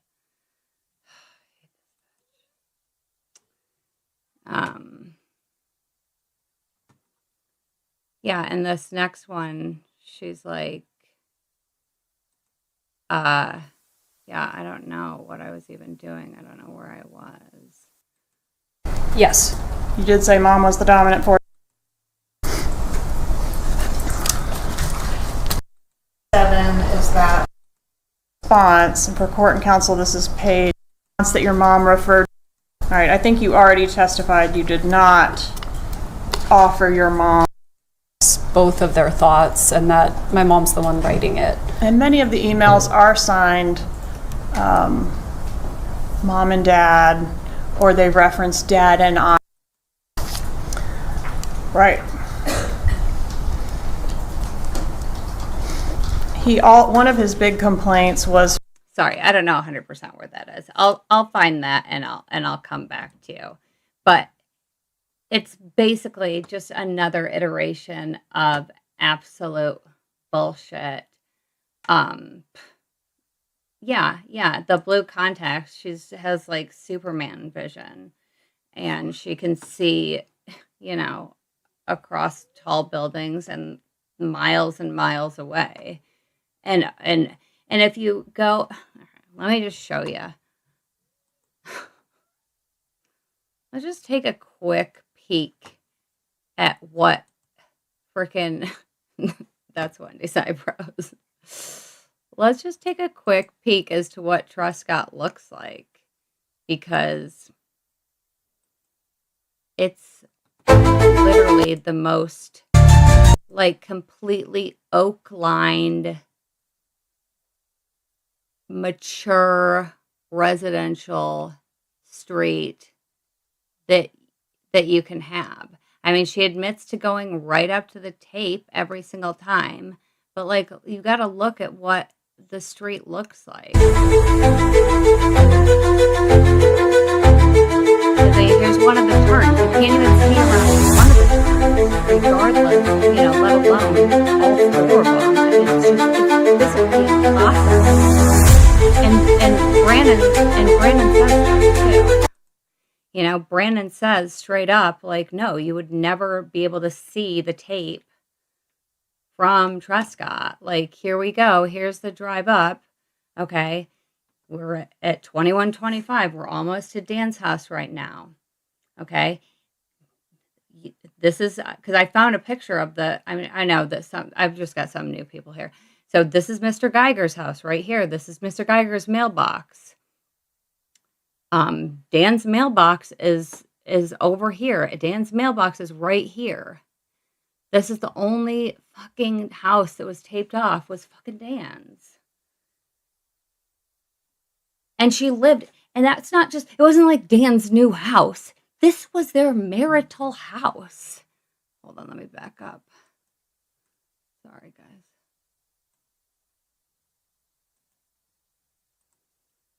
This is both of their house. She lived here for almost a fucking decade. Okay? So here we fucking go. I looked for this forever. I'm like, there's got to be, because that bugged the shit out of me that there was, like, not, you know, definitive, sorry, my kids are talking in the background, that there was not definitive answer of where the crime scene tape was. That bugged the shit out of me at the trial. So I was able to find it. You can't hear me? My mic is on.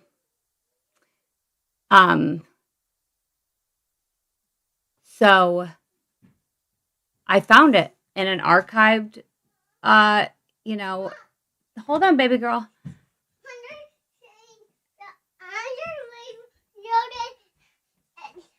It's old. It's old? Yeah. Okay. I'll fix it for you in 1 second. I want a new one. All right, I'll get you a new one. But here, this mailbox right here, this is Mr. Geiger's house. Okay? That's Mr. Geiger's house. Hold on, baby. Hold on. Just say hi to everybody. Look, you're on camera. All right, hold on. This right here, this brick pillar, this is Dan's mailbox. And there is the pole that's right in front of. So this is Dan's next door neighbor right here. Here's where the crime scene tape was, guys. And the news was literally there. The first news story was published at 12:55. So they were there like right before Wendi was. But holy shit, wouldn't it be crazy if they were there at the time that Wendi pulled up and got that on camera? You know what I'm really curious to see is if there are, because you know how they had like all these bus videos of Sigfredo and Luis and their car. I'm very curious. Yeah, sorry. Yeah, I muted it. I apologize for that. I forget that I have my desktop boosted to shit and, you know, my videos are like normal volume. I have to remember to turn that back up when court starts. But I'm very curious to see if there's bus video of Wendi driving. Because I bet there is. I bet there is. But here's Mr. Geiger's house. And the only house that's blocked off is Dan's. So when she drove up to the tape, which was right here, which Brandon was sitting in his cop car on the other side of the tape, probably this one, they, you know, they most definitely saw her. And she most definitely knew what house it was. She lived there with him for years and years. Years and years. It is so frustrating. So yeah, here's Dan's mailbox. Here's the pole that the crime scene tape is. the only house that's taped off is Dan's. And the reason why I think that the cops might have said that the tape was... Okay, hold on, Donna's back. I think they might have just said that because the housing lots on Dan's particular street are much wider than like a normal lot that Florida has. So I'm thinking that maybe they just, they're just used to them being closer together. I mean, and you got to remember, this is forever away. They're probably going to tape off whatever, needs to be taped off. But not only did they see her, Brandon sees her at the crime scene, watches her car act differently than every other car because she pulled a 3-point turn, didn't even stop to, think about what she was going to do like every other, like every single other car did. Oh, good, they put Donna's hair up. But Isama had sent an officer to surveil her house as soon as they got Dan's house. So they be seated. If someone can get Agent Sanford back. They were suspecting her from the very beginning. Okay, I'm going to go ahead and boost the court volume again to 900 volume. Sorry if that blows out your ears, because Georgia's a little bit loud, but the calls are a little bit quiet. So if you want to turn down your volume until the calls come on, because then it'll at least be... You can always turn it down. The jury, did everyone get some coffee during the break? Max volume. All right. The only reason I ask is each bit of evidence during the case is important. We can't have any shut-eye going on. Agent Sanford, please take the stand, sir. You remain under oath. Yes, all right, guys. I'll be right back, okay? Your name's Evan. Thank you, Judge. According to my list, we're on CC. Is that what you show as well?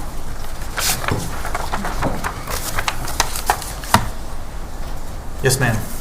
Okay, so can you set up CC for us? The call we just heard, we had, I don't know, it appeared the FBI made Katie mad. Yes. Remember that call? Yes, that one was Katie and Charlie talking. And Charlie was supposed to go back to Donna to find out if the number was on the device at the office. Correct, if the caller ID showed up and what it read. So CC is on the same date, Charlie to Donna at 10:50, which is about just a couple minutes after, a minute or two after the last call. All right, let's publish CC, please.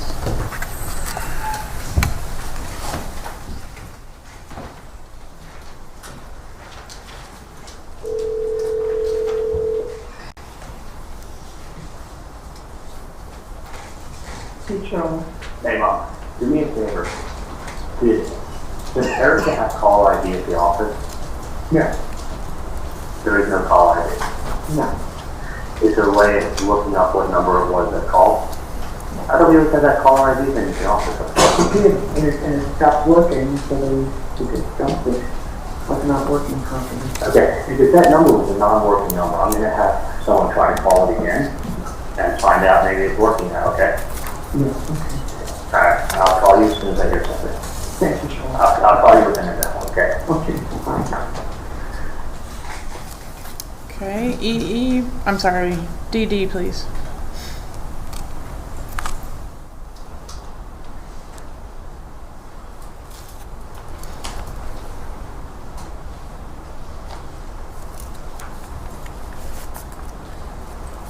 Yeah. Okay. There is no caller ID at the office. Call the fucking number that I gave the other day. I know it was not working the other day when you called. Call it again. If it's very important, then that will be a working number. Okay? Exactly. So Exactly. call it again. If somebody gave you a fucking wrong number, because it's like you have an email fucking number. I'm telling you, bro. I'm telling you, I'm in the fucking office and I'm standing outside fucking screaming. Okay? Call that number. Whatever it is, if either somebody's fucking with your family, fucking with my family, fucking setting somebody up. Okay. And I don't think they're fucking game. And you know what? You're thinking. You're not thinking. You're not thinking. Okay, what do you want me to do? You wanna call my fucking phone? What's that? You wanna call my fucking phone? I can care less from where you call from. I'm just saying. Exactly. Oh my God, bro.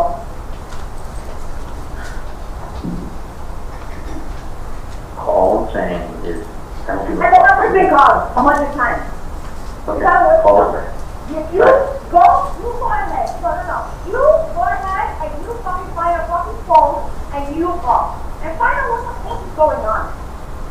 If they pick up. Because they're obviously not, it's not a working number. You find another phone and you go call. Whoever set up this bullshit is somebody's trying to fish for fucking some shit and just fucking throwing on me or whatever. Or Okay. somebody fucking listening to everything. Okay, well, there's nothing that they can listen to whatever conversation they want. I'll call from the office, and then from there, I'll call you. Exactly. That's all. Alright, let me know then. Okay, that's the only.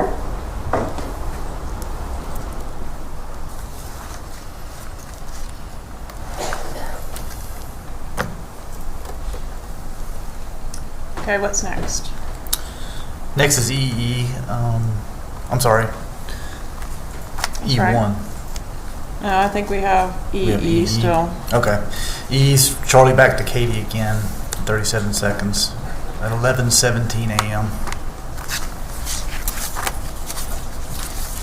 Where to publish Mrs. Adelson, if you need your amplification device or your headphones, please wear them. It's very important that you are able to follow all of the evidence as it takes place during the trial.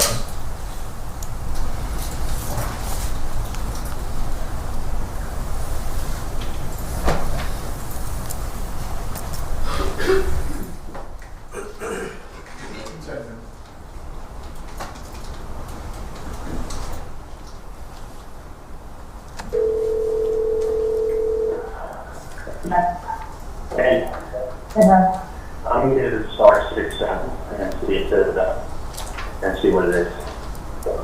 Okay, do that. Okay, you haven't heard anything from me nonsense, have you? What? You haven't heard anything from any of this nonsense. No, obviously we're on the same page.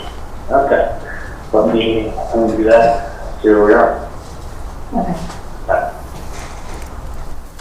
Okay, now we go to EE1. Is this the same day?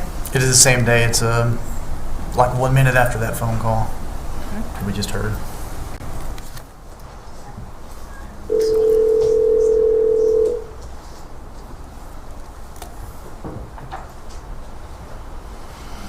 Starts at the start.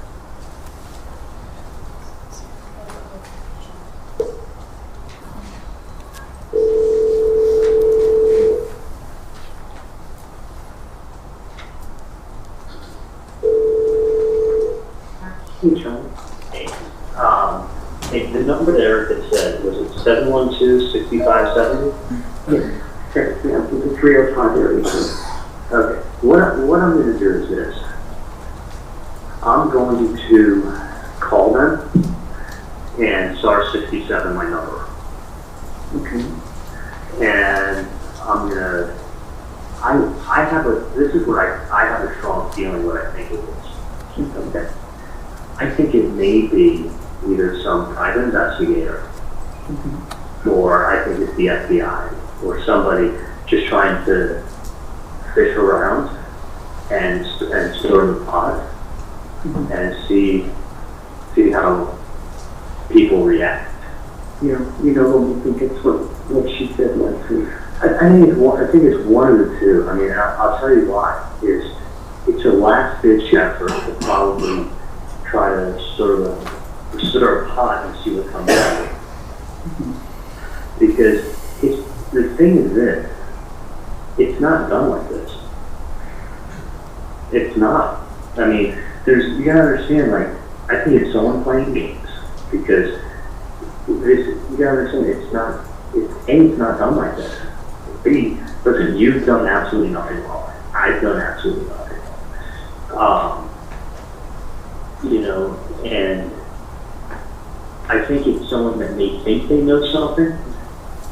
So since they think they know something, they're trying to stir the pot.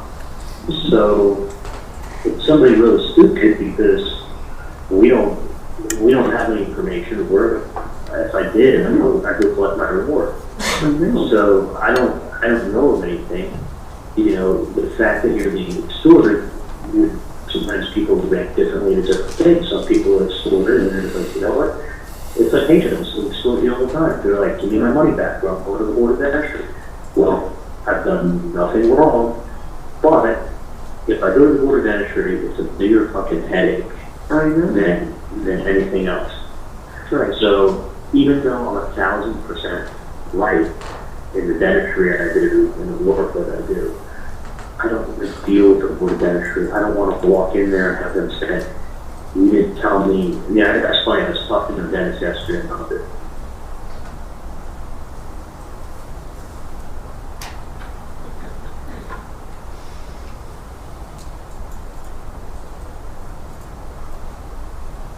So that's what I'm. But I think it's absolute nonsense.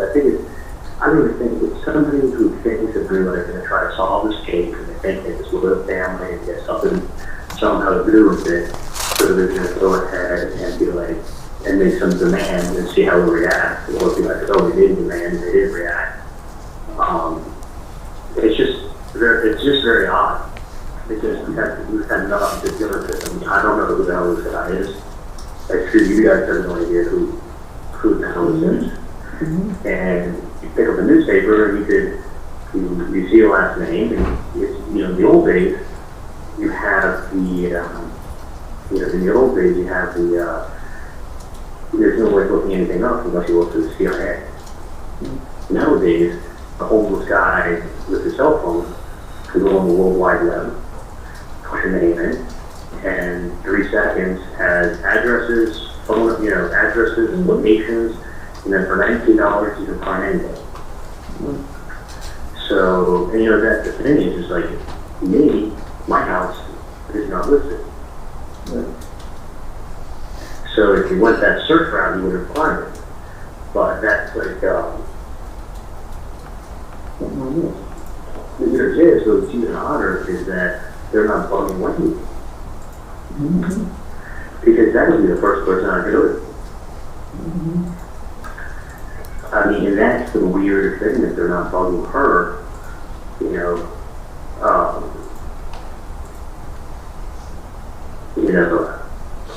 I don't, that's why I just kind of like, I don't want to have a headache, like, interesting. Because you don't want to trade one says nonsense to the other says nonsense. But you also don't want to have someone knocking at your door every other week. Exactly. That's why I was hoping, maybe if you had friends in Houston that you could. But that's not working out. Yes. So, but I think I'm just gonna call them up and see what they want. If it's a non-working number. Well, that's what I want to see if it's not working.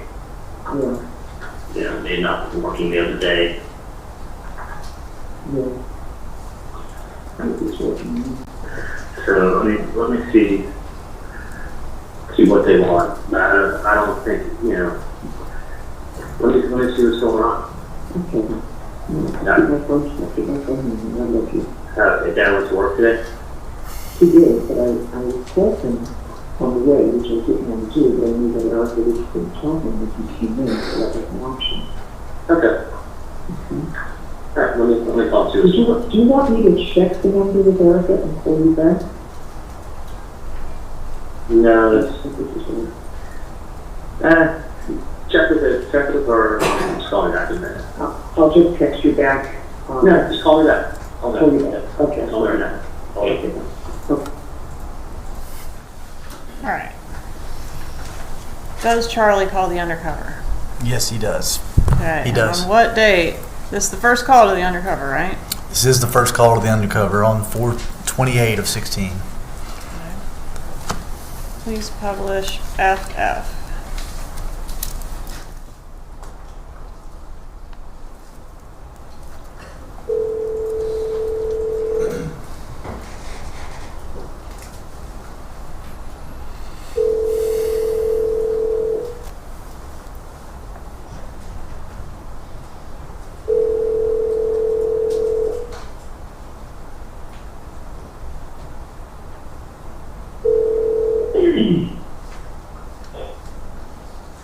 Hello?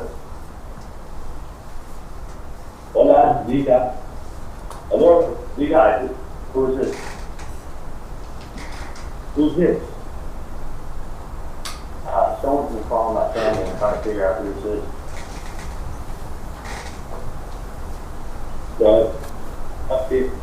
In reference to what, man? Someone by the name of Sammy call? Yeah, that's me, man. Alright, what's going on? Well, what's going on is my brother Tato. Okay, my brother Tato has not been taken care of. His family's not been taken care of. I talked to Thankless Locker. Why are you calling me? Who are you? I gave the number to a lady. I don't know Tato. You don't know Tato? I'm not sure you know Katie and Tuka. They've been taken care of since family problem was taken care of up north. I don't know. I was You don't? Well, this is going away, my friend. Because let me tell you something. I was a driver with Tato, and he told me the whole story. He told me nobody was taking care of him, nobody was taking care of his family. The family was taking care of Katie and Tuka, and nothing's been taken care of with Tato. So we know what's going on. And Tato needs to be taken care of, do the right thing. The lady already heard the paperwork, she knows what I'm talking about. We know Katie, we know Tuka, we know they've been taken care of. Let me look at more. No more fucking around, man. No more fucking around. This ain't going away. You guys need to do the right thing for Tato. That's my brother, man. That's my brother, and he needs to be taken care of. His family needs to be taken care of, just like Katie and Tuka have been taken care of. I've never met these people, but let me call you back, okay? That's bullshit, man. You know exactly what I'm talking about. You know this lady. I don't know your relationship with this lady, but we know what the fuck is going on. Just take on that way. Take care of Tato just like you take care of Katie and Tuka, man. All right, so in that call, or I guess prior to that call, did Charlie Adelson hit star 67 in an effort to camouflage his number? He did. All right, and then when he hangs up from the undercover, who's the first person he calls? Catherine Magbanua. How many calls does he make to her? At least 3 that I recall. All right, and does she eventually call back? She does. Is that our call GG? It is. Yes, ma'am. Publish GG, please.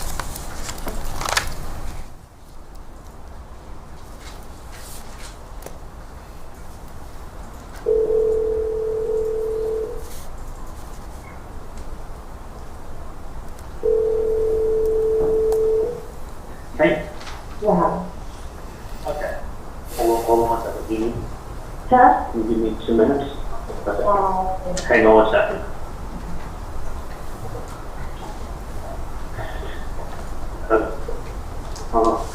I called the number. Mm-hmm. It rang like 7 or 8 times, and then somebody picked up.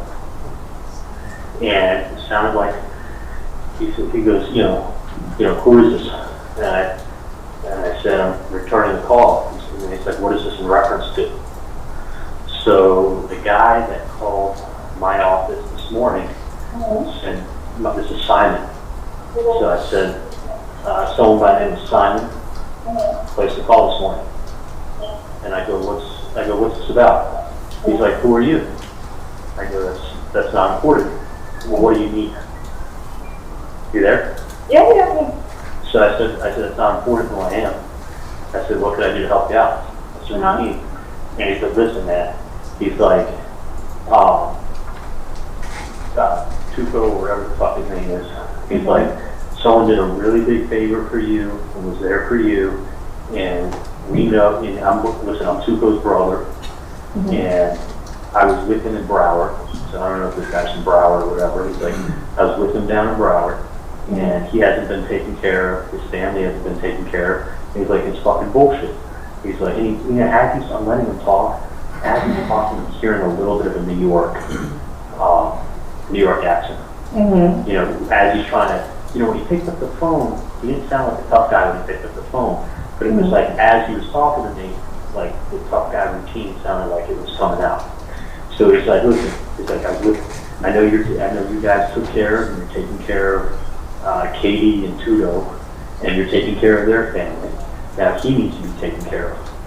And I was with him in Broward, and he's done a big favor for you. And I go, sir? I go, I don't know.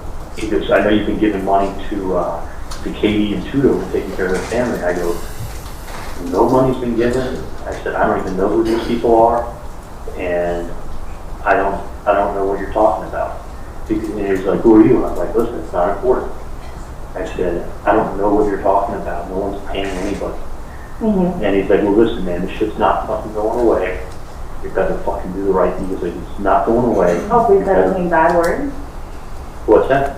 So he said any bad words? He may have said bad. He may have cursed. But he would listen. He left it with me to listen. He made it like this shit or whatever it is. This shit's not going away, and you need to help Tudo's family, whatever his name is, family out the way you're helping out Katie and Tudo. And I go, I don't know who you're talking about, and I don't know what I can do for you. I said, he goes, well, it's not going away. And he says, do the right thing. You got to help him out. Which, He should have been like, who are you? Number one. He told me he's his brother. Obviously, he's not going to give me his real name. And I was being really polite to him. Like, I said, hold on a second. You got it. Okay, give me 2 minutes and I'll be right there. I was being really polite. Okay, he said he's a brother from Broward? No, he says I know him from Broward. Or I saw him down in Broward. So I don't know if, like, this guy they're talking about was incarcerated in Broward, or held in Broward, or whatever. The guy A referenced Broward. B referenced Katie and Tuco. The same name again. Yeah, so your name and some other guy's name, who I don't even fucking know. You know, so he's saying, so we're talking about Tuco, which I don't fucking know who that is, but that's two people I don't know. And he's talking about your family, saying your family's being helped out, which I don't fucking know. I mean, other than the hours I give you to go up from the office on the weekend and take care of it. Exactly. But that's, I don't help you out. You fucking earn money on the weekend when you go up. And this is the 301 number you called? The 305? Yep.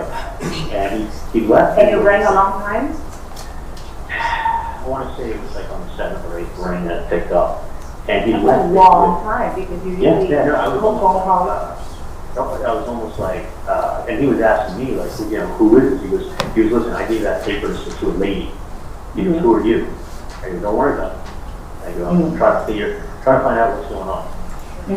So, you know, this person is on the assumption. So you said they're a friend in Broward, or you said they're a brother from Broward? He said he was this guy who's evidently told my mom was incarcerated, his brother. And he's saying that he has not been paid, and his family has not been taken care of, and this is not going away. And I don't just give charity out. You come like you can't be like having like freaking people threatening you and mentioning you names. You know what I mean? And he sounded, honestly, he didn't sound Latin, and he sounded like there's a little bit of a New York accent that is tough. But like so, open. Didn't threaten me at all. Did not threaten me at all. He just let me know this is not going away, and he's like, you need to take care of him and do the right thing. He was there for you. And I go, I don't know. He goes, I don't know who this person is. I said, but, I said, let me call you back later. That's how I left it with him. I said, I said, sir, I said, I don't know who the guy is you're talking about, but let me give you a call back later, okay? He's like, okay, do the right thing. Which is do the right thing. Do the right thing. You sound like a fucking cop or fishing that's or an investigator or someone's playing games. But I don't, he's coming up with a lot of fucking details, and I'd love to know these details, but I don't know two of the people's names they're talking about, and you may be in the wrong shade, and then I feel even more like a dumbass. Exactly. Just a little quick recap, just because I don't want to say, like how did like the conversation start? It just rang, and he goes, who is it? He goes, hello? I go, hi. He goes, who is this? And I go, I'm returning a phone call. And he goes, what is this in reference to? That's the exact word? Yep, the word is in reference to. Reference to, wow, this is very, I should be the word. Yeah, no. Well spoken on my mom now. He says, what is this in reference to? So I said, I'm returning a call that Simon, I'm returning a message that Simon had left this morning. That was the name, Simon? That was the name when he called up my office, spoke to Erica, and said, listen, I gave a piece of paper to Mrs. Adelson last week with a number on it, tell her to call it, and this is Simon. So I said, okay. I said, I'm returning a message from Simon. So then he knew that it was in reference to this fucking nonsense. So I said, what I told him. I said, I go, I know that your family and money. He kept referencing that, like, we're giving all this money to a fucking family, like, and referencing, there's two names, there's Chulo and Chulo or whatever. And supposedly I'm giving money to you and some other dude and your family. I don't know these people, never met them. So, and he's his brother is with this person that he's saying that's incarcerated? He's saying his brother is incarcerated. And he's saying he's from Broward? He said he referenced something with him in Broward. Oh, what's in Broward? So I don't know if this guy incarcerated in Broward County, is he from Broward? I don't know who these people are. But I don't know definitely. And your family, and so I don't know who the dude is that you're with, or if they're just making up names, or if I feel who should just go to the FBI and say, you know what, let's play phone tap. Exactly. So I don't, you know what I'm saying? No, it could have been like, while you're doing all this, correct? Number one, I don't know what the fuck you're talking about. Number two. Well, he never said he was in a hurry, and he was, I just wanted him to keep talking. And that's why I wanted to get a feeling of who the person is? Yeah, because he wasn't like, he was wanting to know who I was, and I was kind of boring.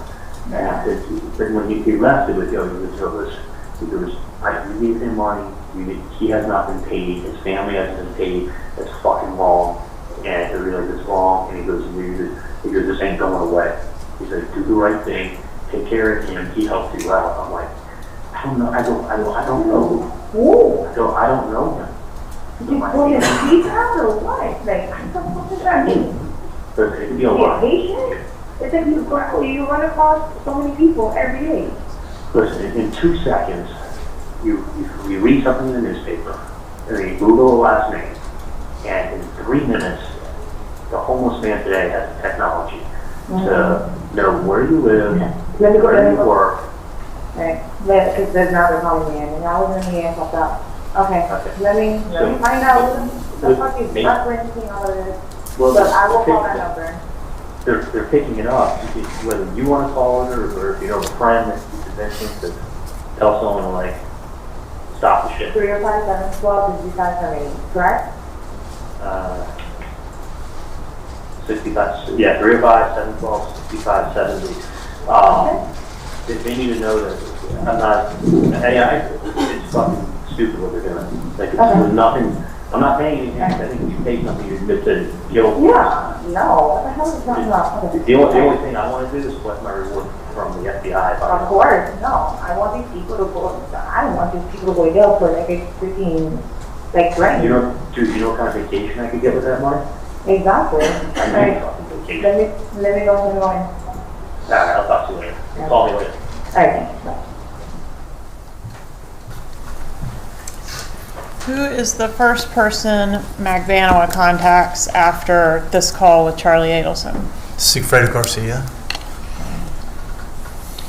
Is this the first time? I know that the Undercover said Broward to Donna Adelson on the bump, right? That's correct. But is this the first time we're hearing the word Broward on the wire? It is, and specifically to Katie. And Luis Rivera was housed in Broward, right? He was, A correct. fact that would have been known by Catherine Magbanua. That's correct. Her and Sigfredo both would have known that. Right. And Charlie Adelson says the word Tuto on this call, right? He does. Tuto, we've learned throughout the course of this trial, is a nickname for Sigfredo Garcia. Yes, ma'am. Is there any evidence that Charlie did know who Tuto was before this call? Yes, ma'am, there was. Okay, so he had referenced Tuto in the text messages before. There were text messages where he'd referenced him. Yes, by knowing name. that was Catherine Magbanua's child's father. That's correct. Okay. Let's go to HH. Is that a text message? Yes, ma'am. Okay, tell us about that text. It's a text from Katie to Catherine Magbanua to Sigfredo Garcia, and it's at 12:57, which is right a couple minutes after she hung up with Mr. Adelson. All right, what does the text say? It says, "Baby, call me when you can." Does she wait for him to call her when he can? No, she doesn't. All right, does she make a phone call, I? Yes, she did. Okay, and is able to get him? Correct. All right, let's play I, please.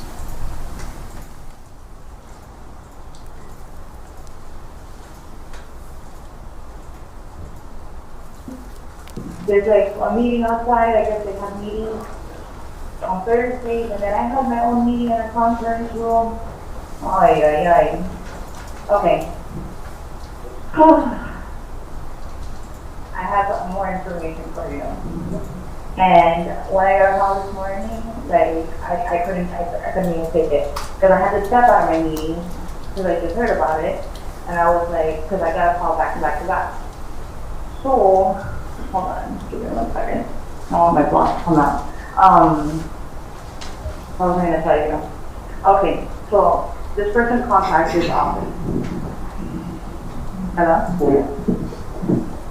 Whatever, supposedly he said his name is Simon, okay? Contacted the office saying, oh, whatever, I'm giving papers to this person there. Obviously somebody's doing their, whatever they're doing, they're threatening. And like, they're very, very close to reporting already. Whatever it is, it's getting pissed because my name's involved. And this gets better. So I'm like, you know what, of course, just tell me everything on the phone right now because I don't have time. I'm fucking working, like, what is it? Like, I want to handle this and I want to handle this like right now. So, he said, okay, they called the office. I was like, look, I tried to contact that number, it's like not a working number. They're like, I was like, why don't you go ahead and start 67 and go call a freaking number. And then, whatever, that person did it. They go, okay, I'm returning a phone call. And the person goes, who are you? And they're like, doesn't matter. I'm returning a phone call regarding something of a paper or whatever. And then they're like, okay, well, we know you've been talking now. They said my name and your name. And I, Is it Katie Esposito? yes. This is her name. They've been helping me now. And he's like, I don't even know what the fuck they're talking about. I don't even know. I don't even know if you're the right person to be talking about. For all I know, it could be another KD or whatever. And I was like, okay, what else do they say? They're like, oh, well, they're a brother of this other person that's supposedly incarcerated. And they're a brother of them, and then they know him from Broward. Brother of them, and then they know him from Broward. I don't know if they were together in Broward and he got out or whatever the case was. And he's like, but this time you need help. Do the right thing. Like this, the fact is like we know for a fact that you're helping out there. I'm like, helping who out? Yeah, I worked for you before. Like that's it. I was like, well, that's not helping me out. Is he working for you? And I was like, I don't know what they're talking about. So, but they said, do the right thing. His name is supposed to be Simon. They're a brother of the person that's incarcerated, and they said that name. And I was like, no, this needs to stop. Like, this needs to stop. Because somebody's harassing me, somebody's harassing your family, and they're putting my name, and then I need and that other person's name.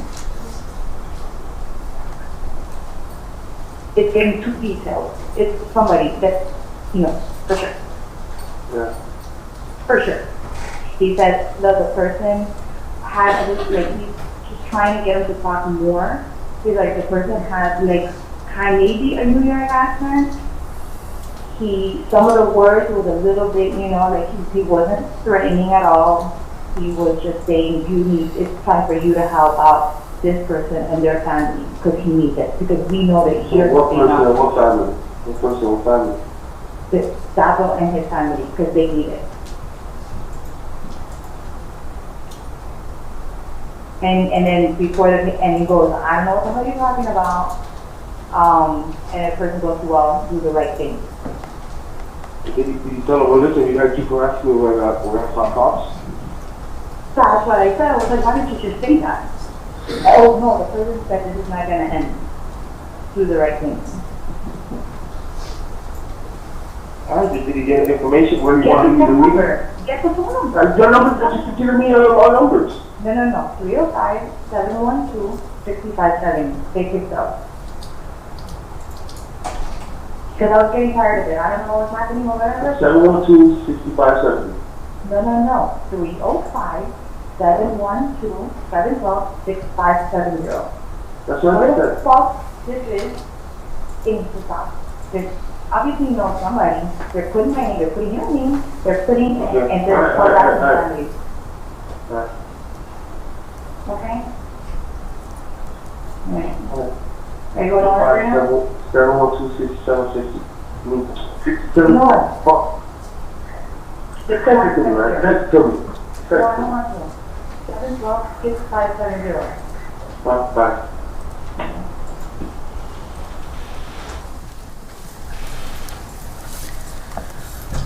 So here we've got Sigfredo Garcia, the shooter, suggesting calling the cops. Anybody do it? No, they did not. Okay. What happens next? Sigfredo calls Catherine back at 1:46. Actually, there was a hang-up call to the Undercover, I believe. I think Nope, that's sorry. after KK. That was, sorry, I got my time mixed up. All right, so this JJ. is just about 20 minutes later, we get another call between Garcia and Magbanua. That's correct. All right, It's so at can we- 1:46 p.m. Okay, publish JJ, please.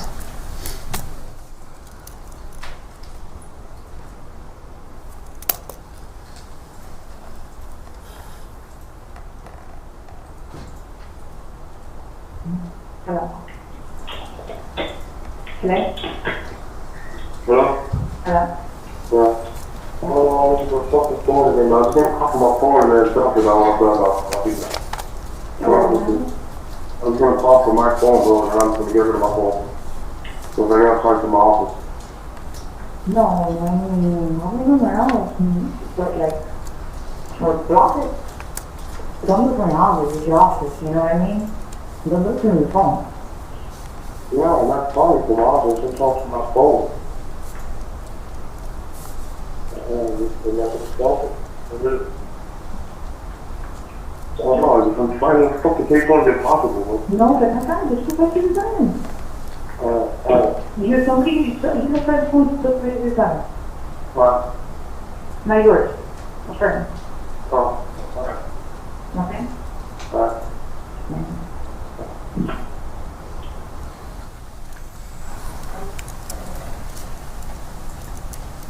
All right, and then do we have another call between the two of them at 2:09 p.m. that same day? That's correct. One more call. Publish KK, please.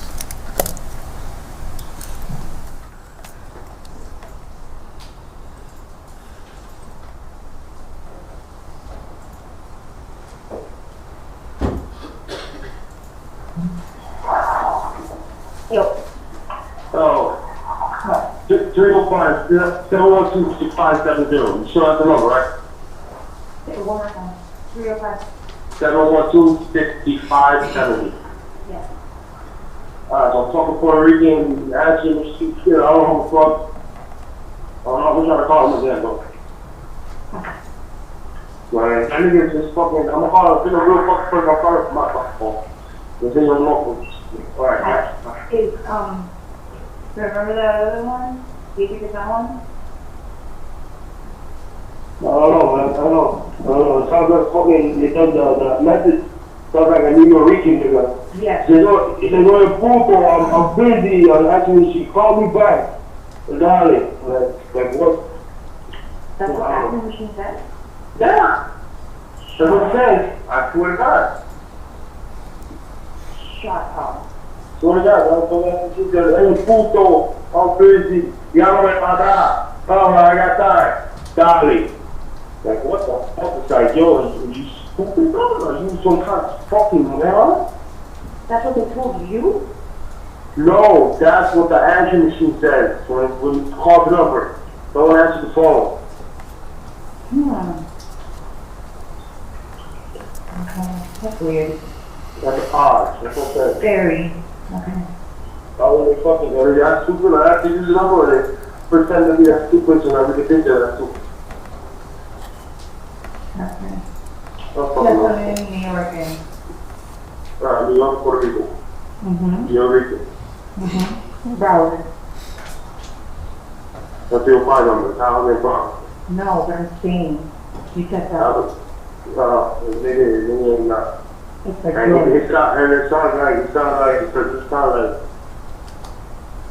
I don't know, man. I don't know. Okay. Alright.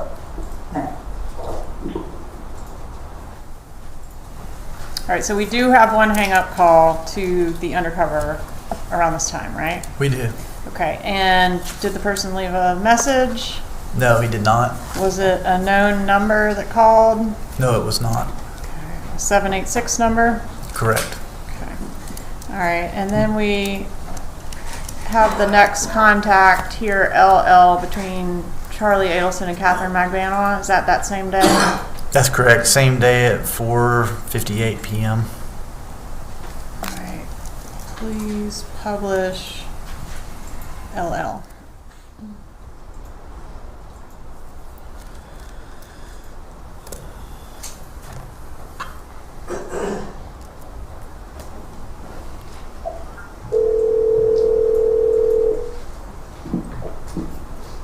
Hello? Hello? Hey. Hello? Yeah, here. Yeah. Hold on.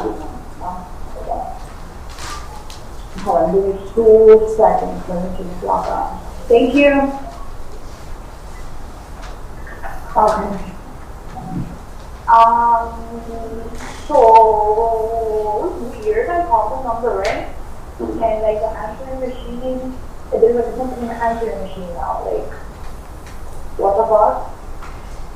Like some ghetto guy, like talking on the answering machine, and said one of the names that you said.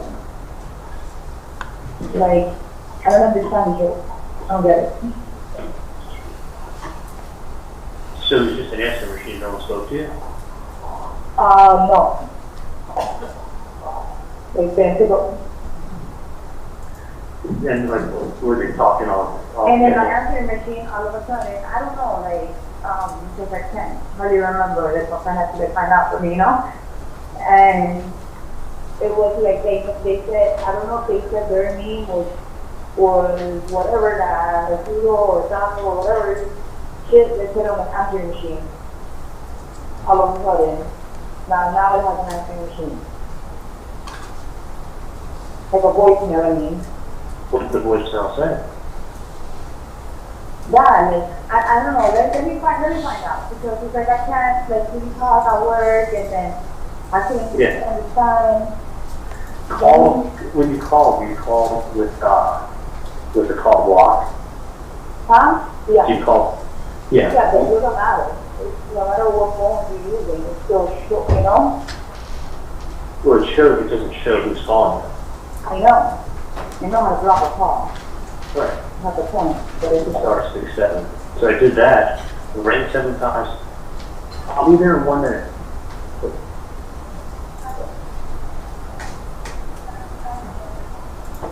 Without dialogue, Vicodin is acetaminophen, ibuprofen, it's not dialogue. Yeah. Okay. You know, it's like fucking lady. Just fuck out the way, stupid ass. Yeah, I would do this. I would, you just call again later. And Yeah, but sure, you know what? With all this crank talking, I'm gonna call from every fucking bloody phone and fucking leaving a message in everybody's fucking phone. From everybody's phone. I'll play games, I'll play games. really fucking up because they picked up on stuff. For you.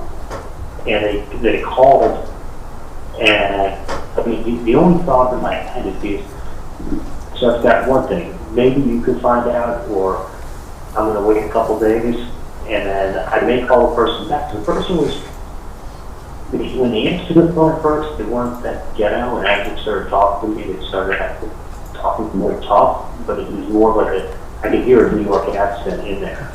And it sounded like that. The voicemail sounds New York, but I gotta find out what's going on. But I'm saying I'm gonna call from somebody else's phone because I don't want my phone, because you know I use this phone for work.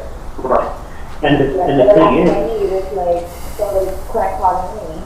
right, listen, the one thing is this, either maybe that person will want to meet someone and talk to them about what their issue is, or I want to ask them. No, they're gonna have an issue because you don't just go threatening people throwing at me.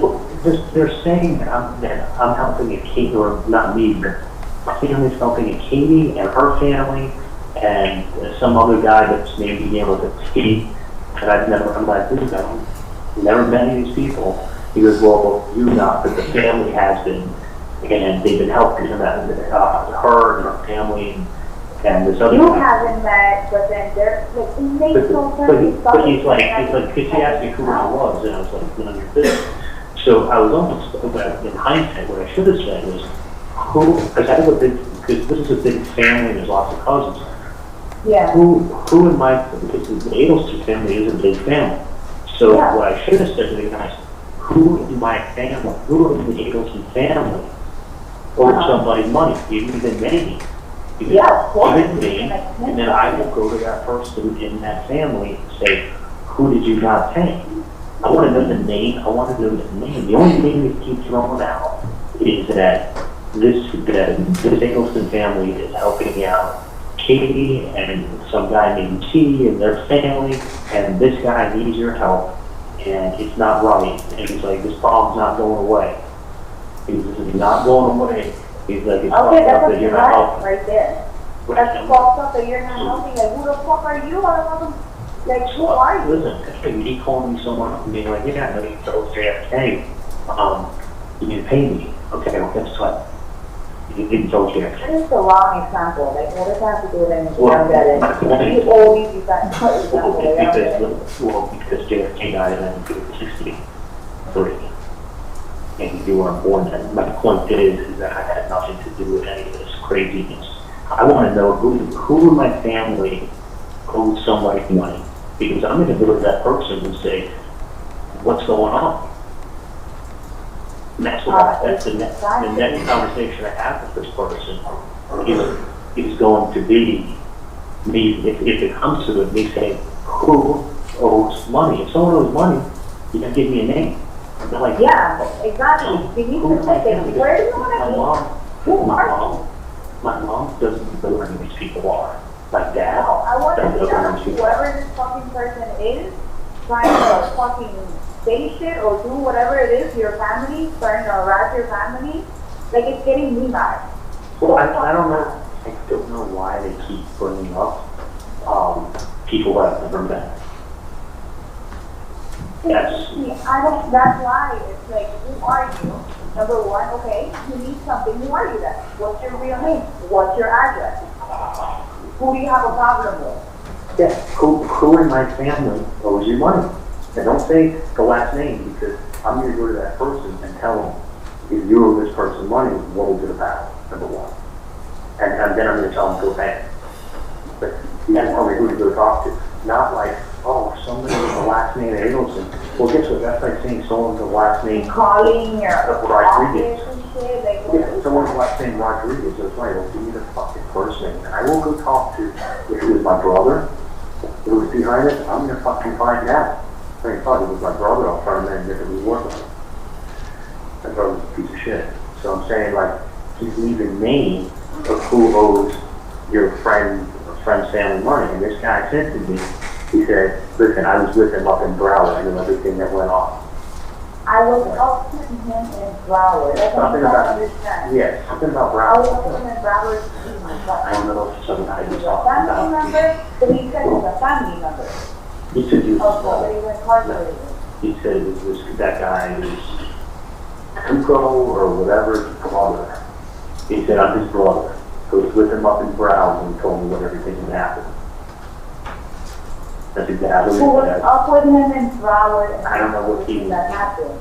I don't know if he was in What? jail with him, visiting in jail. Like, he needs to like fucking fix, like if people just can be fucking Googling shit or whatever it is, Well, and that's, well, exactly. But the only reason I'm going to bother and calling you is because they just wanted to talk about you. Or if I'm the wrong person, then I can feel even horrible. This person doesn't matter. Like, you're still harassing my fucking family. And I want to stop.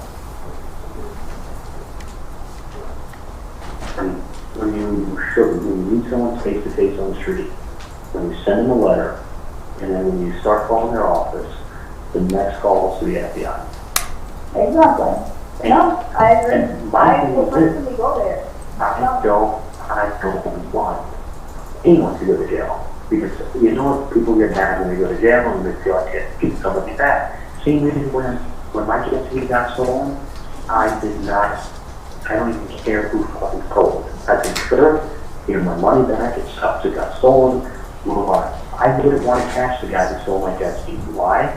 Grand theft. I don't want to put anyone in jail in the middle of a fucking one. Okay, but you know what? If this person keeps fucking saying shit, then they need to start giving information. They need to start saying something instead of They need to tell me who owes the money. Not a fucking psychic. Nobody's a psychic. Yeah, I mean, a family's not lost the numbers. So, or it could have been a cousin of mine, it could have been my brother. Like, who owes the money?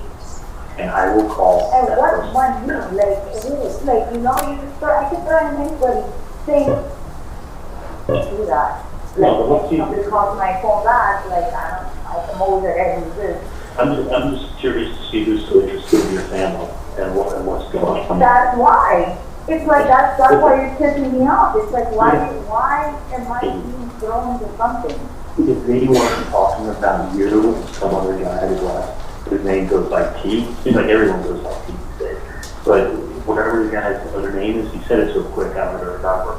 But he wasn't talking about you, your name, and then some other guy's name is But T. you're just saying too much now. I don't even know what the fuck you're saying. That's what I'm repeating to you what the guy said.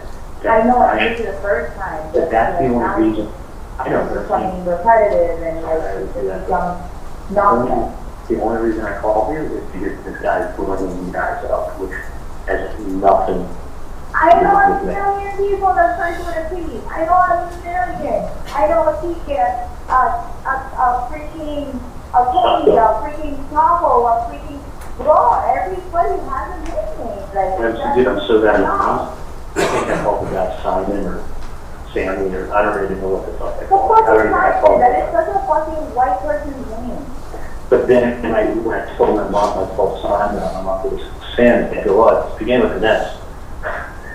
I thought they were. I was Sammy, and I was like, oh, and he responded, oh, what is your last name? What is your address? Yeah. So I can send your mother a fucking letter, or meet your mother in the freaking middle of the street. Yeah. That's That's fine. gonna be the next stop. Yep. That's fine. So what's his problem? Because he's about to have a big problem. He's gonna have a fucking business problem. Yeah. And I'm oh my god, I am the fucking wrong person. God forgive him that he fucking said the wrong fucking name, because now it becomes my business. I'll pick a new name next time as a reference. So I hate that shit. I do wait and you I fucked this shit up for no reason. You never picked up the package, did you? I mean, when I'm focused on all the way right here, like I gotta get my kids. I'm trying to figure out if I can go out like later on. Okay. Let me know that I have that. I'm still here. I'll probably be here in about an hour. Yeah, but I mean, you're gonna be home, right? Yeah, I'll be home. I should be home by 7. Okay, we're leaving you halfway, and I have to. I know. Okay. I forgot. And I gotta tell you stuff about work anyway. So I have a lot of shit that I have to tell you about work. Yeah, I'm beginning to reviews online to go work on it too. But let me. I don't have to go get reviews. What are you talking about? I know. Right, let me call you. Okay.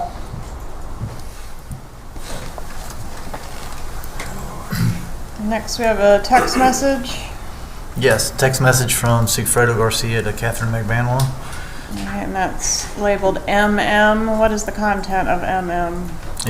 He says, I called 3 times, no answer, and I did not leave a message. Is there any evidence that anyone called 3 times to the undercover phone? No, there's not. All right, and then we go to NN.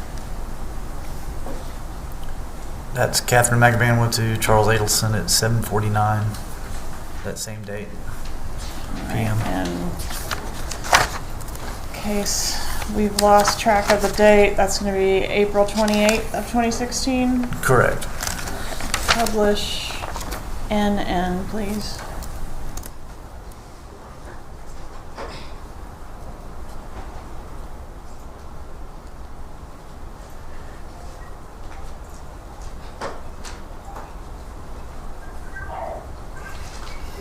Hello? Hello? Hey, what's going on? Hey. Call that number 3 times. The first time, like, the message, in Spanish.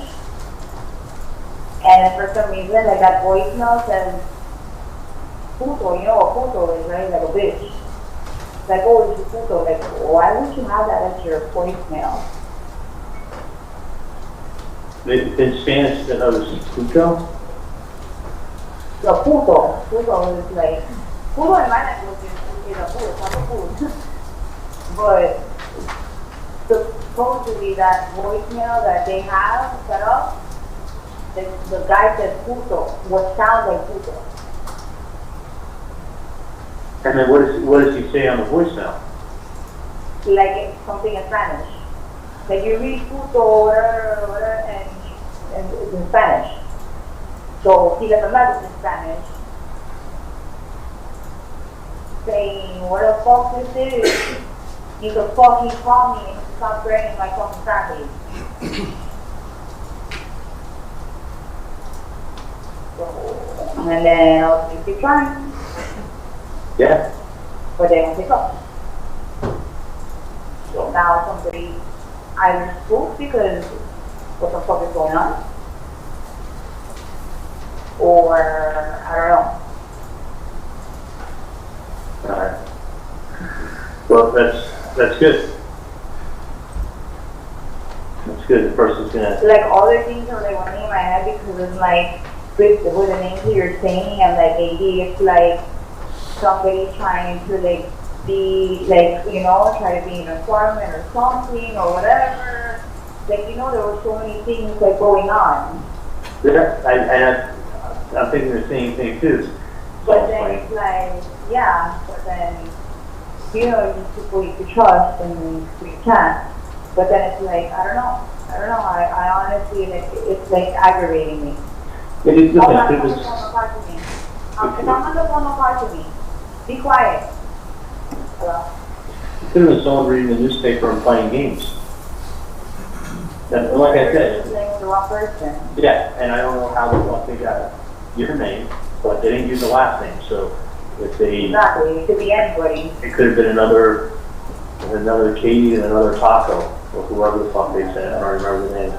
But the point is that they need to stop. No, exactly. Well, look, I'm on the phone. Okay, I don't care, but I'm on the phone right now. So don't talk to me right now.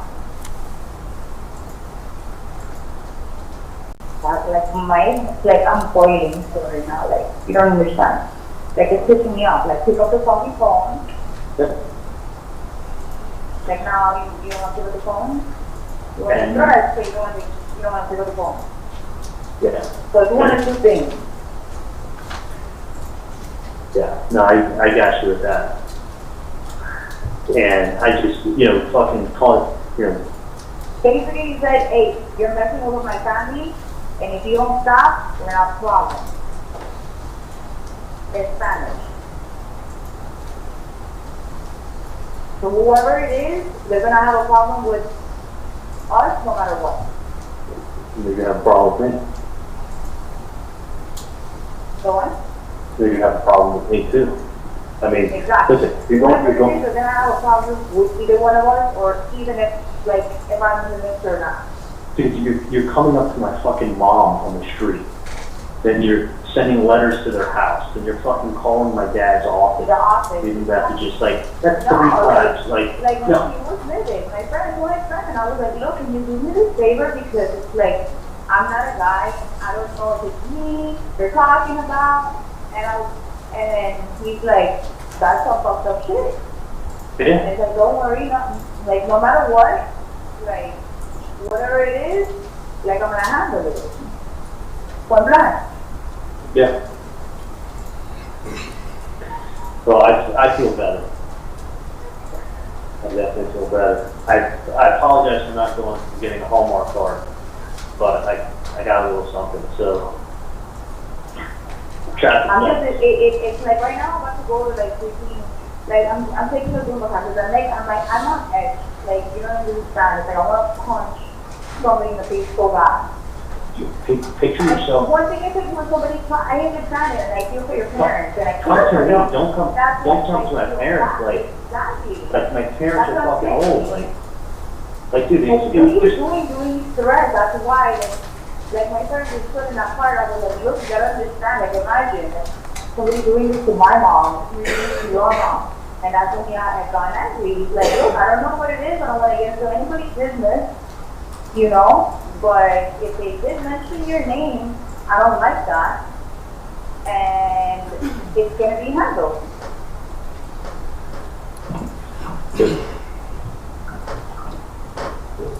And the fact that nobody's picking up the phone now is like frustrating me. Because And like, there was no voicemail before, now there is. now there is. Their next phone call is gonna be the freaking, it's not gonna be good either way. No matter what way it ends, it's not gonna be good for whoever is messing around. No. I mean, that's it. And listen, I don't want some. I don't want any problems. Imagine, like, look at this. I'm taking up somebody else's, like, I don't even know what the hell is going on. And listen, the last thing I want to do is With have some guy. The last thing I want to do is have some guy who's trying to extort money go to jail and then feel like he's sitting in jail because of me. Like, no, like, fucking just leave us alone. I'm not looking to send people to jail. It's not how I live life. I just need to, but it's going to happen if this guy keeps doing that. The police will get involved, they'll get in trouble. Of course, especially, you can be calling somebody's business. What's wrong with people? Well, you can't be sending letters, you can't be showing up on the screen. Exactly. But But that's what I'm saying. It's like, what? It's like a setup, like, what do you got, or it could be someone like thinking like, but the fact that this is it. The next step also, what I'm thinking is in a couple of days, I'll tell the person, hey, give me the name of someone in this family that owes you money, because I'm gonna go pay them a visit. Give me a name. Is it my brother? Is it Robert? And I'll take care of it. Yeah, and I will see that if someone owes somebody money, they will pay, but you gotta give me a name because you're talking to the wrong people. Exactly. You're And trying frankly, to other people, yeah, I mean, who are you? Katie, I have cousins. I've got a huge family. I gotta please? This is Charles Adelson to Donna Adelson at 9:47 p.m. that same date on the 28th. Okay, please publish OO, and we've got a couple different clips because it's quite a long call.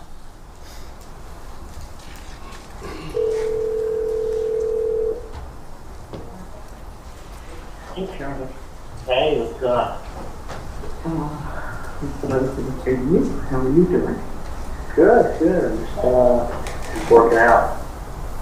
Okay. Are you alone at your place? Yeah. So, what happened this afternoon? No. No. But I did, I'd rather not talk to them. Yeah, okay. So, tomorrow I was going to tell you that, actually Dad is with Jessica right now, and we're almost finished, but she came up with a brilliant suggestion. I was telling her that tomorrow, my birthday, then we have, we're going to tickets to go to Las Vegas Food and Wine, festival. And so we have tickets, I think it's supposed to be from 7:30 to 10:30 at night, so we'll go tickets to 10th Street at Las Vegas. Oh, really? Yeah. So then he said I should bring the kids to the courthouse on our way because, we won't get there at any time that I can actually, reserve durable parking. It's like parking by the Riverside Hotel, I think they said, and parking by, in the garage by Tejani, and other than that, there's very little parking. So I said to Jessica, I don't know what I'm going to do because. So you're just parking my house and take an Uber? Yeah, so that was her suggestion. She said, well, you can show up with Charlie's house and park there and take an Uber over. And I said, you know what? I can do that. That's a good idea. Would that be all right with you? Yeah, or you can take the limo and actually no, the limo's getting fixed. Okay. Because I was saying, I'd like to take the limo and go up there. That was her other suggestion. Even one greater because it's always buffering and I never get. Let me see, I can ask Alice to see if it's in the shop. No, but it doesn't matter because you could just as soon leave our car in your driveway and take an Uber to Las Vegas. That was fine too. I just realized that we may not be able to park there. So I thought we would try to park and if we can. Yeah, well, with the limo, you just get dropped off and text them and wants to pick you up. Right. But, you know, if it's been fixed, it's been fixed. But if we can't get a parking spot, you won't. Yeah, either that or just park in the house. Okay, I just wanted to verify that was okay. So where are you going to be tomorrow? Number of times. Pembroke Pines. Okay. I'm so different every day. Yeah. Well, we have, I got the equipment. Okay, that's at the 10:45 and then. And then we have to come back here to pick up the kids and then go back up.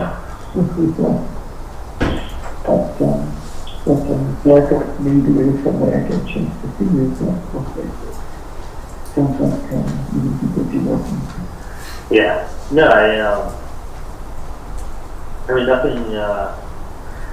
mean, nothing big. I gotta say, I think I'm about,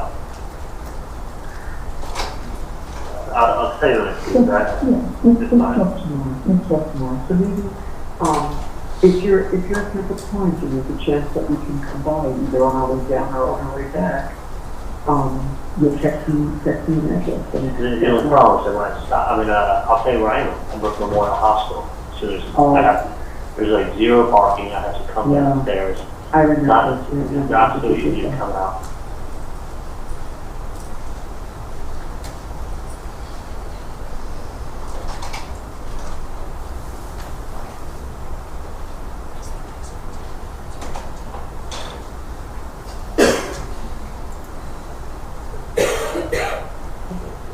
Six wives. I mean, 6 wives will make it. 2 wives will make it. And he was married 6 times, 10 kids, and 34 grandchildren, and like 10 great grandchildren.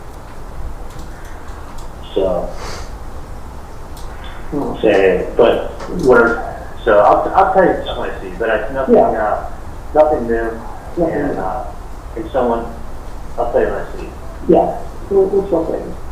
But I will tell you one thing. Mm-hmm. I'm about 99% sure.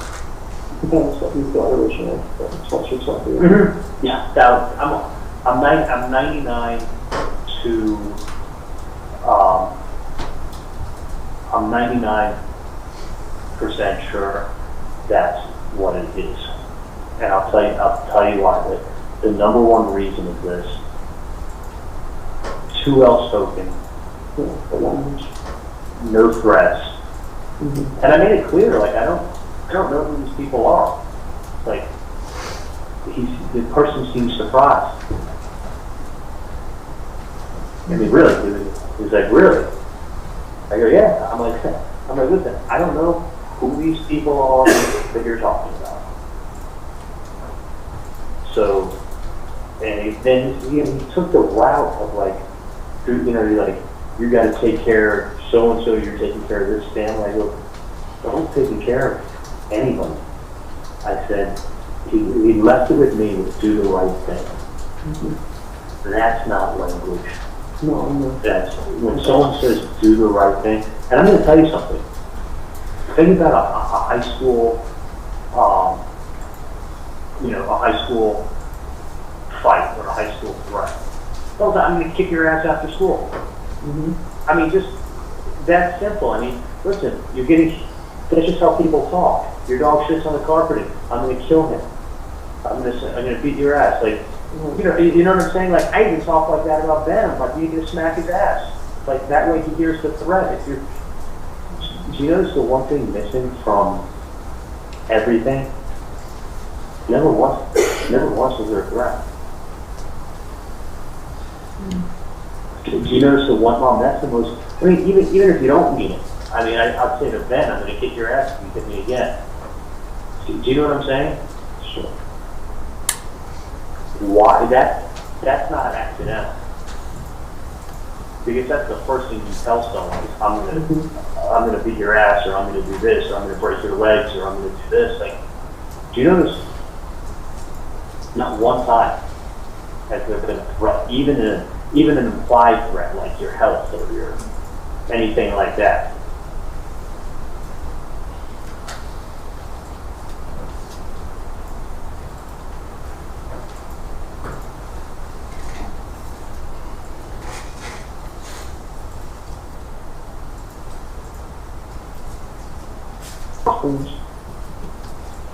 So it's, just people. But no, about the other thing, I am so sure that it's that. And it makes complete sense, given a couple of things. One, the timeline. That's what I thought. 2 years later, I mean, you have to understand, they want, and listen, if I had any information, I would talk. I would help out. I don't have it.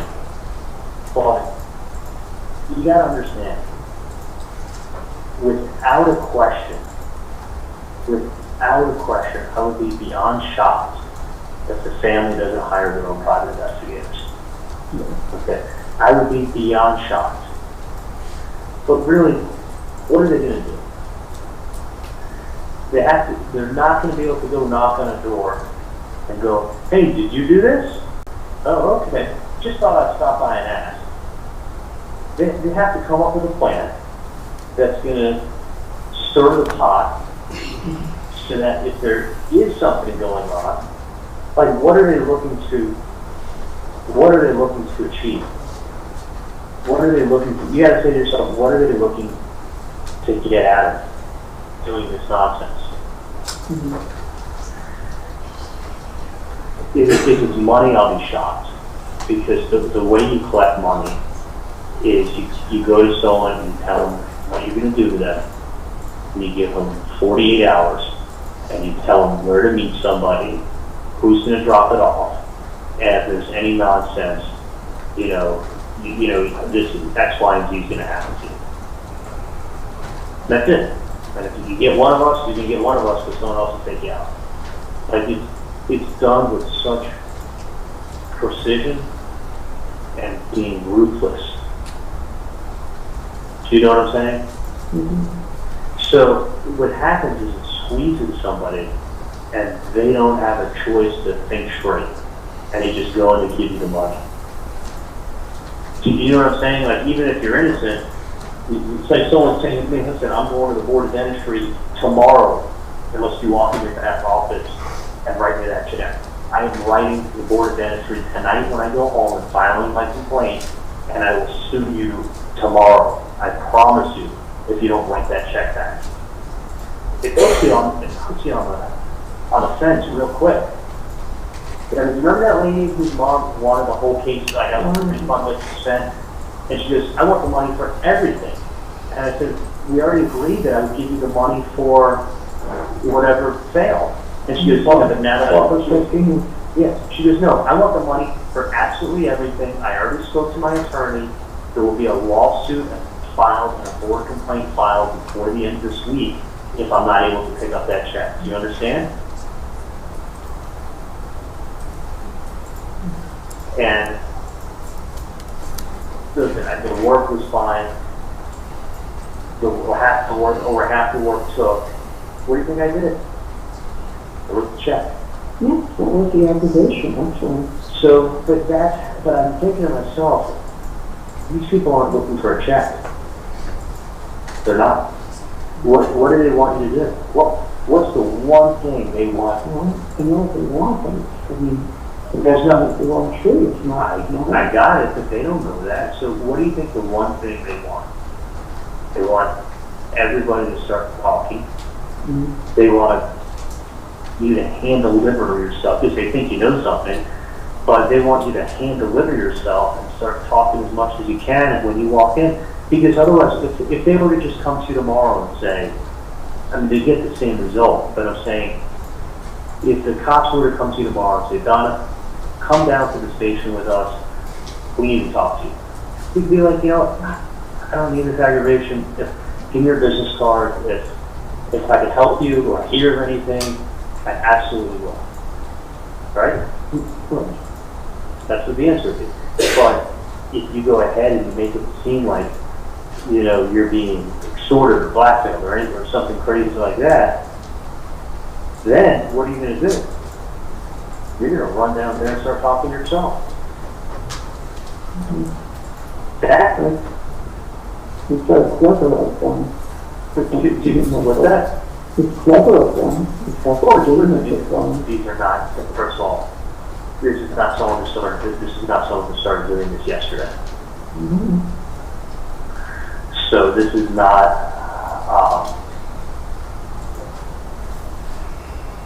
this is not someone who's dumb.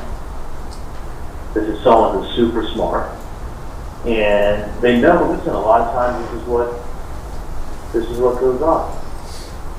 If someone comes, you know, but it's real odd that it's a year. The amount of time that's passed is insane.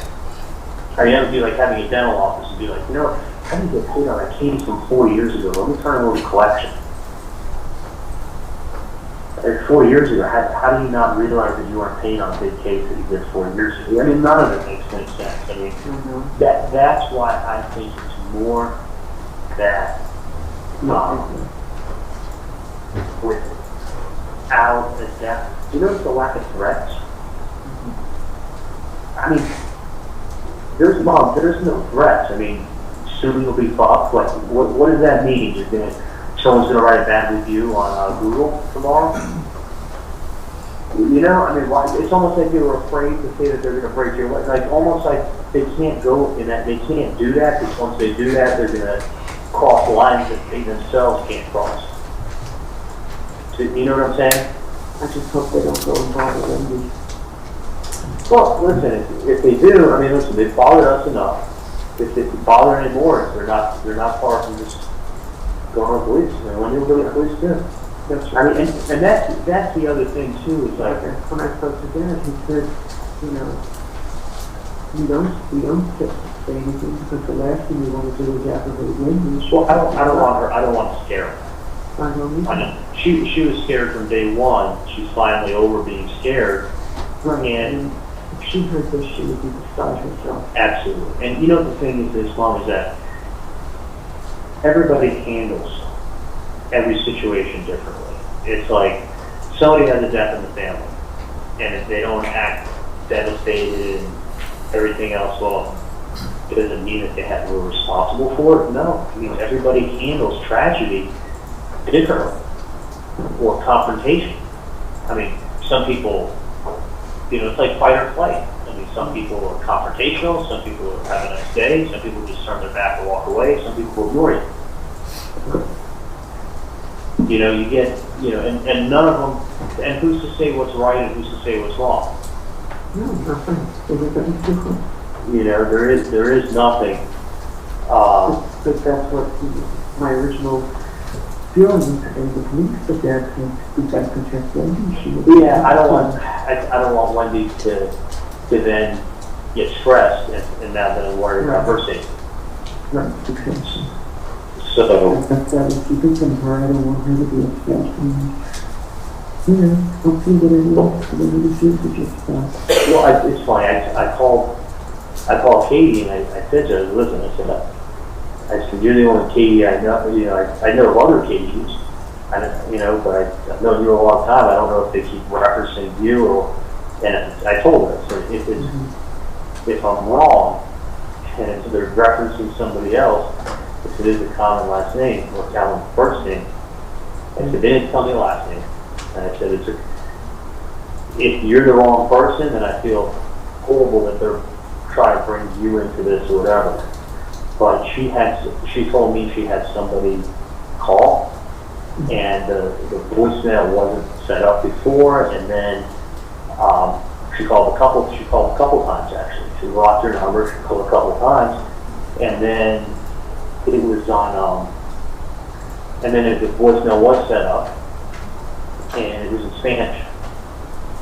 So she has a friend of hers who left a message for that person to, I think it was a guy that she had called. I don't know for sure, but I think the guy was not very happy and let the person know it on their voicemail, and basically told them on the voicemail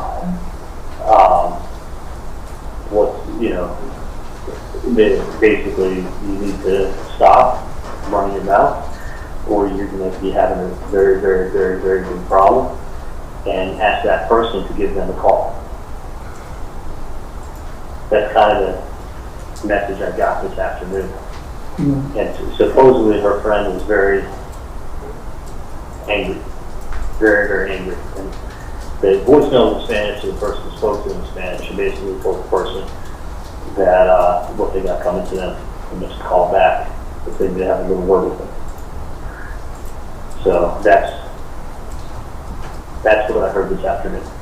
Mm-hmm. So, but it's definitely, when I spoke to the person, it definitely had a New York accent. Yeah. Oh yeah, no, it's not. And then that person was the same voice on the voicemail. So I think that it's somebody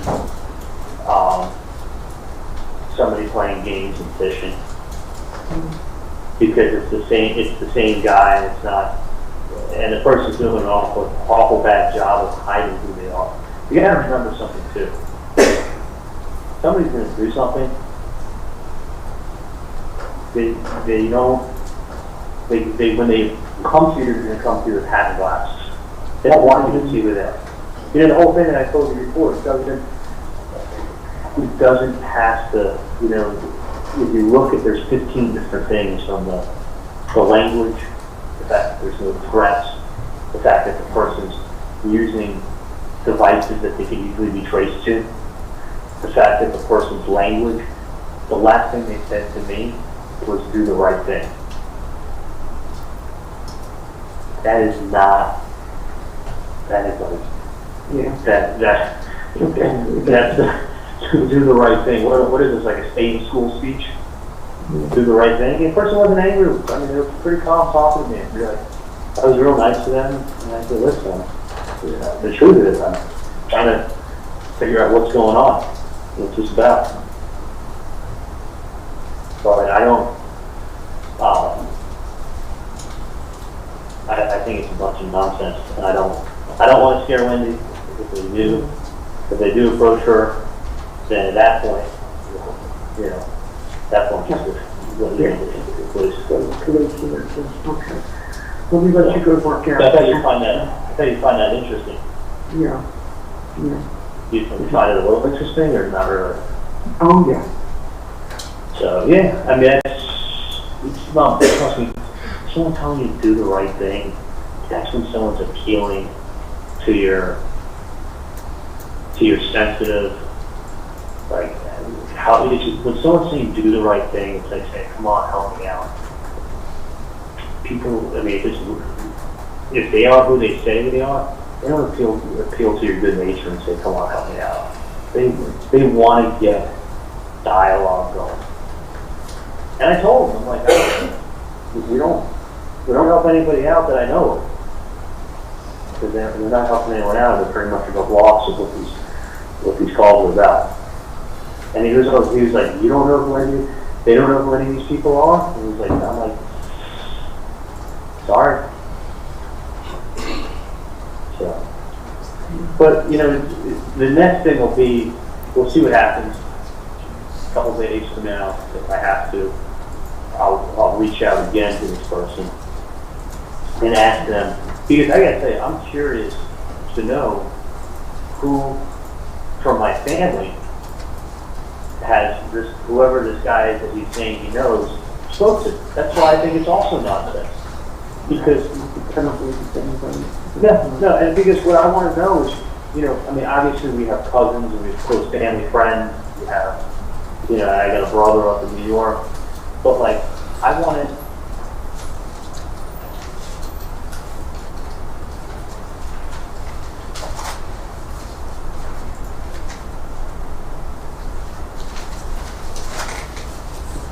Oh no! I won't reach out unless they show up again. But whether it's a letter or whatever. But the point is someone is being paid a lot of money to do a job, right? So they're trying to investigate. How do you get the investigation going? You stir the pot of soup, and you see what comes up from the bottom. That's a little pot. Well, they're doing, listen, if that's what it is, they're doing, listen, you got to put yourself on the other side. That's true. If this was your family member, you wouldn't hire a private investigator? If you hire someone or whoever you're trying to do, if someone saying, hey, let's see, listen, they got theories out there, okay? This is probably one of their theories, is that someone in our family paid for something to be done, right? So if they paid, it would make sense that someone's come back for more money. So let's either make up some sense or make up some names or do something like that and see if all of a sudden it's, and listen, does it either A, bring them into the police so they can sit down and tell us what they know, which is fine, tell them what you know, or you go ahead and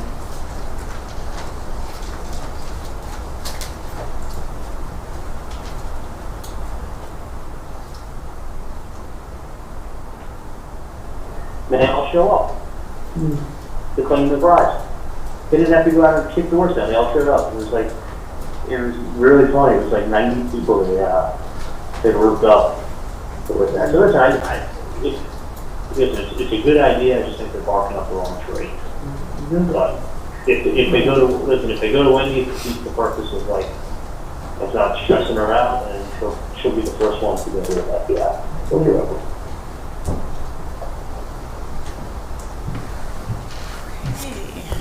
Judge, should we have a stretch break? We are going to have a break. Members of the jury, the bailiff will take you to the jury break. Oh my God. I thought we would never get a break. Jonathan?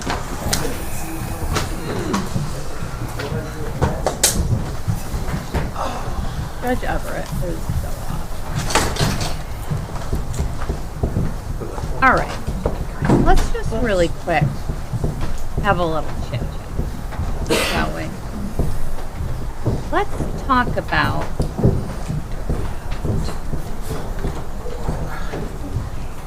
let's just talk about We'll resume Right. with the testimony in 10 minutes. I'm gonna Please find use this the tab. restroom or stretch your legs if you need to now.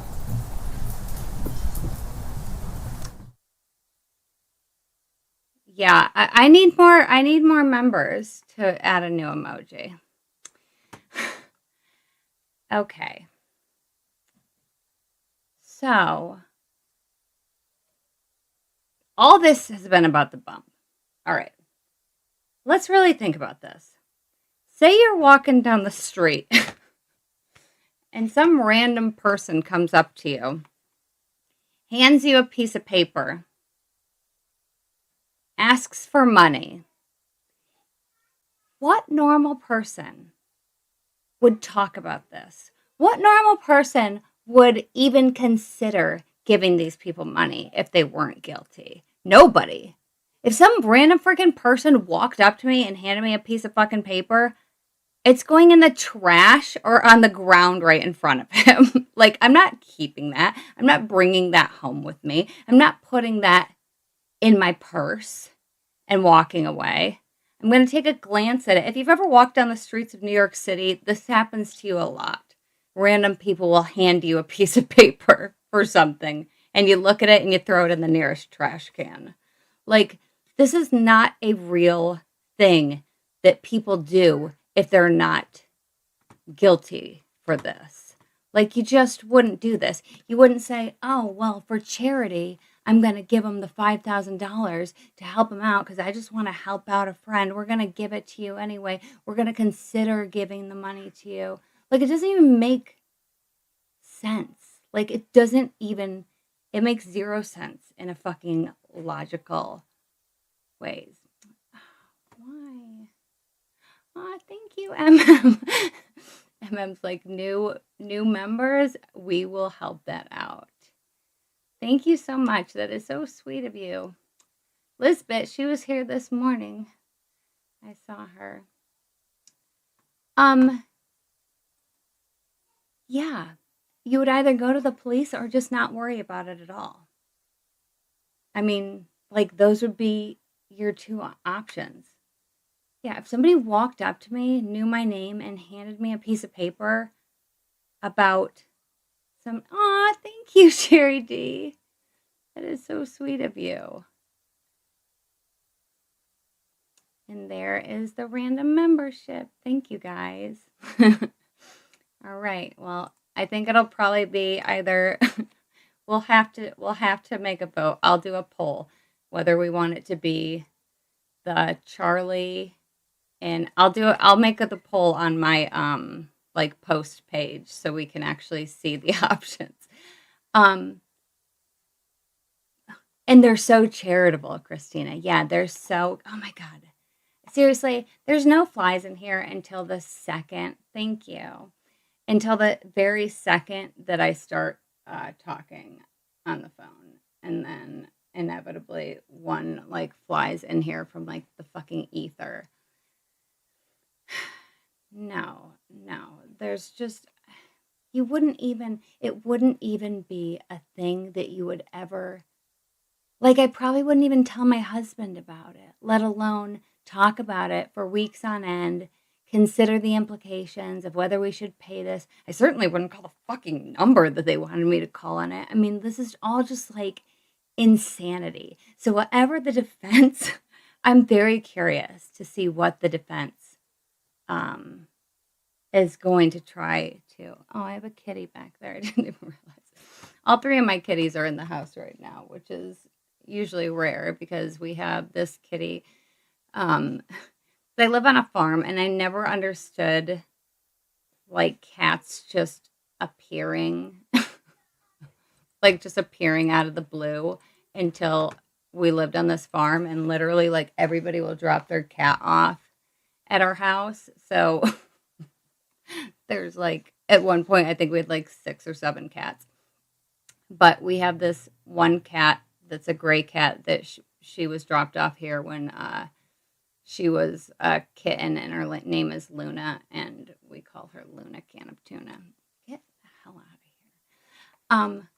Who would do this?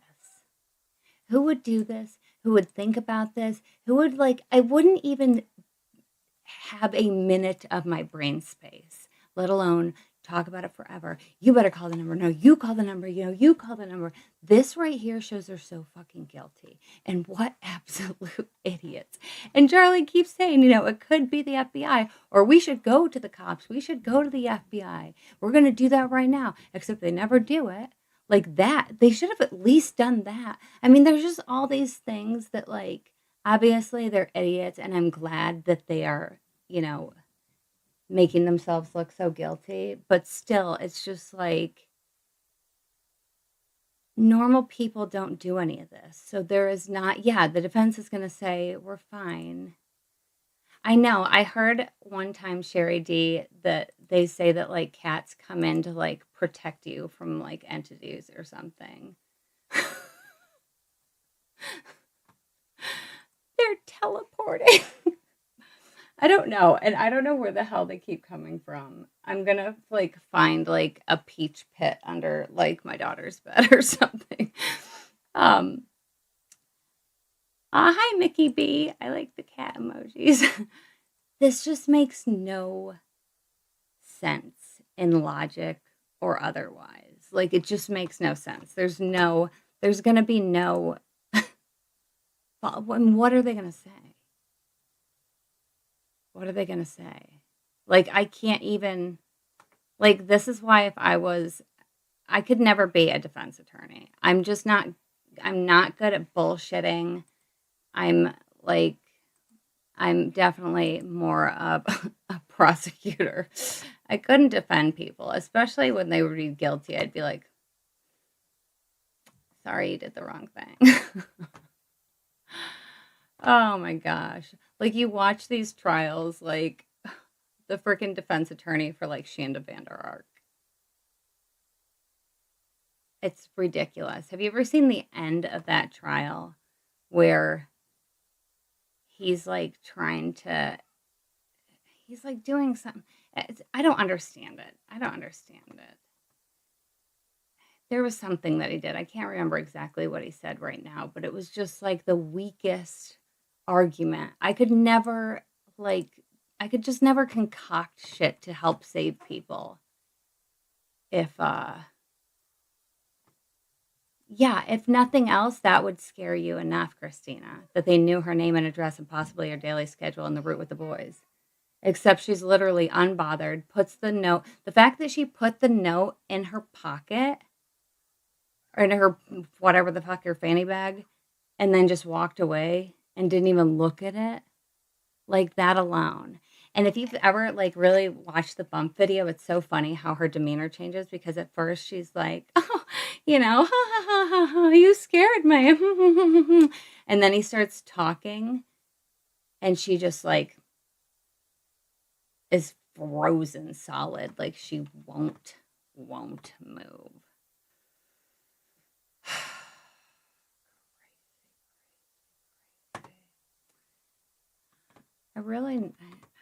I thought I need to do something in, like, YouTube Studio to have chapters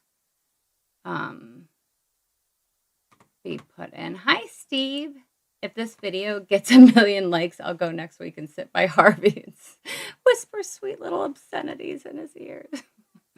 Well, you'll be safe because it won't. Yeah, I'm paying my kids. I'm paying my older boys V-Bucks to I'm paying them in V-Bucks to help with Juicy Bean this week. Okay, let's see. What should we do? Yeah, I mean, yeah, they're trying to, Tracy in Vegas says they're trying to paint Donna as being daft, and that's not going to work because they have the wiretaps. It's clear in those and the emails that Donna isn't daft, but Full Horse is trying to portray that. Yeah, it's crazy. I know. Have you guys ever seen, oh, and I can't remember her name right now, but she's this like really pretty blonde, and she's like a PI, and I see her on like Facebook shorts every now and again, and she like always does her makeup while she talks about PI stories, but she's cute, and that would be a fun job. That would be a fun job. YouTube started yelling at me when I started playing the Frozen Caveman thing earlier. I'm like, come on, YouTube. Like, we should be able to watch some of it. Come on. I'll have to erase that clip, and then anybody that watches it in the replay will be so confused. I'll be like, this reminds me of Jackie, and then it'll just switch to me again talking. All right. Let's see.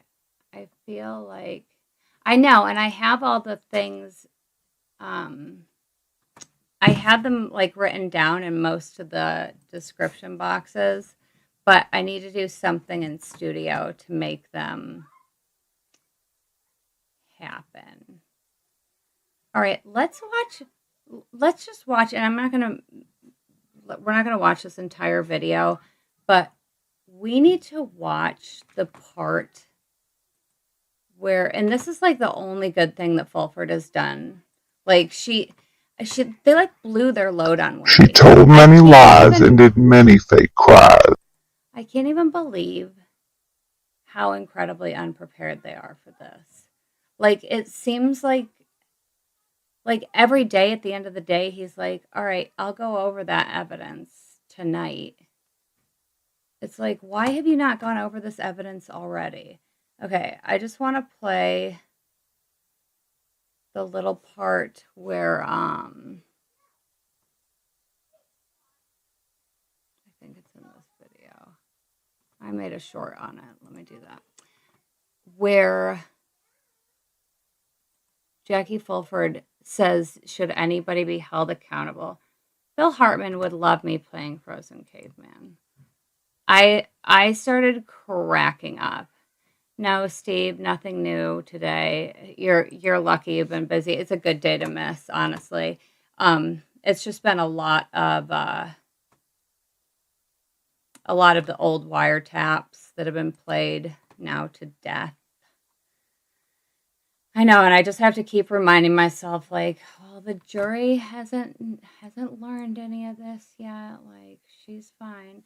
Yeah, when I made, which video was it? Oh, it was my last Wendi series video back in June. I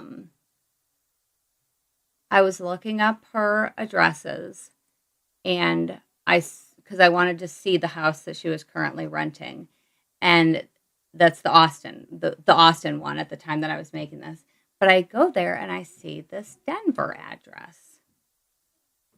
And I actually sent an email. Oh, you got a banana? Good. And I actually sent an email to Joel over at STS. And I was like, I don't know if anybody has this information yet. Like, this was kind of weird that she was there. And it's so funny because I'm looking up the building that this address is from, and there's like a psychiatrist office. There's like all these mental health like offices in there. I'm like, maybe she's just living in one of those. Okay. Yeah, I don't know where they're coming from. I have too many kids. I couldn't believe the amount of garbage though that was in my daughter's room, like Starbucks cups and just like all sorts of stuff. I'm like, I should have gone in here. Her room is though, it's like around the staircase on the other side, so it's not like even a room that I pass. But yeah, I went in there and there was like 13 gajillion fruit flies next to 3 bananas that like looked like this and were completely black. I'm like, had I known, I would have made banana bread, but instead, now I have fruit flies for the rest of my natural life. Soon it will be cold and all the flies will die. Okay, so this is crazy to me. I think this is the closest to a confession we will ever see Wendi shoot out of her mouth hole. If somebody tried to kill my ex-husband, they should be prosecuted to the full extent of the law. The investigator says regardless of who it is, and your answer is, I mean, it would be different if I thought it were my brother. But I don't think it was my family, is what I said. Different now, isn't it? No, it's not different. That's exactly what I said right here. No, that's not right. No further questions. You testified on direct that anybody in your family that had anything to do with it should be held responsible. Isn't that correct? Yes. And that includes you, doesn't it? Anyone who's responsible. You testified on direct that anybody in your family that had anything to do with it should be held responsible. Isn't that correct? Yes. And that includes you, doesn't it? Anyone who's responsible. And that includes you, doesn't it? Anyone who's responsible. And that includes you, doesn't it? Anyone who's responsible.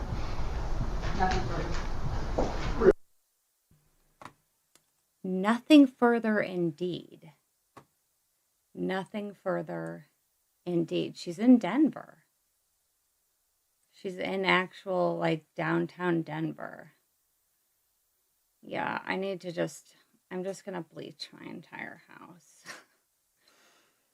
I'm just going to bleach the entire house. I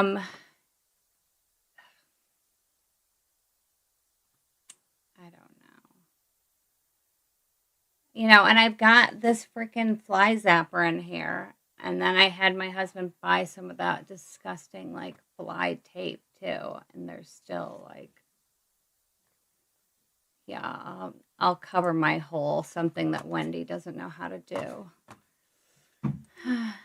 So many pot shots at poor little Wendi Pooh. No, don't play. I just like your video. Thank you. Yeah, you're on camera all naked. He just came up to say that he was watching the live stream downstairs and he liked it. Go kill yourself. Okay, speaking of which.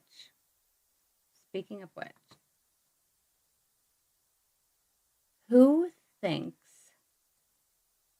All right, I'm going to have to do that. Who thinks that Harvey is going to commit toaster bathtub after this all goes down? Because I feel like he is going to. I promise that I'm not sitting in like a room full of garbage, guys. I don't think we're going to see Harvey last too long after this all goes down. I just don't see it. Oh, that's the suspect video. I feel like there was a request for something.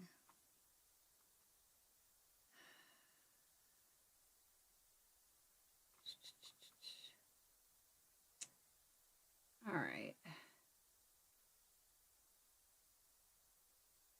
Yeah, I have the Denver apartment address too. I found it like 2 months ago, 2.5 months ago, when I was making my Wendi series video, and I was shook. Hi, the mentor. Oh, there we go.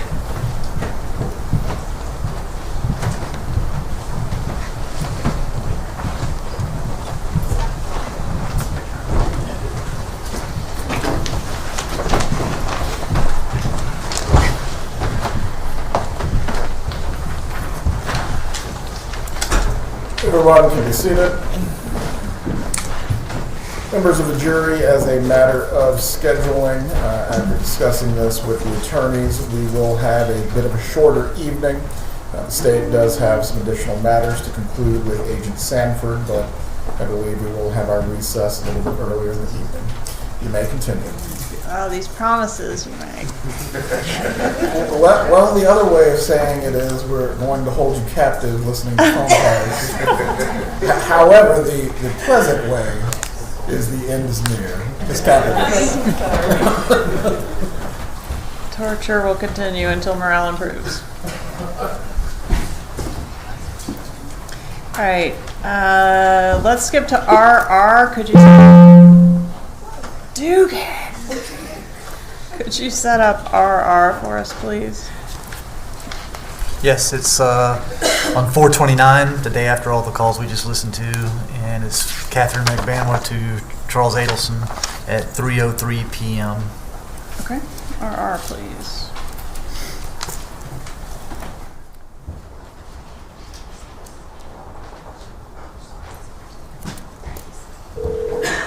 Hello? Hey, Hey, what's up? your phone was weird. It was like, it was doing a dial tone. Yeah, it was weird. I tried picking it up. You weren't there. Oh, if you want to say, okay, what was that?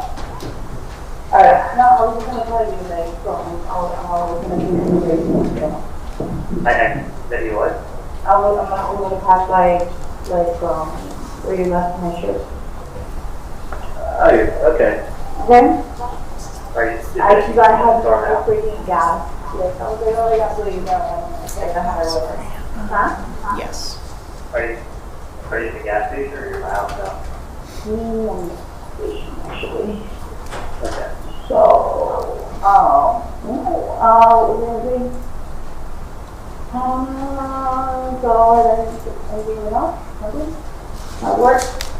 That's good. Boring day. Huh? Work? Boring. Yeah.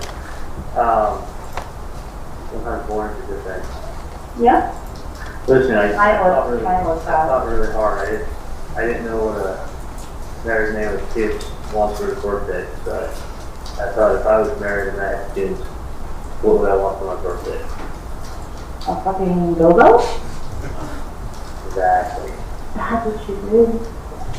But I forgot to get, I didn't have time to get a card from Walmart to say exactly what I wanted to say, so. You're never good at expressing yourself anyway. I never did it to myself anyway. But anyway, I think I hit the nail on the head with the birthday party. I think I hit it out of the park. Wow. So Oh, yeah. natural. I know. What was I gonna say? Like, I'm just saying, like, nobody's gonna look at me like funny and shit. Like, don't do your Yeah, right? I don't know, the other day I told Bud that they stopped buying that dress on. Oh, okay, because, like, I just don't want to need to be like, hey, what the fuck you doing? No. Yes. I'll be like, hey, what's up? Can you, like, roll this for me, please? So tell me, how far are you from the house? Like, right now. Are you there now? I walked in. Okay. Call me after you open it. So now, the number enter, open. Take your shirt off. Take your shirt off, read the number. Take your shirt off so you can read the number that you wrote down. Ah, you're so stupid. You're so stupid. You know? Wouldn't it be easier to just write it on your hand if you want to get a dress or whatever? Fucking idiot. You're just so weird. I don't know, man. Just sometimes, I don't know. This is what they like. I can be good looking or I could be smart. And I choose to be good looking. So who told you that lie, bro? It's not listening. It wouldn't be fair if I was good looking and smart. Oh, this is the rating? This is the one that I was supposed to have? It just makes me good looking. Let's go up now. Like that. Oh, it's raining. Yeah. Is your camera funny? It's not what? Is your camera funny? Camera roll. Oh, yeah. Camera. Yeah. Okay, you don't want me to, you know. I watch catching me like freaking hitting my nose and shit. Don't see the rain. Huh? Don't see it. Cameras everywhere.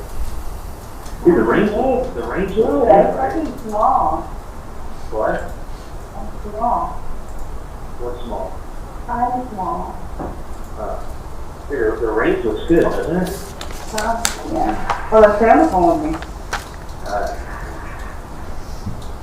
Damn, you know what's the come up? Just Ferrari over here. Ferrari. You spent how much on the Ferrari? And you said it was your dream car? Just think, you spend the same thing on a dream, you get your dream girl. Like Junko. Like Junko was 19. How did you put in your drawer? My person is wrong. It's an air freshener.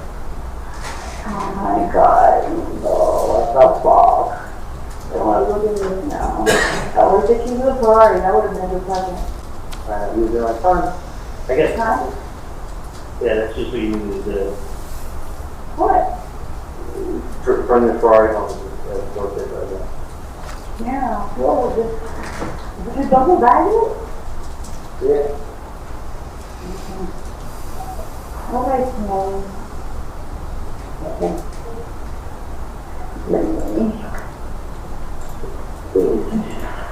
Fucking tree, what's on your fucking something? Did you open it? Huh? No. You threw it in your trunk? I'm about to. Okay, I didn't open it first. Why? Alright, just open and get on. Why? Hold on 1 second. Okay. Hold on 1 second.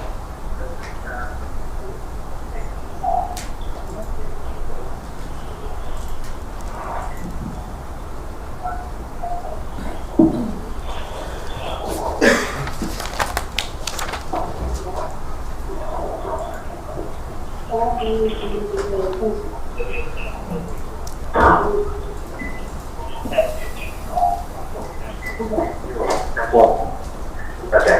Oh my God, it's so hot. Did you open it? Yeah, I Then you're gonna open it when you get home? Oh, why? So what else is in there? There was a gift card. Oh, the thing. Doesn't know I heard out in the street? But she like to do that stuff. Who's you freaking home right now? It shouldn't be home. I'll order them. Oh yeah. You run through the machine. Just wipe on the cabin side and then run through the machine. Thank you. What's your Hummer? Or a fucking truck or whatever, but in my yard. Oh no, that's got a Jeep. It's like a badass. It's blue. So you got like a 4-door. Like, Yeah, it's large Jeep. Yeah. And I don't think it goes out of farm store. Yeah, Ronnie. What's the farm store? Farm store, y'all. You live by farm store too? Hmm? You live by farm store too? Yeah. I think it's great. Oh my God, it's so fucking hot. This was a great beach day. I should have just jumped on your boat. Can you take it like that? Honestly. That's why I also, No, I'm gonna buy my own, okay? I don't need anybody to hand me down. It's yours. What's yours is yours. And I don't want to mess with anything. do you want me to sell you my boat? No, okay. I looked for one, man. Mine's probably not fancy enough anyway. But it's probably. Now, you know what? I really wish you would have given me that bubble. I miss that car. You think so? Yeah. You don't miss it?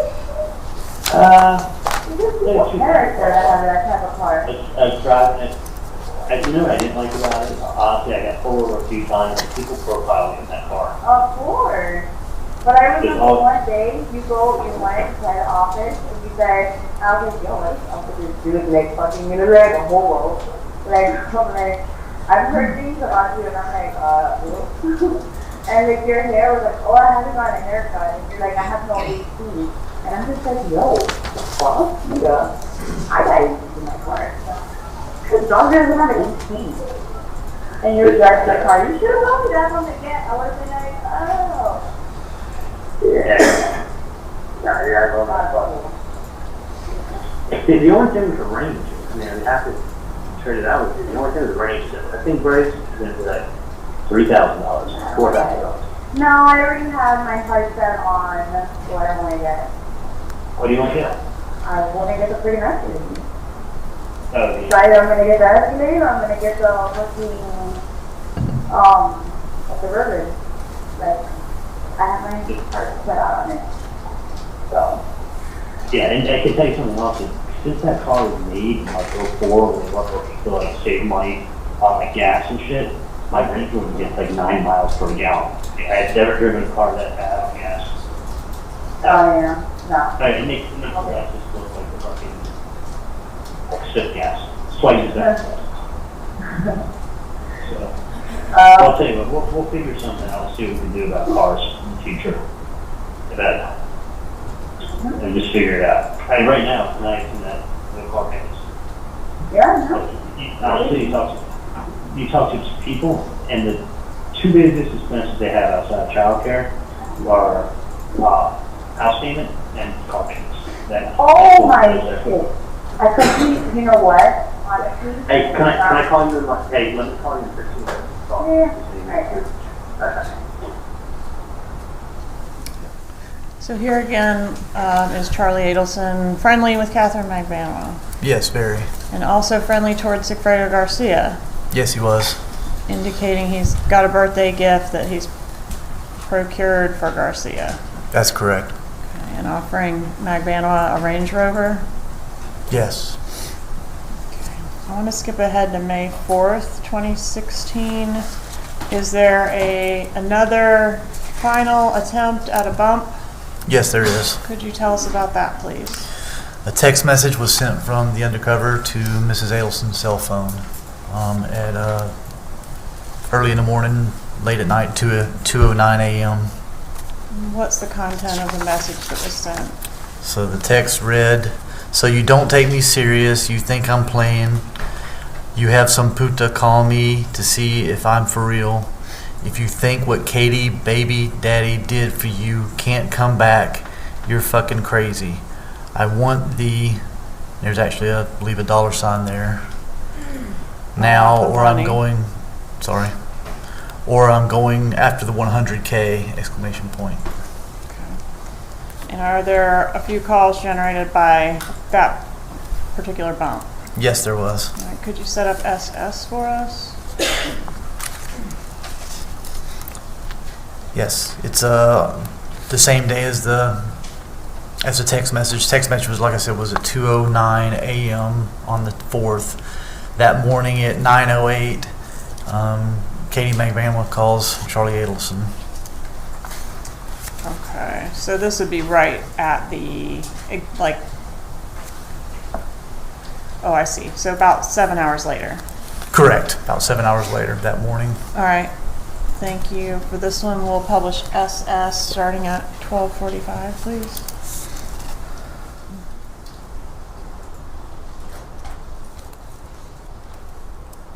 I think this call is going to be a follow-up on the gift for Garcia. Is that right? I believe it is. Okay. I don't believe they've talked yet. All right, let's play SS. It's in my purse, I know. Like in my other purse, I put it up in another guy. So you haven't opened up the public space? No. Why? There's a, I'll open it later. It's scaring me, bro. no, it's not like I put a fucking hamster in there. Oh, please give me that. I don't want him to die. I got him a guinea pig for his birthday. Aww. He's been in there for 3 weeks in your trunk. You're an asshole. Okay, I gotta get him. Well, hey, Yeah. open it. Sleeping. It was supposed to be a birthday present for somebody. If you know anybody's birthday. And his birthday is still going on, so. Okay.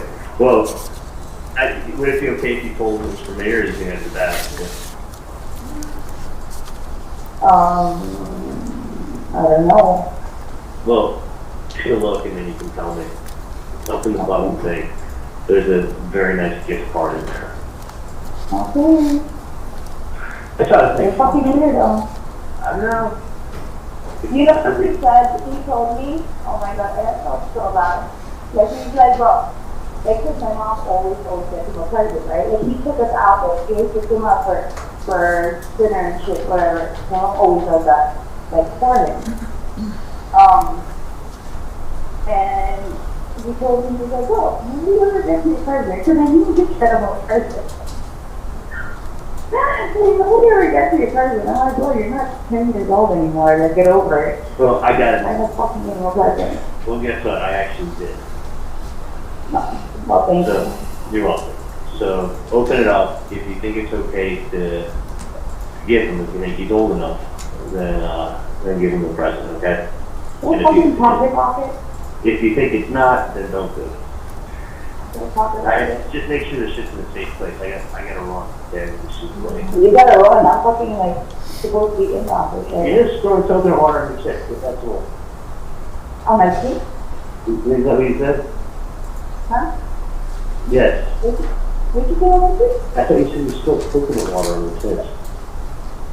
I spilled it everywhere, I'm like, oh. Alright, Hi, so you're on my feet, bro. Alright, don't forget to look it up. Bye. Oh my god, yes, sir. Alright, could we publish TT, please? Let me start at 4:55 on this one.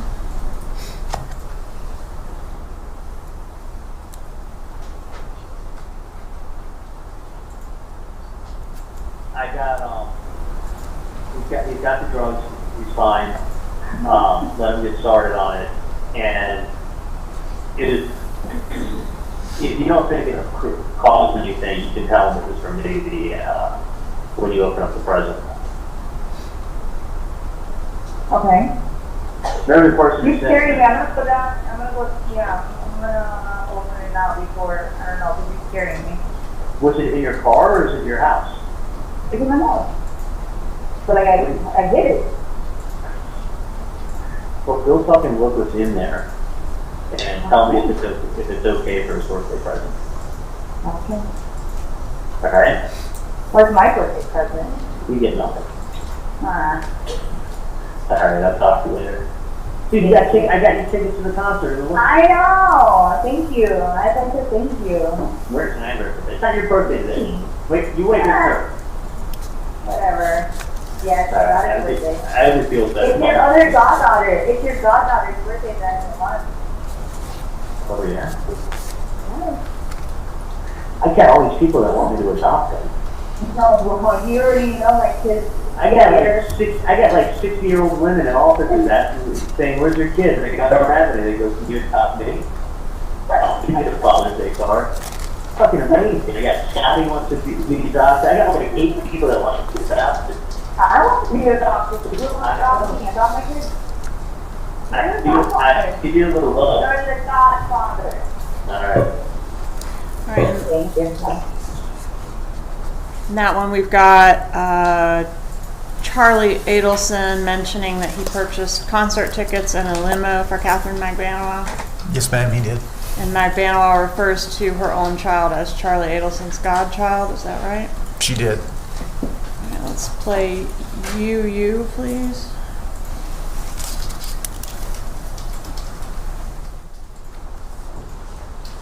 This is when we go to 10:30.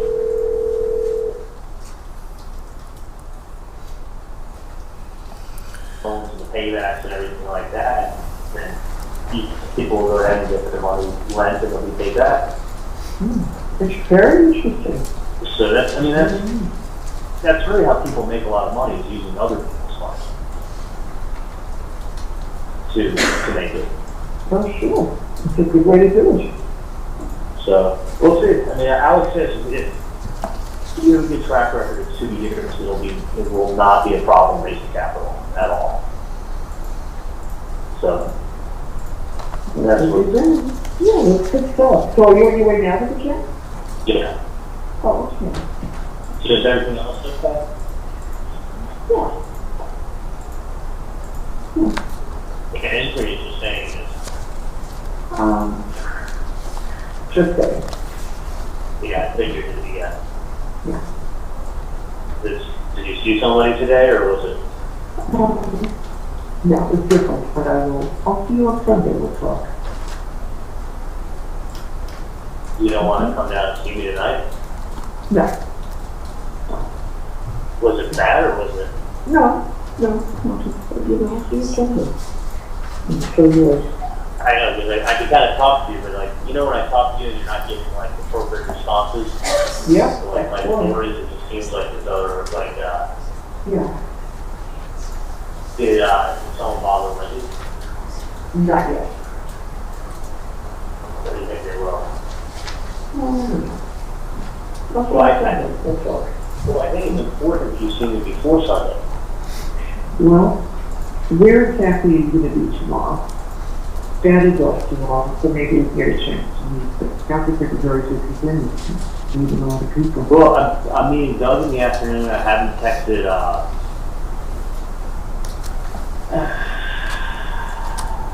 haven't texted Adam yet. I'm supposed to meet him at some point. But just, I mean, I can set up a meeting with him at any time. I mean, do you want to go up to my house in the morning, or? That might be a good idea. Because I'll tell you what, I don't want to wait. Yeah, I agree. And then you wait, and something that could have been gets to the bud early becomes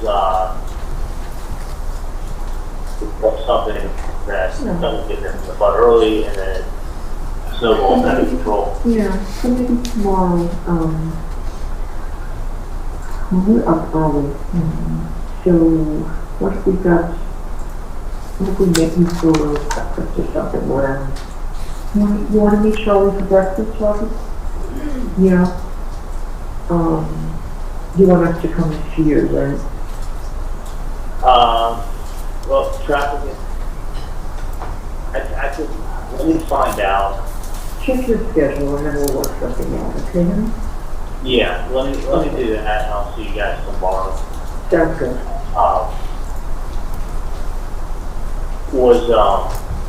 Let's discuss that once you check. But I mean, I think it's just better that things get hit the bud early.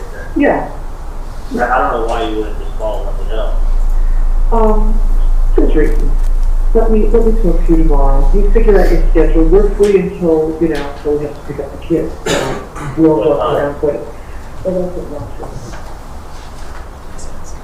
But I think we'll do some other errands.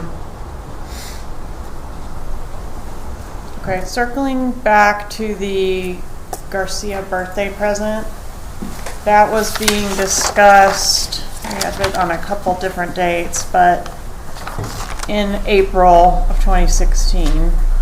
Is Garcia's birthday in April? It is. April 27th? 27th, that's correct. Okay, thank you. All right, now back to our calls. Let's go to the next day, May 5th, 2016. So now Donna Adelson has informed Charlie Adelson about the bump text, right? She informed me there was something that happened. All right. Correct. And so do we have Charlie to Katie next? That's correct. All right, publish VV, please.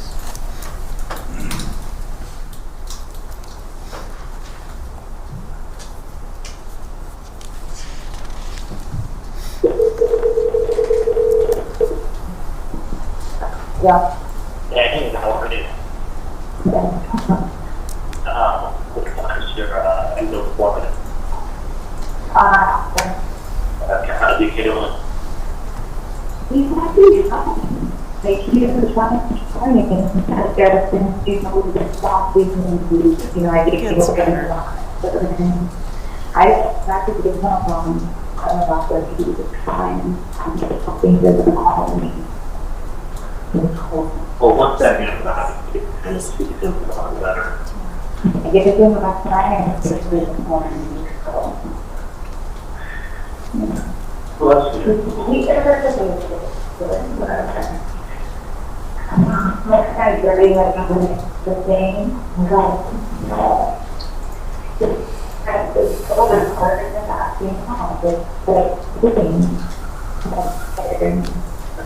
So I'm on my way to the landing right now.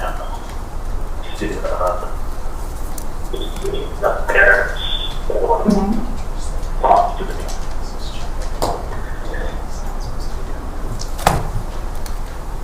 All right, that one even for us, was too torturous. Let's do WW, please.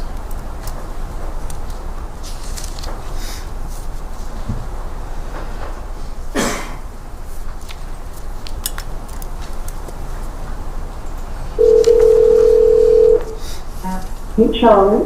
Hey, Albert. Good, honey. How are you doing? Good. I'm coming across the bridge now. Oh, okay. Okay, wonderful. Do you want me to come up to the apartment, or do you want to come down? You know what? We'll meet you outside, and then we can walk to the pool area. All right, sounds good. Okay? All right. I'll see you soon. Okay, I got you. Bye. All right, XX, please.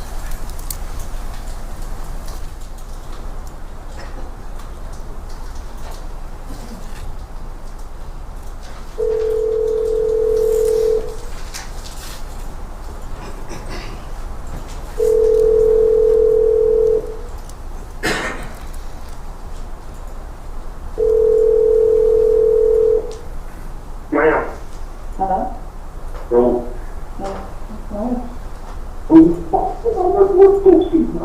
I put the things outside and she can overlook. What? I put the things outside and she, I'm talking about sister Sue, I mean, she called me out of the group. Oh, you're gone? Yeah. So I put the things out there and she was up. So what's up?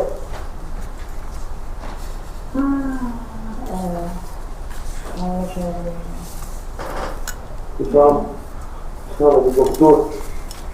Yeah. You want that other thing, so, but I don't even know. Anything else about this? No, I'm saying that at the home, so. You have a call? Yeah, and I'm like, well, not that I know, not talking to my but I was like,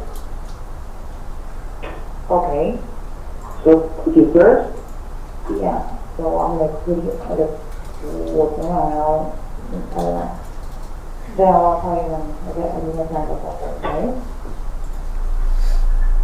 So that's how I was calling you, to see, what you're listening. Okay. I told you, when you started ringing, when you got it. Fuck, man. Just, when I text you, just, you know, make respond back to me and instead of sitting kind of thing. Okay? Right.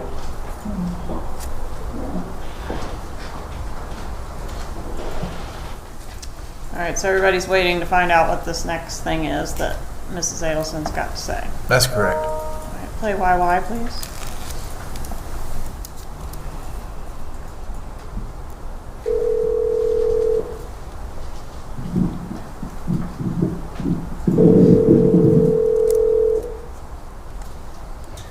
Hey, let me call you in a little bit, okay? I may just call you from the landline. I'm at my friend Adam's place in Miami. Go down to the Gable, so I'll probably call you from the landline. Alright. You need me going? Okay. Yeah, I'll call you in a little bit. ZZ, please.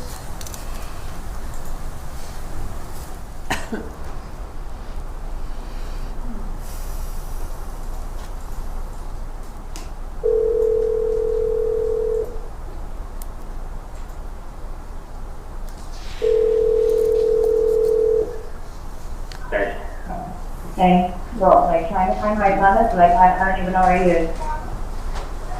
Just with the monkey bars.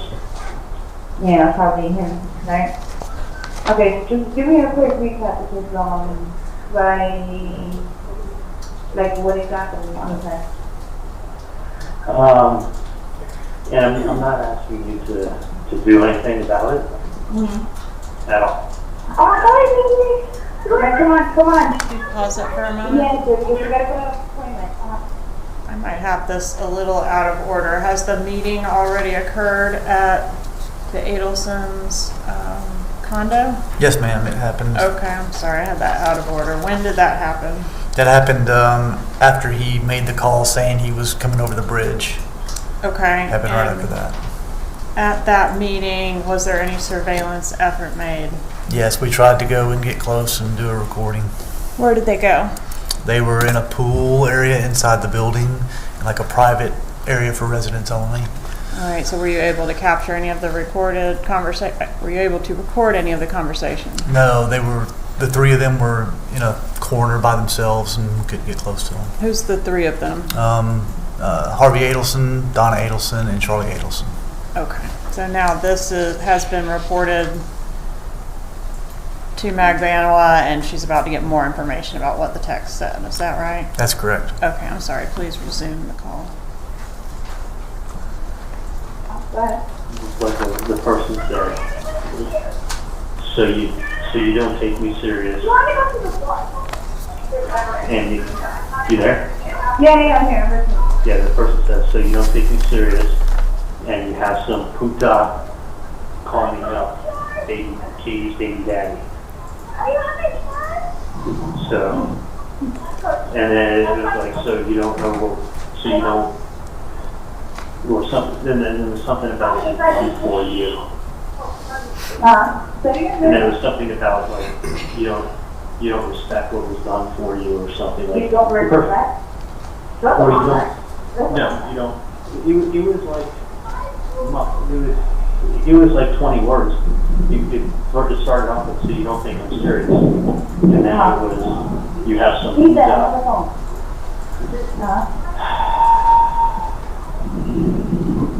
Okay. Go, tell me. Yeah. I'm listening. So you don't take me serious, and you have some puta call me up, Katie's baby daddy. You don't appreciate what was done for you or something like that. And then that was it. It just ended. But it came from that same number. The person didn't block the number they're texting from. Yeah, no, we already got to that. We got to that. Yeah. Point 9. I got you. So don't do anything. And I have a feeling, it's one of two things. And I could care less. I just want the person to stop harassing me. Go on the front. Okay, got But you. evidently, each year, whoever called, the person would give a shit. No, I had a friend that called, but Yeah, whoever it was that called, this person texting my mom at 2 o'clock in the morning could really give a shit. Katie, he referenced, the only person's name he referenced in the text was Katie's baby daddy. yeah. So, I mean, she's everybody has a baby daddy. yeah. That's And, yeah, so but the weird thing is whoever it is could really give a shit about what was said to him. Because he has no problem continuing to send text messages from that number. That's the part. That's the part that really boggles my mind. Yep. So don't do anything. Not afraid, obviously. Somebody else speaking or something. Somebody don't have to get all of this information. This is, I mean, the personal phone calls, a text, somebody, like it's a lot. Okay. So this is my one fear. Nobody can protect somebody all the time. If it's a 1% chance that it is a bad guy who did something bad, I worry about my dad's safety going to an office where. No, I hate you, bro. You don't gotta that's what. Fall out of me, show, bro, no. Yeah, that's what, right? And whoever it is that they're referencing to me, you don't think I'm scared? Yeah, and whoever it is, whoever called, the person got us But to give a fuck. no. He called him a puta. That becomes even more of okay, Yeah, who are you dealing with now? Who are you dealing now? Is it somebody that's waiting for you to be like, hey, how do you have money? Or somebody trying to mess with you, you know what I mean? We just in the line. It becomes too much more of damn, it's pathetic. What is going on? And then if they do, they're throwing a lot of information out that I don't know. So which is crazy. The question is, where did they get it from? Why don't we just go collect the reward, whoever has the information? Exactly. Alright. We're saying the same thing, repetitive reading, and it's just, It's getting to the point where it's like, So don't do anything. I just don't, it's just aggravation, that's all. I just want my family left alone, you know. So that's my day. Hopefully I have a day off, so I get to hang out with everybody, deal with nonsense. right? So, Right. Like, I try to remember so many, and it's so hard because you throw so many other details behind it, that it's like, when I have to, like, think it out of my head, like, I'm all over the place, because, like, you just talk so much more of what's not necessary. no, I know. I would do that. I would go off on tangents and shit. I just, listen, you're just my friend. That's the only reason why I'm going to you. No, I know, it's pissing me off because it's like, I don't even know, like, you know, I'm trying to help you out and figure out like, what the hell's going on, so. I wish I knew what was going on with one fucking crazy people out there. Get back there, you know. Alright, hey, good luck with his endo appointment. How about that, because I don't like to really put anything, so. That's not your fault. Alright, I'll talk to you later. What does Magbanua do immediately after hanging up from this call? She texts Sigfredo Garcia. And does she ask him to call her? Yes, Does that call occur? it does. Publish BBB, please. And we're starting at, I guess, the beginning through the 2-minute 40-second mark, please.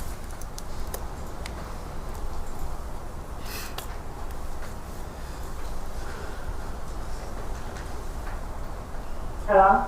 Yeah. Are you okay? Yeah. So, what do you call? One of my friends just called me and was saying, like, remember when I had asked you, like, to do me a favor because somebody's harassing one of my friend's family? Yeah. Alright, like, they texted yesterday at 2 o'clock in the morning, not giving a shit, not blocking their number, the same freaking number that I had, told you to help me out with, whatever, saying, obviously you're not taking me seriously. You have a puta calling me who is Katie's baby daddy, and I was like, what are they talking about? Like, he's like, my friend is telling me, like, I don't even know if it's you or whoever. I mean, there's somebody who has baby daddies and I've gone out with, like, plenty of kids that have a lot of kids friends. Like, I don't know who the hell it is. And, that you don't appreciate what was done for you or something, and this is not gonna stop. But the funny is, how does somebody know your voice? Or even if they're talking about you. Yeah. Could be a completely different person for all I know, you know? Yeah. Just asking me because it's like, it seems, like, you know, because I told them, like, to help them, you know, they was like, oh yeah, I'll try to help you out.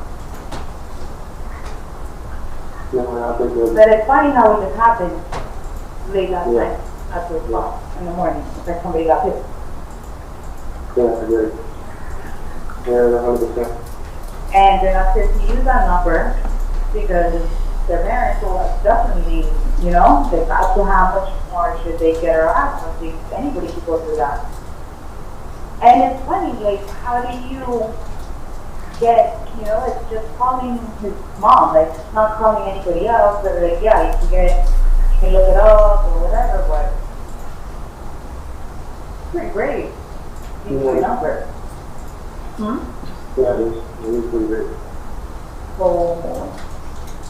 I just don't like, you know, the fact that my name is being thrown out and baby daddies are being thrown out. Like, what is all that? Yeah, I know nothing about it. So, I'll definitely take care of it. Do you pick up anything? Yeah, I have them.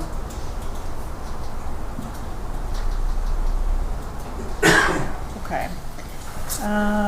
BBB.1, please. No, we already did it. It's out of order.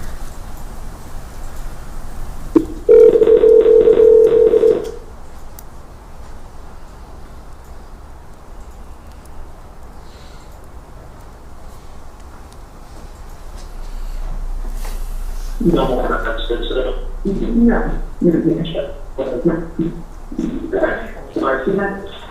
I think you're doing the right thing. Well, I'm thinking, I don't know, listen, I know you never know if you're doing the right thing.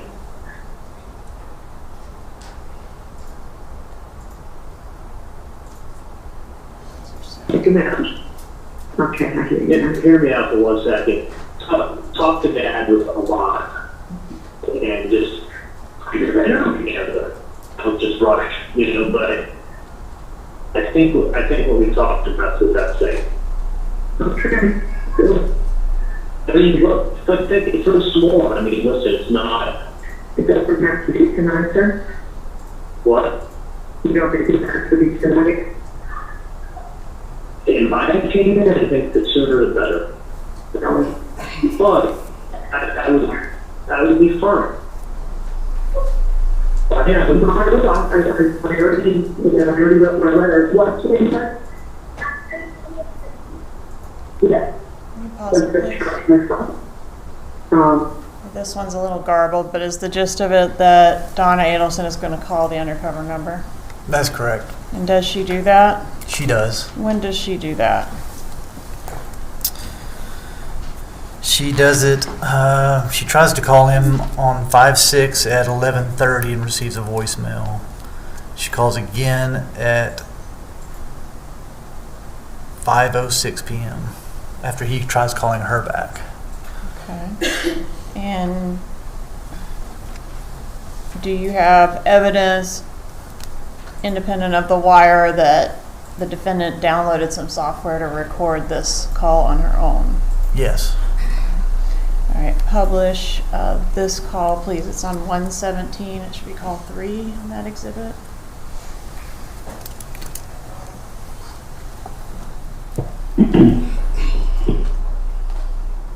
Hello?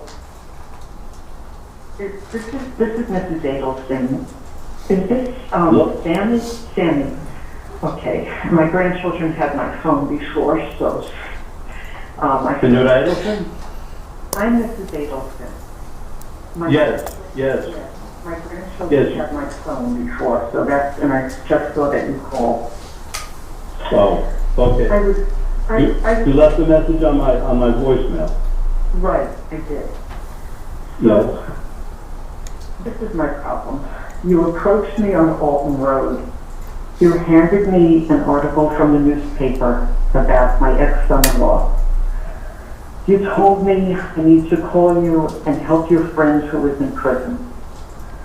Now, at the time you did that, I didn't understand what you were talking about. I didn't call you back. Then you mail me a threatening letter. Then you send me a text message to my phone that says I'm not taking you seriously. So I am taking you seriously. And I really want you to listen to me. I'm listening. I have to tell you, this is important. I have been so stressed out. I have spoken to 10 or 12 people who are close friends of mine, telling them about this and basically picking their brains and asking them what I should do, because I don't know your friend who is in jail. You mentioned a name. I don't even know his name. I never spoke to him. I don't know what he looks like. I've never met him. I'm sorry your friend's in jail, but I don't know what that has to do with me. You know exactly what it has to do with. You know exactly what. Listen to me carefully. Listen to me. You just got to listen to me. You need to ask your friend who this person looks like, what their name is, something, because I know there's a big reward out there, and if you need money for your friends, that's the way to get it. I'm asking you nicely. I don't know who he is. I am out of the loop. It is not me. If I can help, I would help. That's why. Just like I told you, listen to me, just like I told you that day, we know that your family had a problem up north. We know that problem was taken care of about 1.5 years, 2 years ago. And we know that Katie has been taken care of and has been taken care of. Now my brother in jail, we were in Broward together. He told me the whole thing, and he hasn't been taken care of. You know. Now, all that's being asked for is 5K. That's all we're asking for is for 5K. And he told me everything, and I know everything. I know who's involved. I know everything, and I'll get the 100K for myself. And you know, all I ask is to send the 5K. Everybody knows what's going on. I don't, you know, you're saying everyone knows. I know I lost my ex-son-in-law. I did not have anything to do with it. That's why I said, ask him what. That's what my brother Tato told me. He told me everything when we were in jail. He told me everything and who was involved. I know everything. Well, I don't. That's the problem. I'm telling you, it's not me. It's not me. I have had a year of aggravation, 1.5 years of aggravation over this. My daughter, my grandchildren. It is not me. And when I asked my friends, what do they think? They said, well, this person needs to get a description of you because of what you look like. Or it's not me. I don't know who caused this. It wasn't me. I mean, I don't know. I'll tell you, just like that day when I talked to you, this is not going away. This is not going to go away because Tato told me everything. He wasn't being taken care of. He needed the 5K. Send 5K. That's all we were asking for. Don't do that. I don't know who Tato is. You don't understand. We know you don't know who Tato is, but you know who Katie is. And you know the contacts Katie has, and she has, listen to me, let's stop fucking around. Let's stop fucking around. Okay? You know who Katie is. And you know that Katie has somebody that knows Tato. And they took care of a problem for you people. That's just the bottom line. The bottom line is you know who the fuck Katie is. Look, I don't. I'm no more than Mr. No, I'm not fucking around with it. You know who Katie is. You know that they took care of Katie and her people. Nobody's taking care of Tato. I know you don't know who Tato is. No, but we know who all of you are. And this ain't going away. You know what? So I can give you you send the 5K? Here's what you need to do. You need to go and... Don't tell me what to do. I know what to do and I'm doing it. You're looking for money. Get $100,000 or whatever whatever the reward is. It isn't me. You have got the wrong person. That's why I said ask your friends. You're Donna Adelson. Yes, I am. Yes, I am. Well, I know. We know who's involved in all this.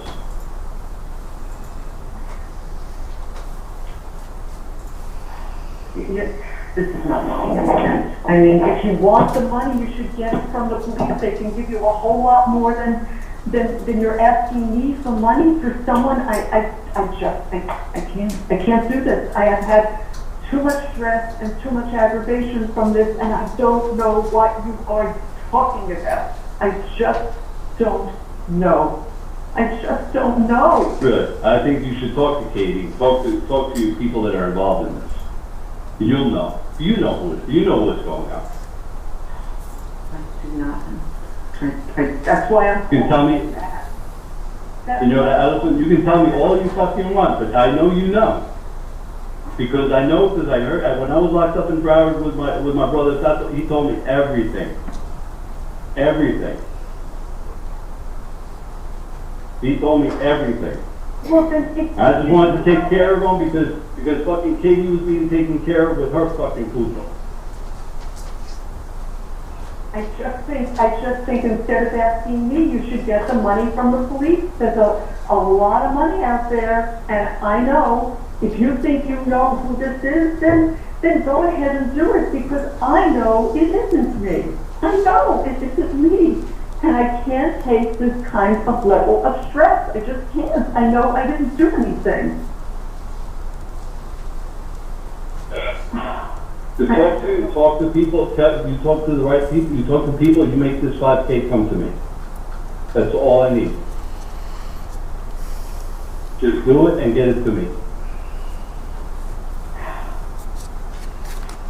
Do it and get it to me. I'll call you Bye. back. Does she call back? No, she did not. Does she call the police? No, she did not. Do she and Charlie discuss, I guess she shares this recording with him and they have further conversations about this call that she made? Yes, they do. And they're at that point 100% that the bump is the police, right? That's what Charlie tells her, yes. All right, let's publish CCC, please.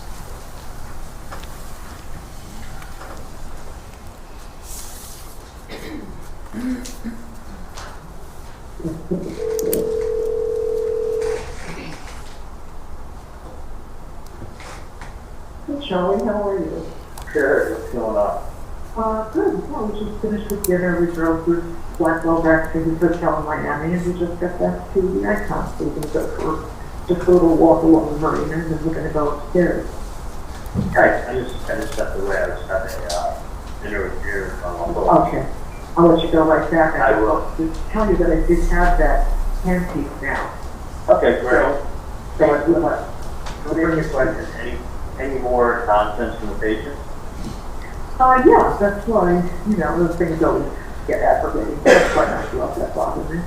Was it bad? Oh, no, and I did, I loaded that new app too. I'll have to show it to you. I think you'll really be interested. Okay, so you had, how long of a talk did you have? 8. 8 minutes? Yeah. You talked to the patient for 8 minutes? Yeah.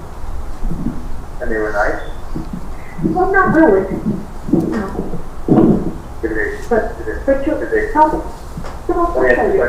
Did they give any threats or anything, or? No. That's interesting. Yeah, I thought it was very interesting, but I definitely want you to, I'll play his application tomorrow, but I wanted to make sure I got those stuff to you. So if that's Okay, can we go to DDD next? This is Charlie to Katie about this recording of his mom's conversation with the undercover. That's correct. That last phone call was at 11:17 at night. This is the following day, 5/7 at 5:07 p.m. Okay. Before you publish that, Mrs. Adelson, do you need your headphones or your amplifier to hear the evidence clearly? You may continue.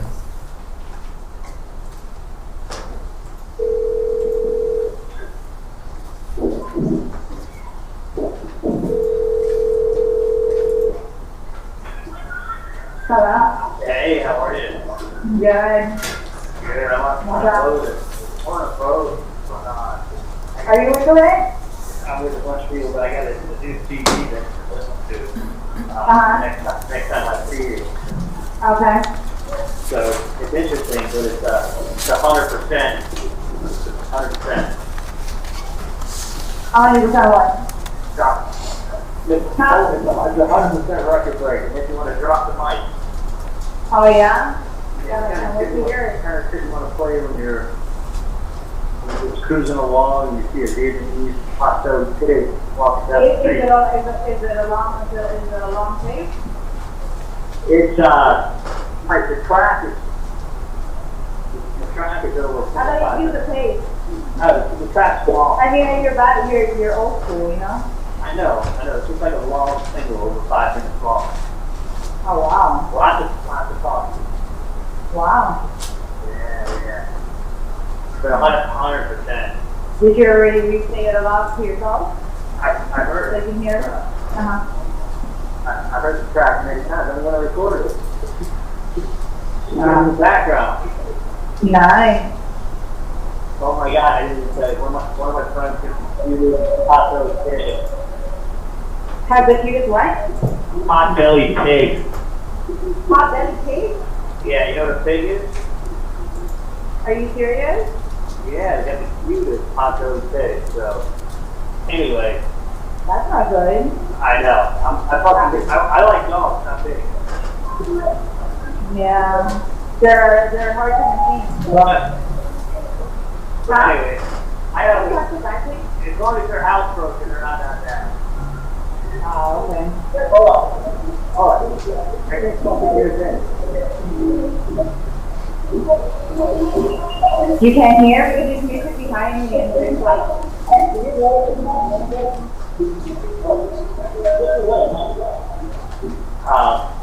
Sorry. I can't wait for you to hear pretty single. I know, it's playing in the background right now. Oh yeah? Yeah, drop it like it's hot. It's gonna be like one of the funny Do you think things here. I like ad-libbing. I ad-lib it. So do you think it's gonna make good hits? Oh, I think it's fantastic. Yeah? Yeah, I think You think it'll sell a lot? I hope so. I dropped the mic. Oh, you're like out. Like that? Funny shit. Well, what can I hear it? What was that? What can I hear I'll it? phone in a second. Go ahead and install the YouTube and then I'll pay you on Monday. Okay. Alright, I'll talk to you. Alright. I'm not sure if Magbanua was picking up what he was putting down, but what is a pig? Pig is slang term for police officer. Right. And so Mrs. Adelson called your bluff, didn't she? Yes, All right. And was this pretty much the end of the wire operation? it was. All right. I want to publish EEE. Could you tell us about this call? Yeah, it's on 512. It's Charlie Adelson to Donald Adelson at 6:18 p.m. Publish EEE, please.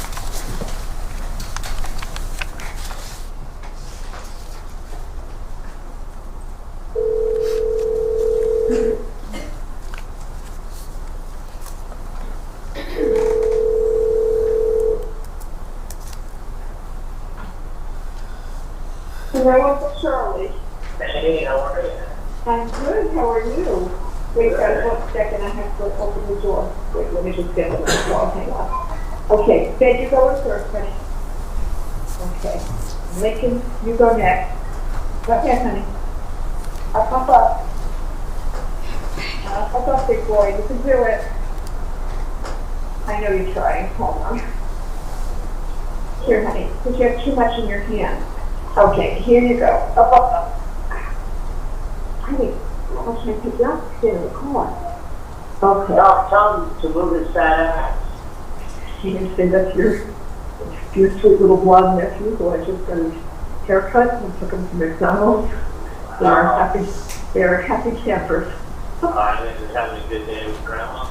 They are happy. Lincoln did not want to finish crying. He's like, Why don't you cut his hair down? I like it all too. I know, but it was so long that he couldn't see straight after, so he had to get trimmed. Classic. So how's my voice? It sounds like you were having quite a bit to do. Yeah, he has. I think it's a chance to call Maddie, but I can take care of some of that stuff tomorrow. Mom. Yeah. What's the matter? It's just the exit. Oh. That's like me on my way to the office today. I had to go off to do the billing, and like I said, I went over to the Atlantic. It's cold. It's not when you're not totally concentrating. Hello? Yeah, that's Where are you going? I'm this way to just stop off at dinner with him. Anyway, so I just took the big L. Oh, did you? So it's probably an old fart. She's a few months older than me. But, so actually, it's her birthday. It turns out Wendy's making her a little party in Quinlan. Oh, really? Yeah, Wendy goes like very tight-lipped. You're not kidding. So what you do is, she's obviously tight-lipped for a reason, because she doesn't want you to know anything. Anything. So, my point is, if she doesn't want you to know anything, then don't ask anything. If she's happy, and then I can find everything out and tell you. Okay. So I was like, so what are you doing for your birthday? He's like, well, Wendy's making me like a little birthday dinner, a little get-together party. I'm like, it's all right. He said, yeah, she's doing it. He's like, I don't know anything. All I know is Wendy's putting it together for me, and she's doing it quickly. So I'm like, that sounds awesome. And all I knew is that she was going straight from work to the hotel where everybody is meeting for the Miami Fellows thing that she got. And that she has to stay there tonight because it starts early, first thing tomorrow morning. Right. So I guess in between, she managed to do something else. Which makes me happy. I'm really glad. I couldn't imagine. Oh. Yeah, he sounded good. Yeah. Yeah. Good. Yeah, the boys gave. Wait, did you give Dave his present this morning with Mommy? Uh-huh. Yeah. It was Dave's birthday. The plan was that they were supposed to go to Dave's house at 12 o'clock at night. But what happened, Lincoln? Why did Mommy not take you at midnight? Harry was sick. Yeah, Mommy told him in the morning that Harry had fever. And so and he was throwing up, so they couldn't go there at midnight. So, who are you meeting for dinner? I'm going to Darren's house. Oh, good. That's nice. That is nice. The boys just had their treat, and his grandpa is having a massage, so that's why they are out of the house. And I'm going to come back, and Jessica should be finished with that. And the boys are going to do their piano, and then we're going to have story time at bedtime. We've got our routine down. Charlie, I'm happy to tell you that Dad was telling me about that case, and we both feel so much better about how it's working out. Oh my God, are you kidding me? Like, the patient. I can't even begin to tell you. Yeah, you and me both. The patient is getting so, once you know how these patients act, they're so clever. Right. So cool. Oh my God, I couldn't, you don't understand, I couldn't act. I couldn't be happy. Because, if they go to the Board of Dentistry, it becomes a huge pain in the ass. Right. If they go ahead and just, are upfront about everything, you got nothing to worry about. Right, exactly. Which is clearly what it is. It's Yep. not 1,000%, it's 10,000%. Dad told me that yesterday, and I have to tell you. Not even, you don't understand, not Not a question. Yeah. But not even like, no, they were so nice about everything. Right. Just makes you feel so much better. Sure. Oh my God. No, there's no question. Originally I said this person's a really nice person. That's what I always said. I'm like, right. They're really nice. I don't think they're going to go to the Board of Dentistry. And they turned out to be really, really nice. Yeah, I was really glad to hear that. That made a huge difference. I was really worried. Now I slept well last night. Mom, Yeah. Anyway, I have a lot. And that told you what everything. What I told to ask for if it ever becomes an issue. Yeah, whatever it comes in detail. And I have a question about Kevin Barnes. Did you ever speak to him? No. Okay.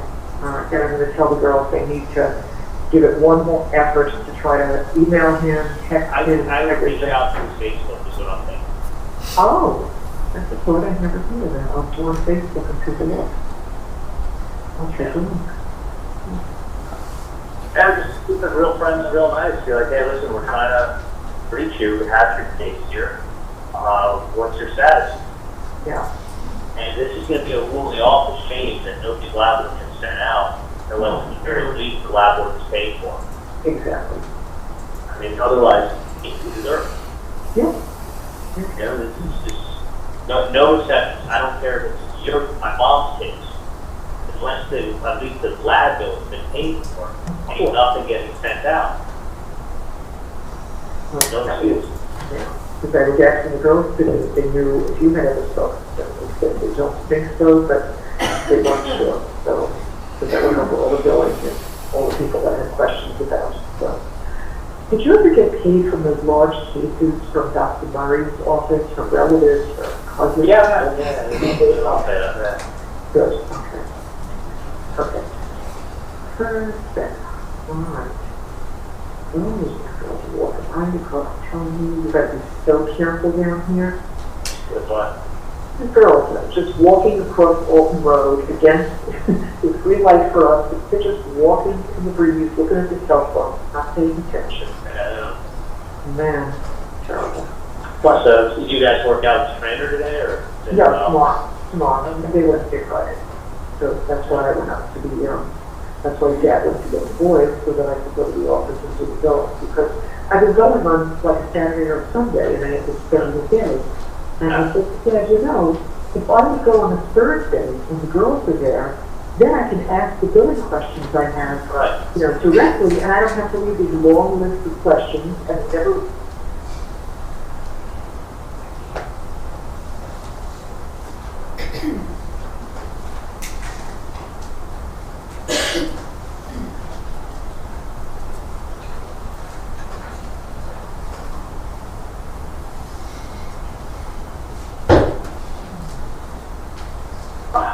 Yeah, thank God. Well, I am rolling into the icon garage, so careful.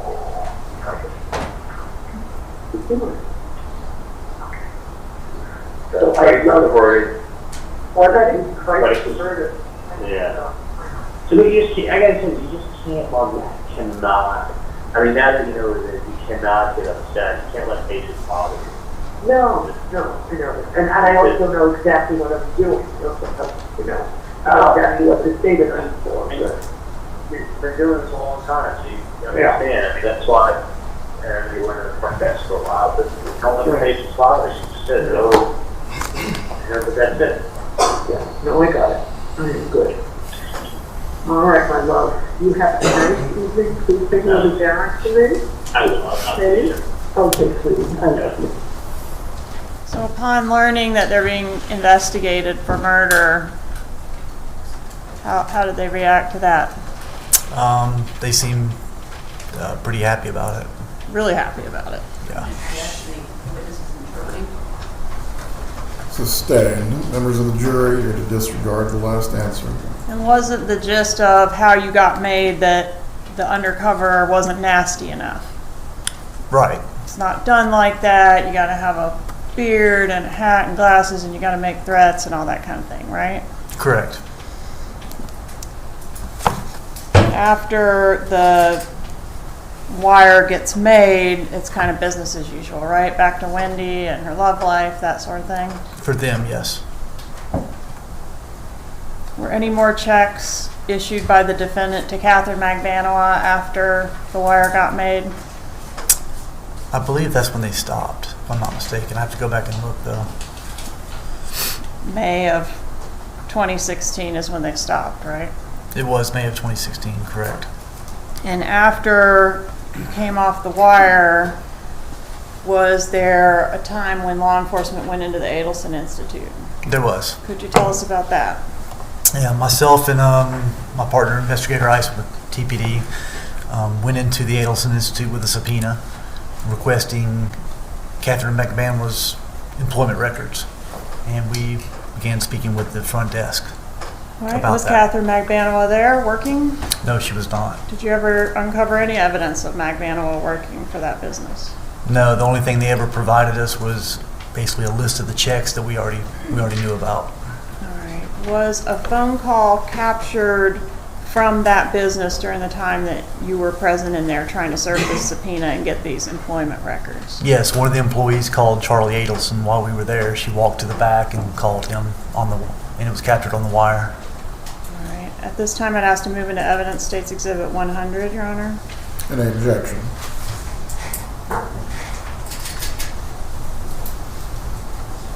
No objection. States 100 is admitted. Permission to publish, Your Honor. You may.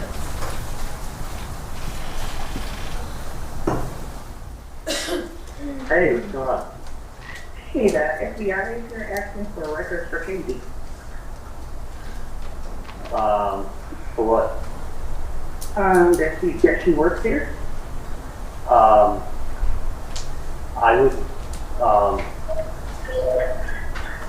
wouldn't give anything. Yeah, and I don't know. they asked, did she work there? I was like, yeah, she works there, but I don't know if you want. Because remember we sent that. Erica, Yeah.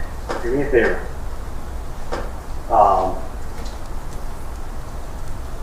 I'm not there right now, and I'm in surgery. But it's not my office. It's my dad's office. So I can't give anything out. Right. I mean, I don't have access to it. I don't know where anything is. Okay. So you don't have access to anything. I So don't know where anything is either. yeah. So I would do this. I would not. I would not speak to anybody. You can do whatever you want, but it's my dad's office. Yeah. So I don't have access to any of that stuff. Okay. So they can talk to my dad, and I'm sure they'll be able to get whatever they want from them. Okay, understand. So if I had it, you can talk to whoever you want, since they don't want it, but, No, you know, we're going to do whatever you say. yeah, I shouldn't say don't talk to them. Talk to whoever on the plan you want to talk to, but it's not my office, and it's not your office. Right. So you don't have records to give them, and I don't have records to give them, so I'm sure they'll be able to help them out in any way they can. Okay. So that's what I thought. Tell them that it's not my office. The office was sold back to my dad, actually, a long time ago. So tell them that because actually you're talking to the wrong Dr. Adelson. Right. So what you need to do is tell them that you will get in contact. So tell them, it's not your office, you can't do that, right? They said within 20 days of Florida statute, provide a bill of cause with reason. Are they there now, or did they change? Yeah, they're but you know I'm in the back. I'm in the back. They're just waiting for me to come back. Oh, and they want records? Yeah. Do me a favor. I'm going to call you from the landline on your cell phone, okay? Okay. Bye. During the surveillance of Catherine Magbanua, did law enforcement ever observe her to physically go to the Adelson Institute? No, we did not. Okay. And she later admitted that she did not do anything to earn those checks that she received, right? That's correct. She did admit that. Okay. And in at least this call, whose office does Charlie Adelson say the Adelson Institute belongs to? He says it's his dad's office. And has been for a long time, right? Correct. Okay. And that was said on what date? June 1st of 16, is that right? Yes. All right, now before we do this early breaking, I have one more thing. I want to try to circle back to the call that we had technical difficulties on, I think twice.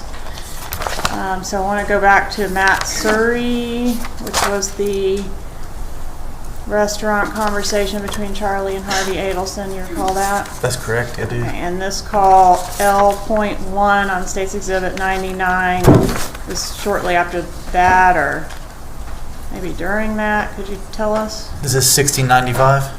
Yes, sir. Yes, it's after the Matt Surrey meet, correct, between Charlie Adelson and his father, Harvey Adelson, and this call is between Charles Adelson, Harvey, and also his mother, Donna Adelson. All right, thank you. Publish L.1, please.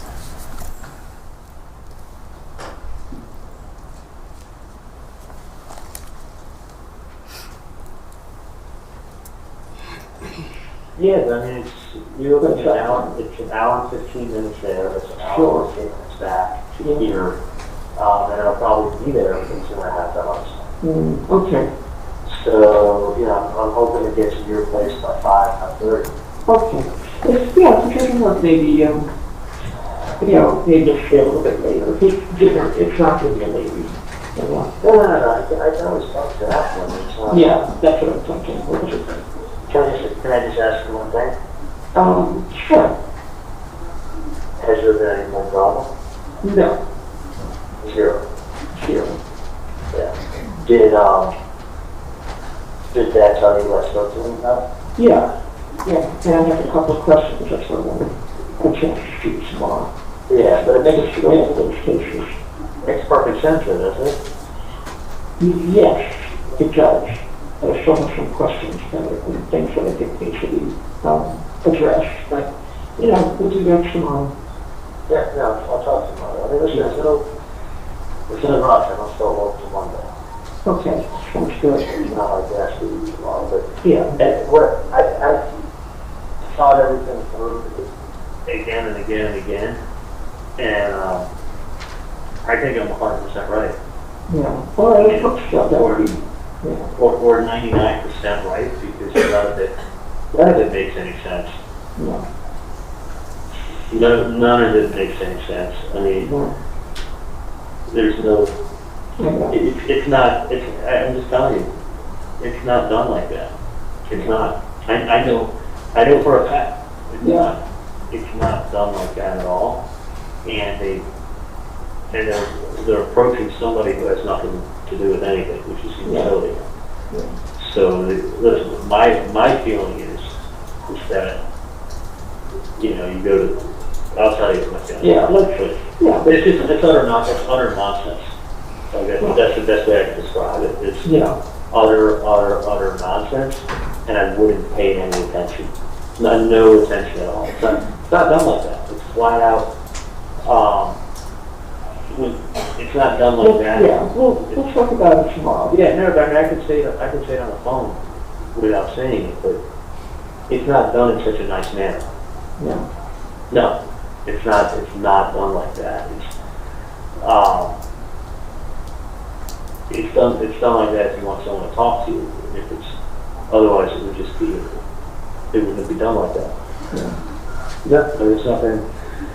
Listen, if you're. Listen, I'll talk to you later. Yeah. But anyway, that's what I thought. I think it's Yeah. a process. Yeah. Leave it at that. Okay. So you going out tonight? Yeah, tomorrow's gonna be awesome, and just Dad spoke to you about what I spoke to him about. I'll even talk to you about it tomorrow. It makes perfect sense. Perfect sense. Well, I think if June comes out, we can do it afterwards because it's not just. I can always tell June I'm talking about, but just now she's got. She's starting to oh yeah, she won't get out of the Dolphin truly until 5:30. She'll be sports bra and a pair of shorts and all sweaty. So I'll whatever. So that's what she's not. I'm 99.999% sure she's not coming. Actually, I'm basically like 100% sure. Okay. All right then. So go have a good night. Get some rest. I need to get down to sleep. Sounds good. I love you. Looking forward to seeing you tomorrow. Have fun. Okay, just be careful. Okay. I love you. Take care. Love you too. Nice recess for you guys. Members of the jury, we are going to take our break for the evening at this point. Once again, do not discuss this case with each other or any other person. Do not seek out any information about this case. We will resume tomorrow at 8:45. Please report at that time, and we will get started with the trial once again at 9 o'clock. Agent Sanford, unfortunately for him, will still be on the stand, but the defense will have their opportunity to cross-examine at that point. Have a good evening. Thank God they'll have an entire night to get their shit together. They still won't be ready. They still won't be ready. Okie dokie. I'm just going to play one more clip and then we'll get out of here. I want to play Wendy's. Everyone can be seated. Draft comment. Do we have any matters to address before going into tomorrow about scheduling or anything else? Judge, I do have a little bit more to do with Agent Sanford, but the next item related to the exhibit that the defense is reviewing still, so just for your planning purposes. I believe this is the matter that we addressed earlier, Mr. Zellman. Yes, Your Honor, and Ms. Kaplan also provided me with a one-page excerpt from my client's 2014 planner with some proposed redactions. I just need to have some conversation with Ms. Kaplan about the proposals. Hopefully it won't be an issue that we need to address them more. We can agree. All right, bailiff shall need to have the courtroom open at 8:15 so the defense can speak with their client concerning these matters. For the state, please report at 8:40. By 8:45, once we have the jurors, we will keep moving. Yes, Your Honor. Yes, sir. That's it for this evening. Have a good night, everyone. All right. Sorry, I didn't realize that I didn't turn my mic off, and you can probably hear my little gerbies squawking in the back. They've been playing, but it's like without Juliana will be like sitting because her bedroom is right across from the room that I'm in, and she'll just sit there quietly, and then the instant that she hears me start talking to you guys, she's like runs over. Okay, let's just play the quick little Wendi is a giraffe. Oh, let me turn this down back to normal.